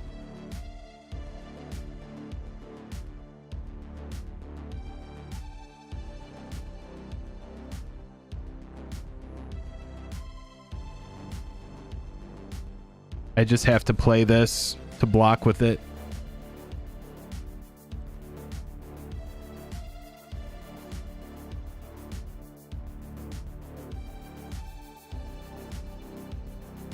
And we do have a Resto Angel that is up.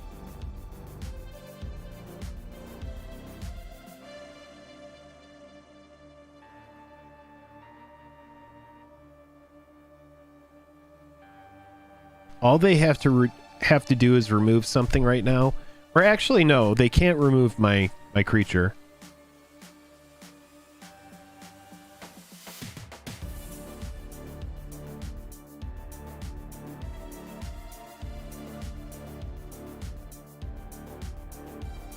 I think I like flash in Spell Queller here just to kill the 2/2 if he decides to swing with it. I can't take any damage.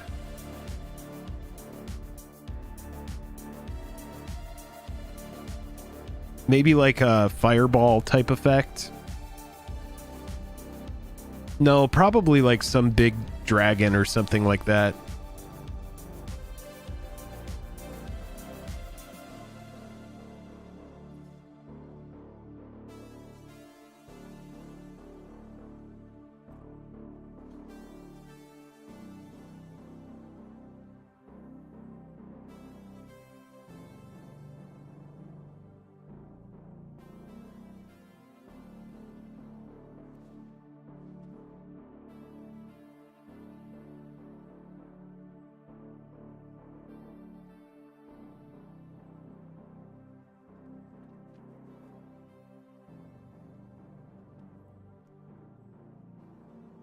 God, this is probably the wrong move, but I don't even care because I'm just going to do it.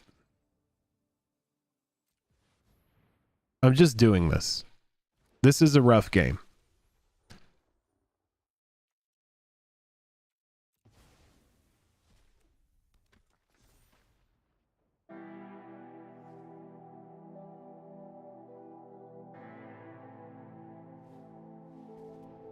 All right.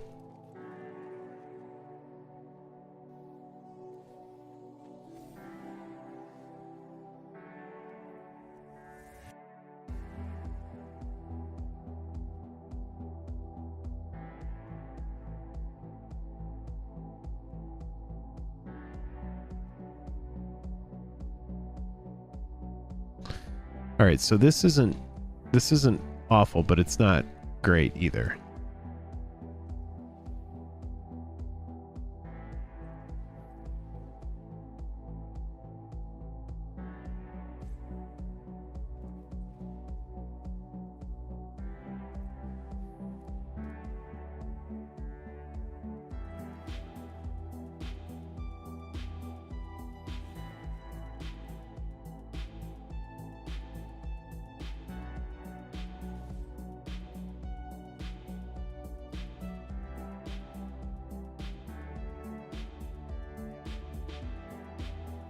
If he lets me get through, I can kill the shadow. If he blocks, he wins. That's how it goes. Yep, he wins. Good game.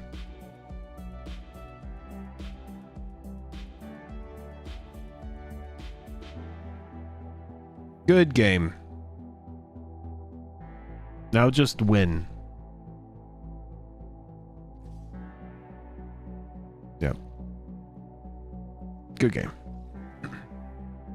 All right, we're 1-1. That Misery Shadow. Man, that was almost worse than the Shieldred. We had to get rid of the Shieldred, but that Misery Shadow was rough. Oh, yeah, let's do that. What did I miss? Keto, what? Oh, Keto did have one. Yeah, that's right. Let me get this in here. Retro MTG new stream monarch. Sorry that it took me so long to get to this. Let's go ahead and get this updated with the properties. All hail the new stream monarch. Retro MTG with the money sign $10 super chat.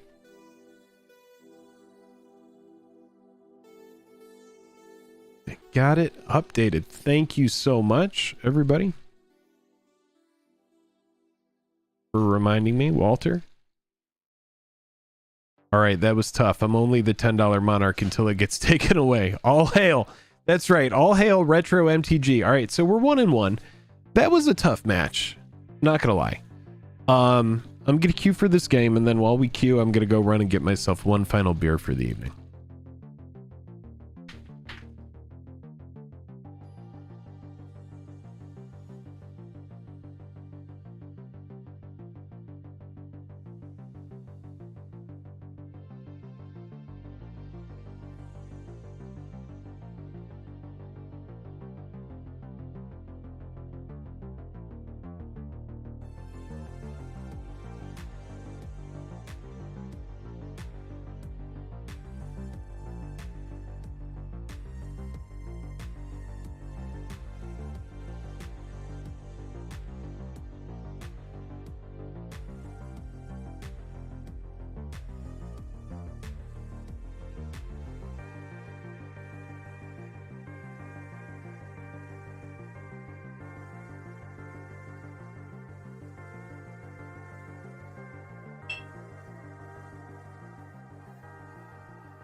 What?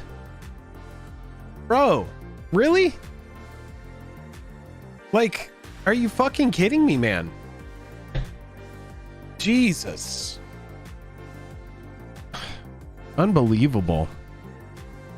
Talk about, like, just a game absolutely shitting all over you.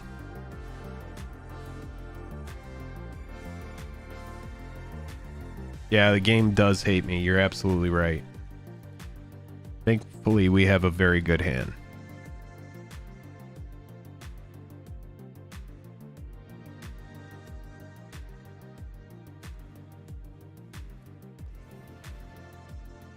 Okay.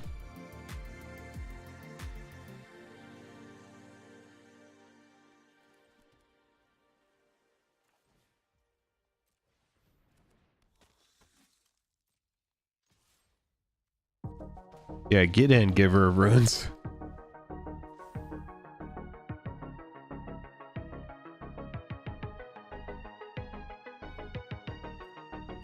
Kind of brutal.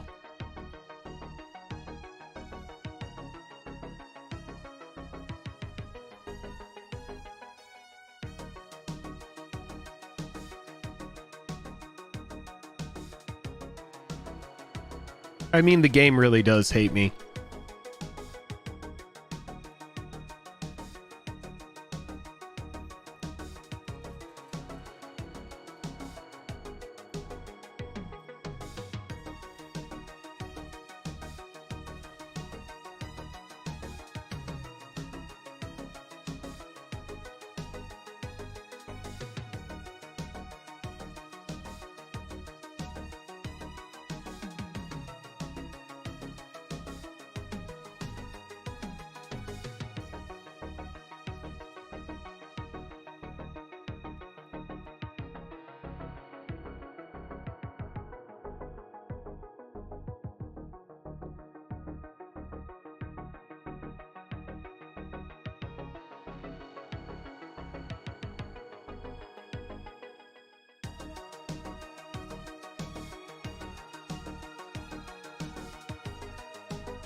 This is probably kind of dirtily, but whatever.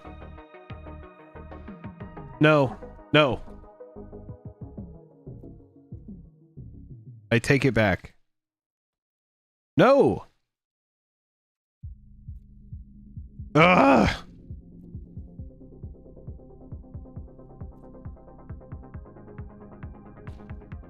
It's fine. I'm getting through with my 3-2. And I have the spell queller up for removal.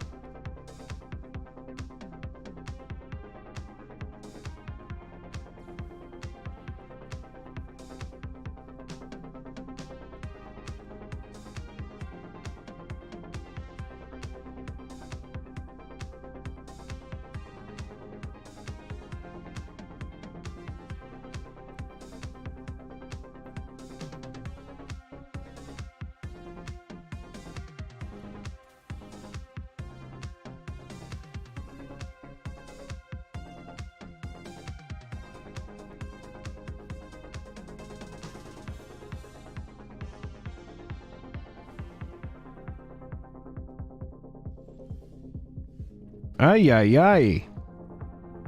Oh, why does this have to enter the battlefield tapped? Why?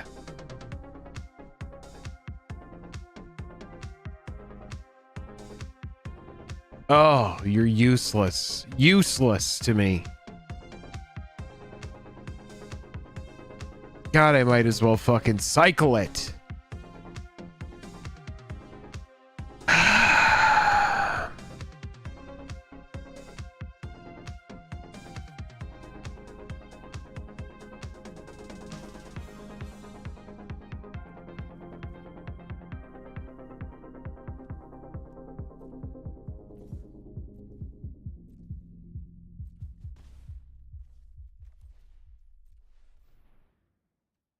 Counter.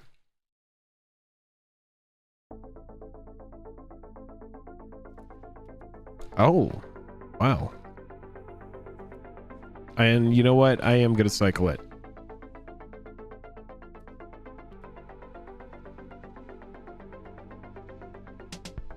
Do we come back here, chat? Oh my god, chat. Do we come back? Why did I not play that stupid fucking... Oh my god, Jake.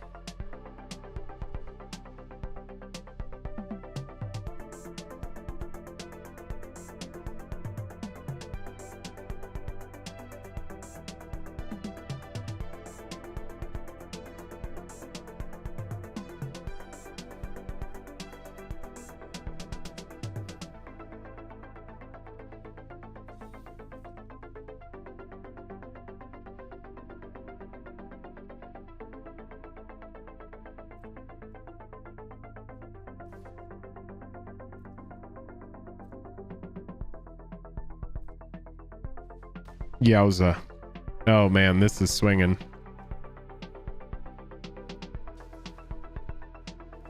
This is swinging.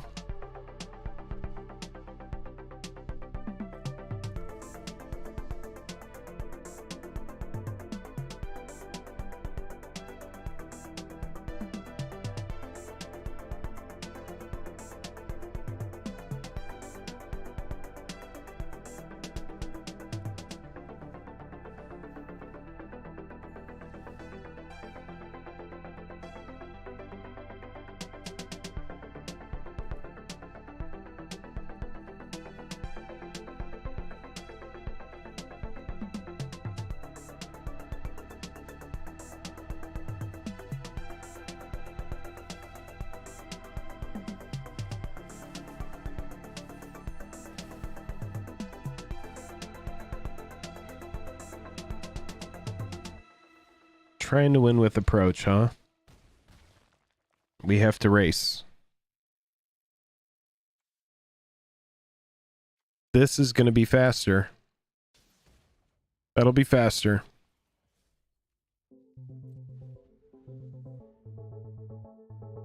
No board wipe.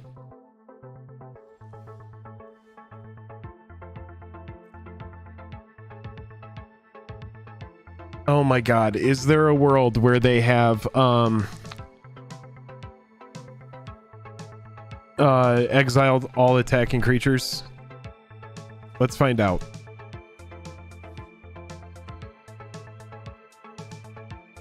Because we would win on the next one anyway.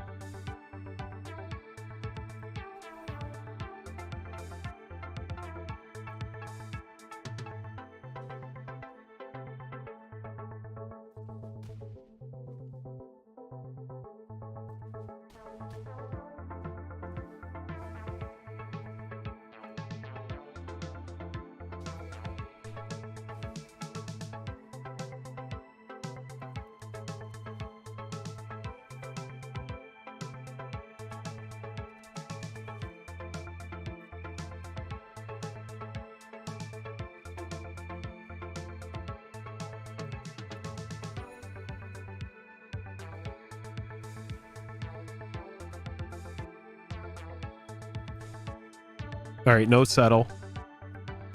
Now settle. I'm just gonna play like they don't have the settle. I can't let them get to that second cast of approach.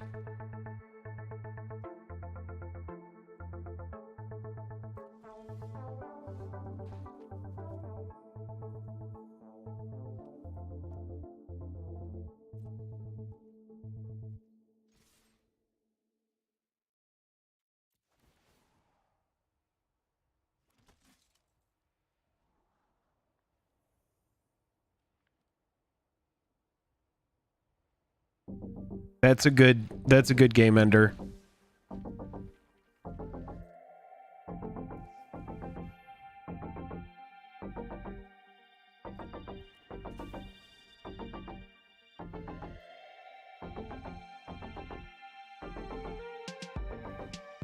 All right, we're still 3 away from the approach.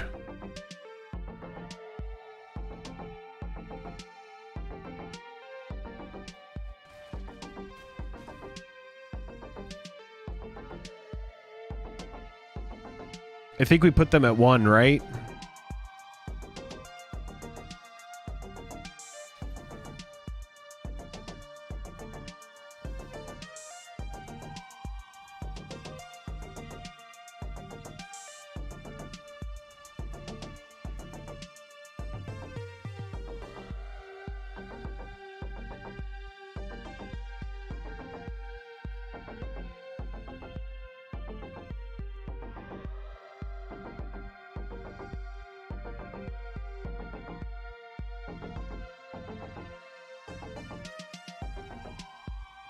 Let's go. Yeah, that transform on the Elish in response to a board wipe, for example. We take that. 2 dubs. 1 L. Oh, it is sorcery speed only. Okay. Whoops. What do we get the more we win? Okay, we get gold. It costs 4,000 gold to enter.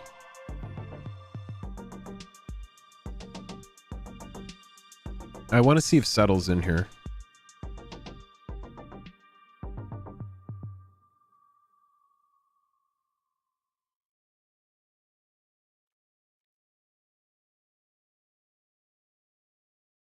There it is. All right, so Settle is in here.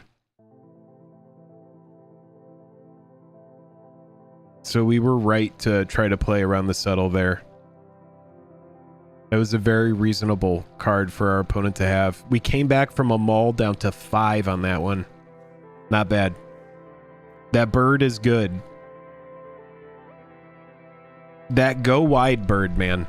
And then also the honestly, our hand was just, our maul to 5 was good. We had a good maul to 5. All right, we got 1 loss. We're at 2 wins. Let's see how we go here. Thanks, Jonathan. Yeah, that was a good maul. We got really lucky on that maul to 5. I mean, game was really mad at us. This is just fantastic. Top tier hand. I would put this at a solid 9 or a 10.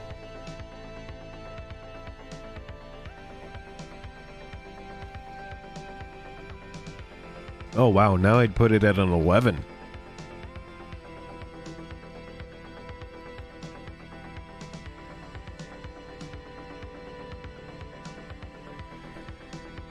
Yeah, beautiful hand, right? We just want to go online with that Oracle. Honestly, we want to get the fucking bird online. But the champion is good too. We'll stay up for a seal away here. Hopefully our opponent just plays a creature and taps out. I would like to just play the bird and hold off on the champ. Well, we do know that our opponent is playing at sorcery speed, so we got that going for us. Let's just go ahead and get our bird in the air, right? Get the overpowered Oracle of the Alpha.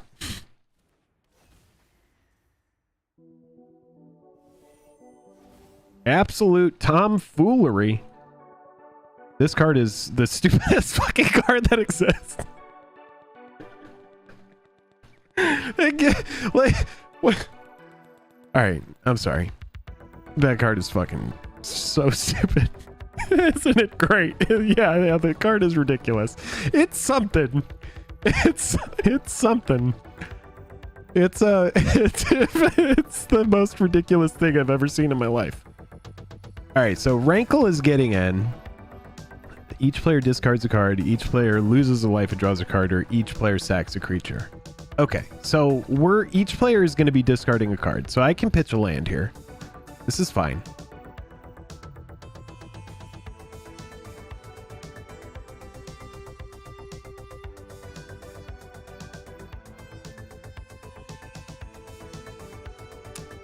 So we seal away, I think, and then swing low, sweet chariots. We're not going to let Rankle continue to do anything. I would like to Day of Judgment, but we'll wait on that. Rankle kind of is a little bit much. Oh, wait.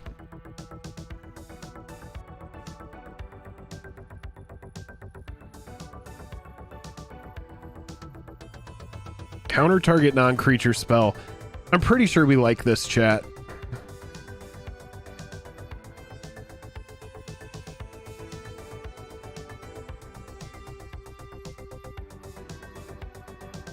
No, Rankle's a great card. But I do think we're going to seal away Rankle here.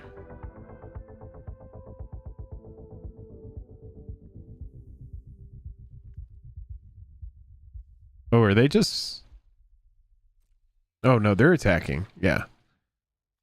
All right, so let's just do this and see what our opponent does.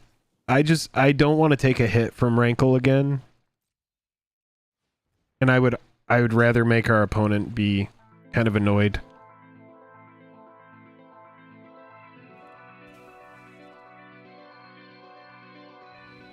Yeah, Bird is absolute shenanigans. My arguments against the Bird was never... No, dude, it's all good. All good.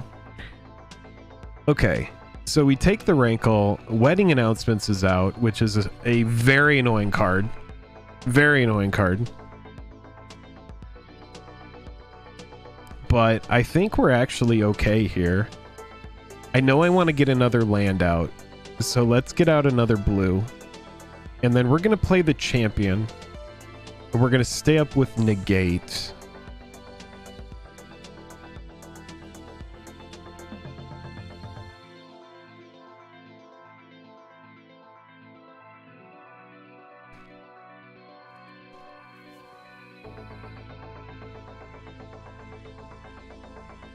And then we're going to pitch whatever lands we draw.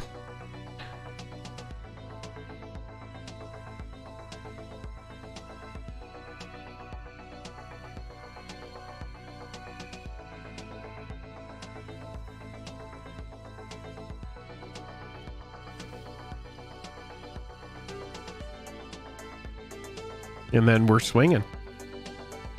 Our hand looks good. We're scrying. We got Thalia coming up, which is honestly probably pretty good versus our opponent. Also, it has First Strike, which is going to be very relevant. I don't even know if we're going to need this Day of Judgment. I see us kind of becoming a problem for our opponent here.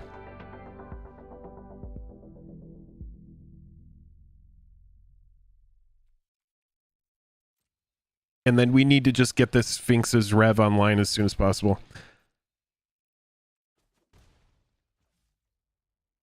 We only need 8 likes, chat, to get to what, 169? All right, so we're up with the Negate. Let's see what our opponent decides to do. Yeah, I mean, this is exactly what we go for with the Negate. This is where we want to be. We're not ready for that yet. We like our board.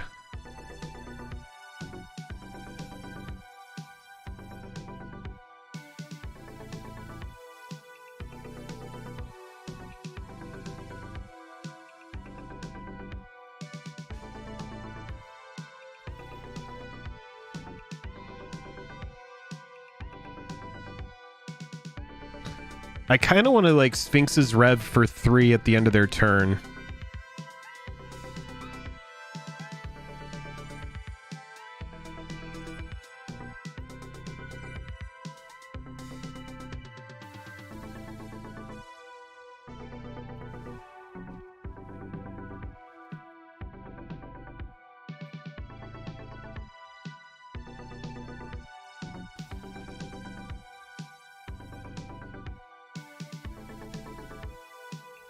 Yeah, we're gonna Sphinx's Rev for 3 on the EOT. One more like to get to 169. Do it for the memes.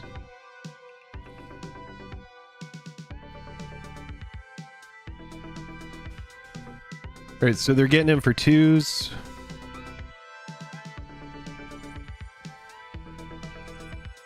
This is fine.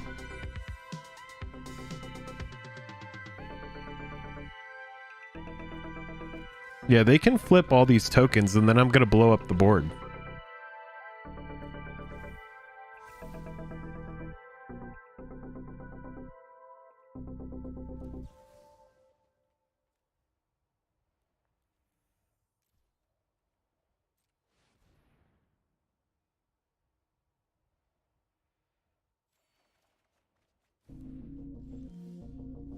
All right. And this is what we call options. We got options, chat.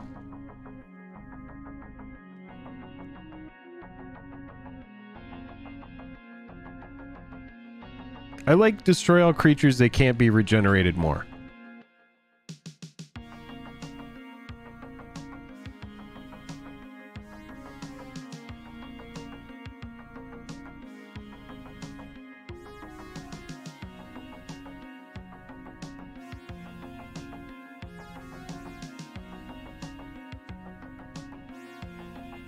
Yeah.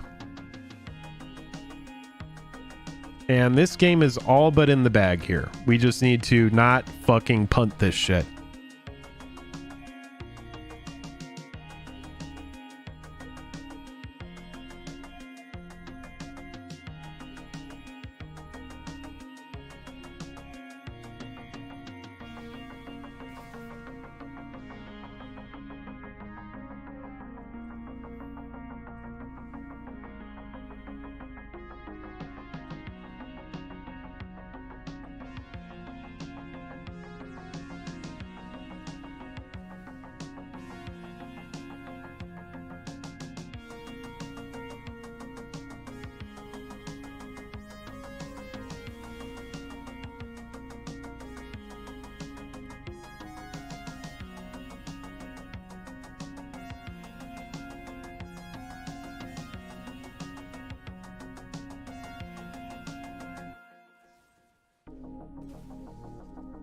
Okay. Can't get away with all of it.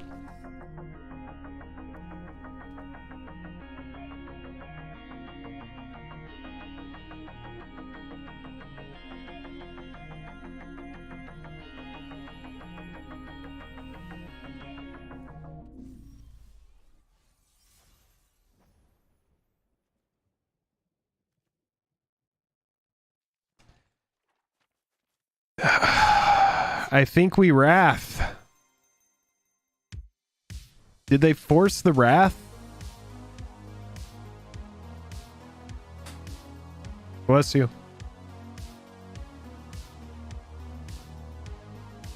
That Lyra almost forces the wrath.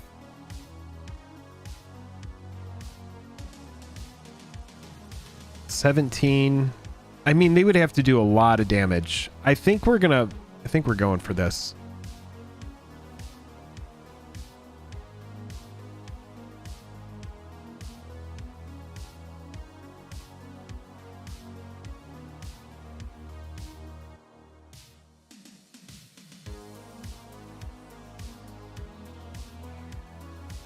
Yeah, I want to only play like big hits for the rest of the game here. So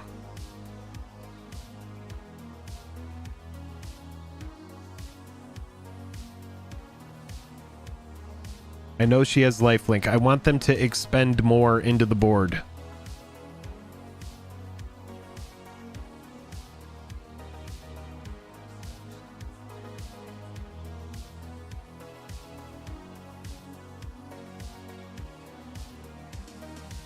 All right, well, we're wrathing now.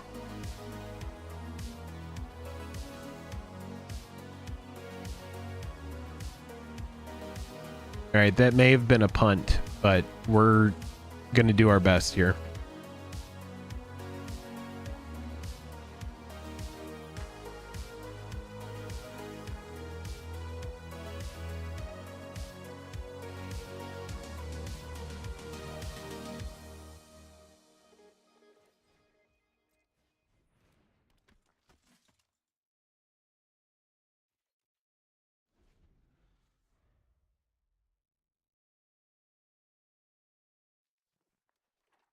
We have to stabilize. Menace? Oh, God. Flying Menace. That's brutal.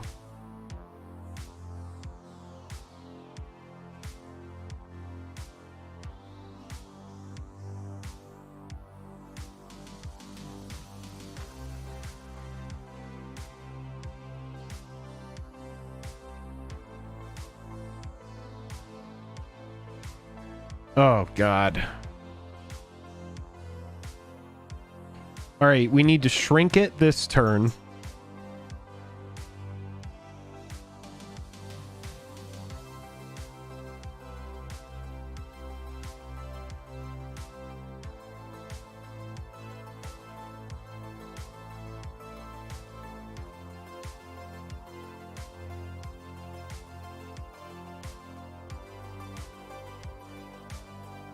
Oh, that might have been a punt.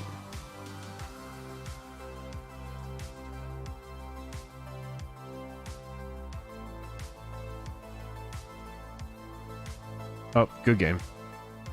Damn. 2-2. That was tough. That was tough.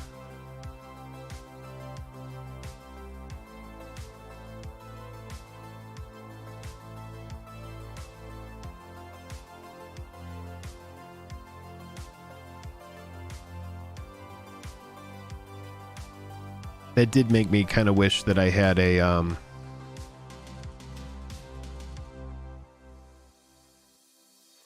oh, this hand kind of sucks.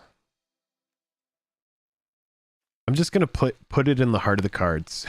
I'm keeping it because there's a Sword of Fire and Ice, and we're going first. Let's just go.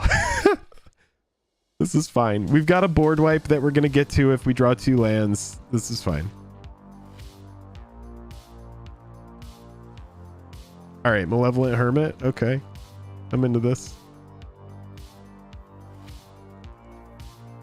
If we could just like go Sword on Hermit, just run rampant and kill mana dorks. Fuck it, we're doing it. Yeah, we're doing it.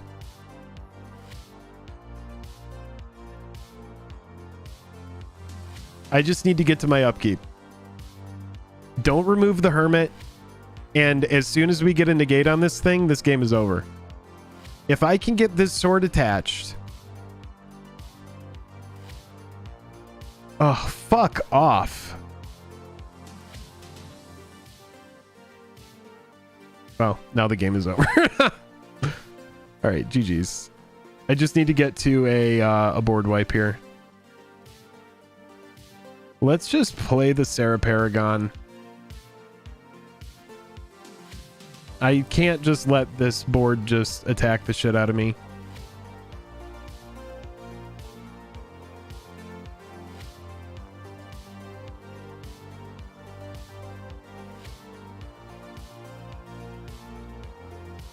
If they remove the Paragon, I just need to draw a land.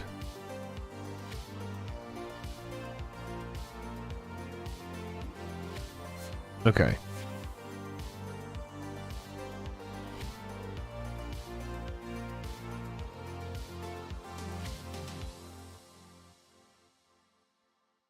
If they're offering that, do I double block that? I double block that. No, no blocks.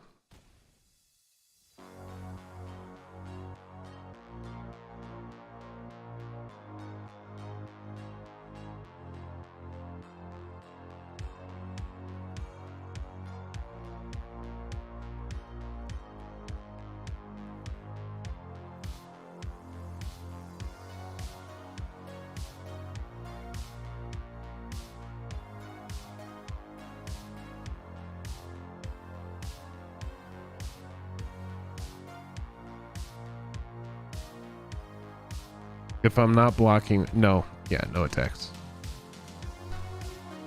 All right, so we got the Hermit up to counter a non-creature spell. But we're in a tough spot here. If we can get to equipping this Paragon with the sword, we could clean things up a little bit. But we have to see what they decide to do. We are definitely in trouble here.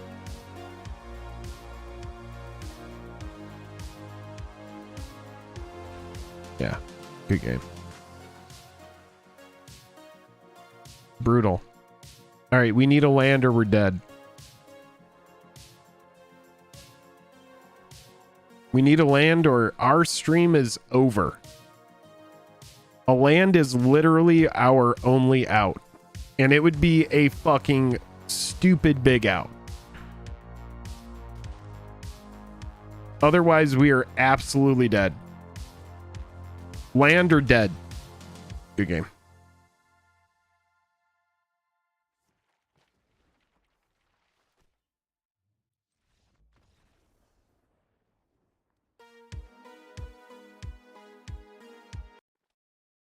Good game. All right. Well, this stream has gone on for what is honestly one of the longer streams that we've had in a while. Stream has been going for, well, we started at 6:30 and it's currently 11:21. So, geez, just under a 5-hour stream. Let's claim these prizes. Let's reveal these cards. It's a Temple of Triumph. We're going to claim that. Everybody, thank you so much for hanging out. I'm just going to go ahead and end this stream because I'm tired and I'm kind of hungry. And thank you all so much for your time tonight. All hail the Stream Monarch, Retro MTG. Thank you, Retro, for the $10 super chat.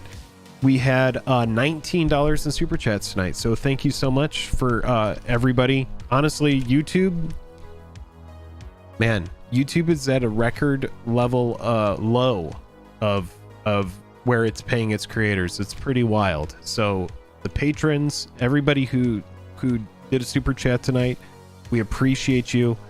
That every little bit helps so much. So I appreciate y'all so much. Have a good rest of your night.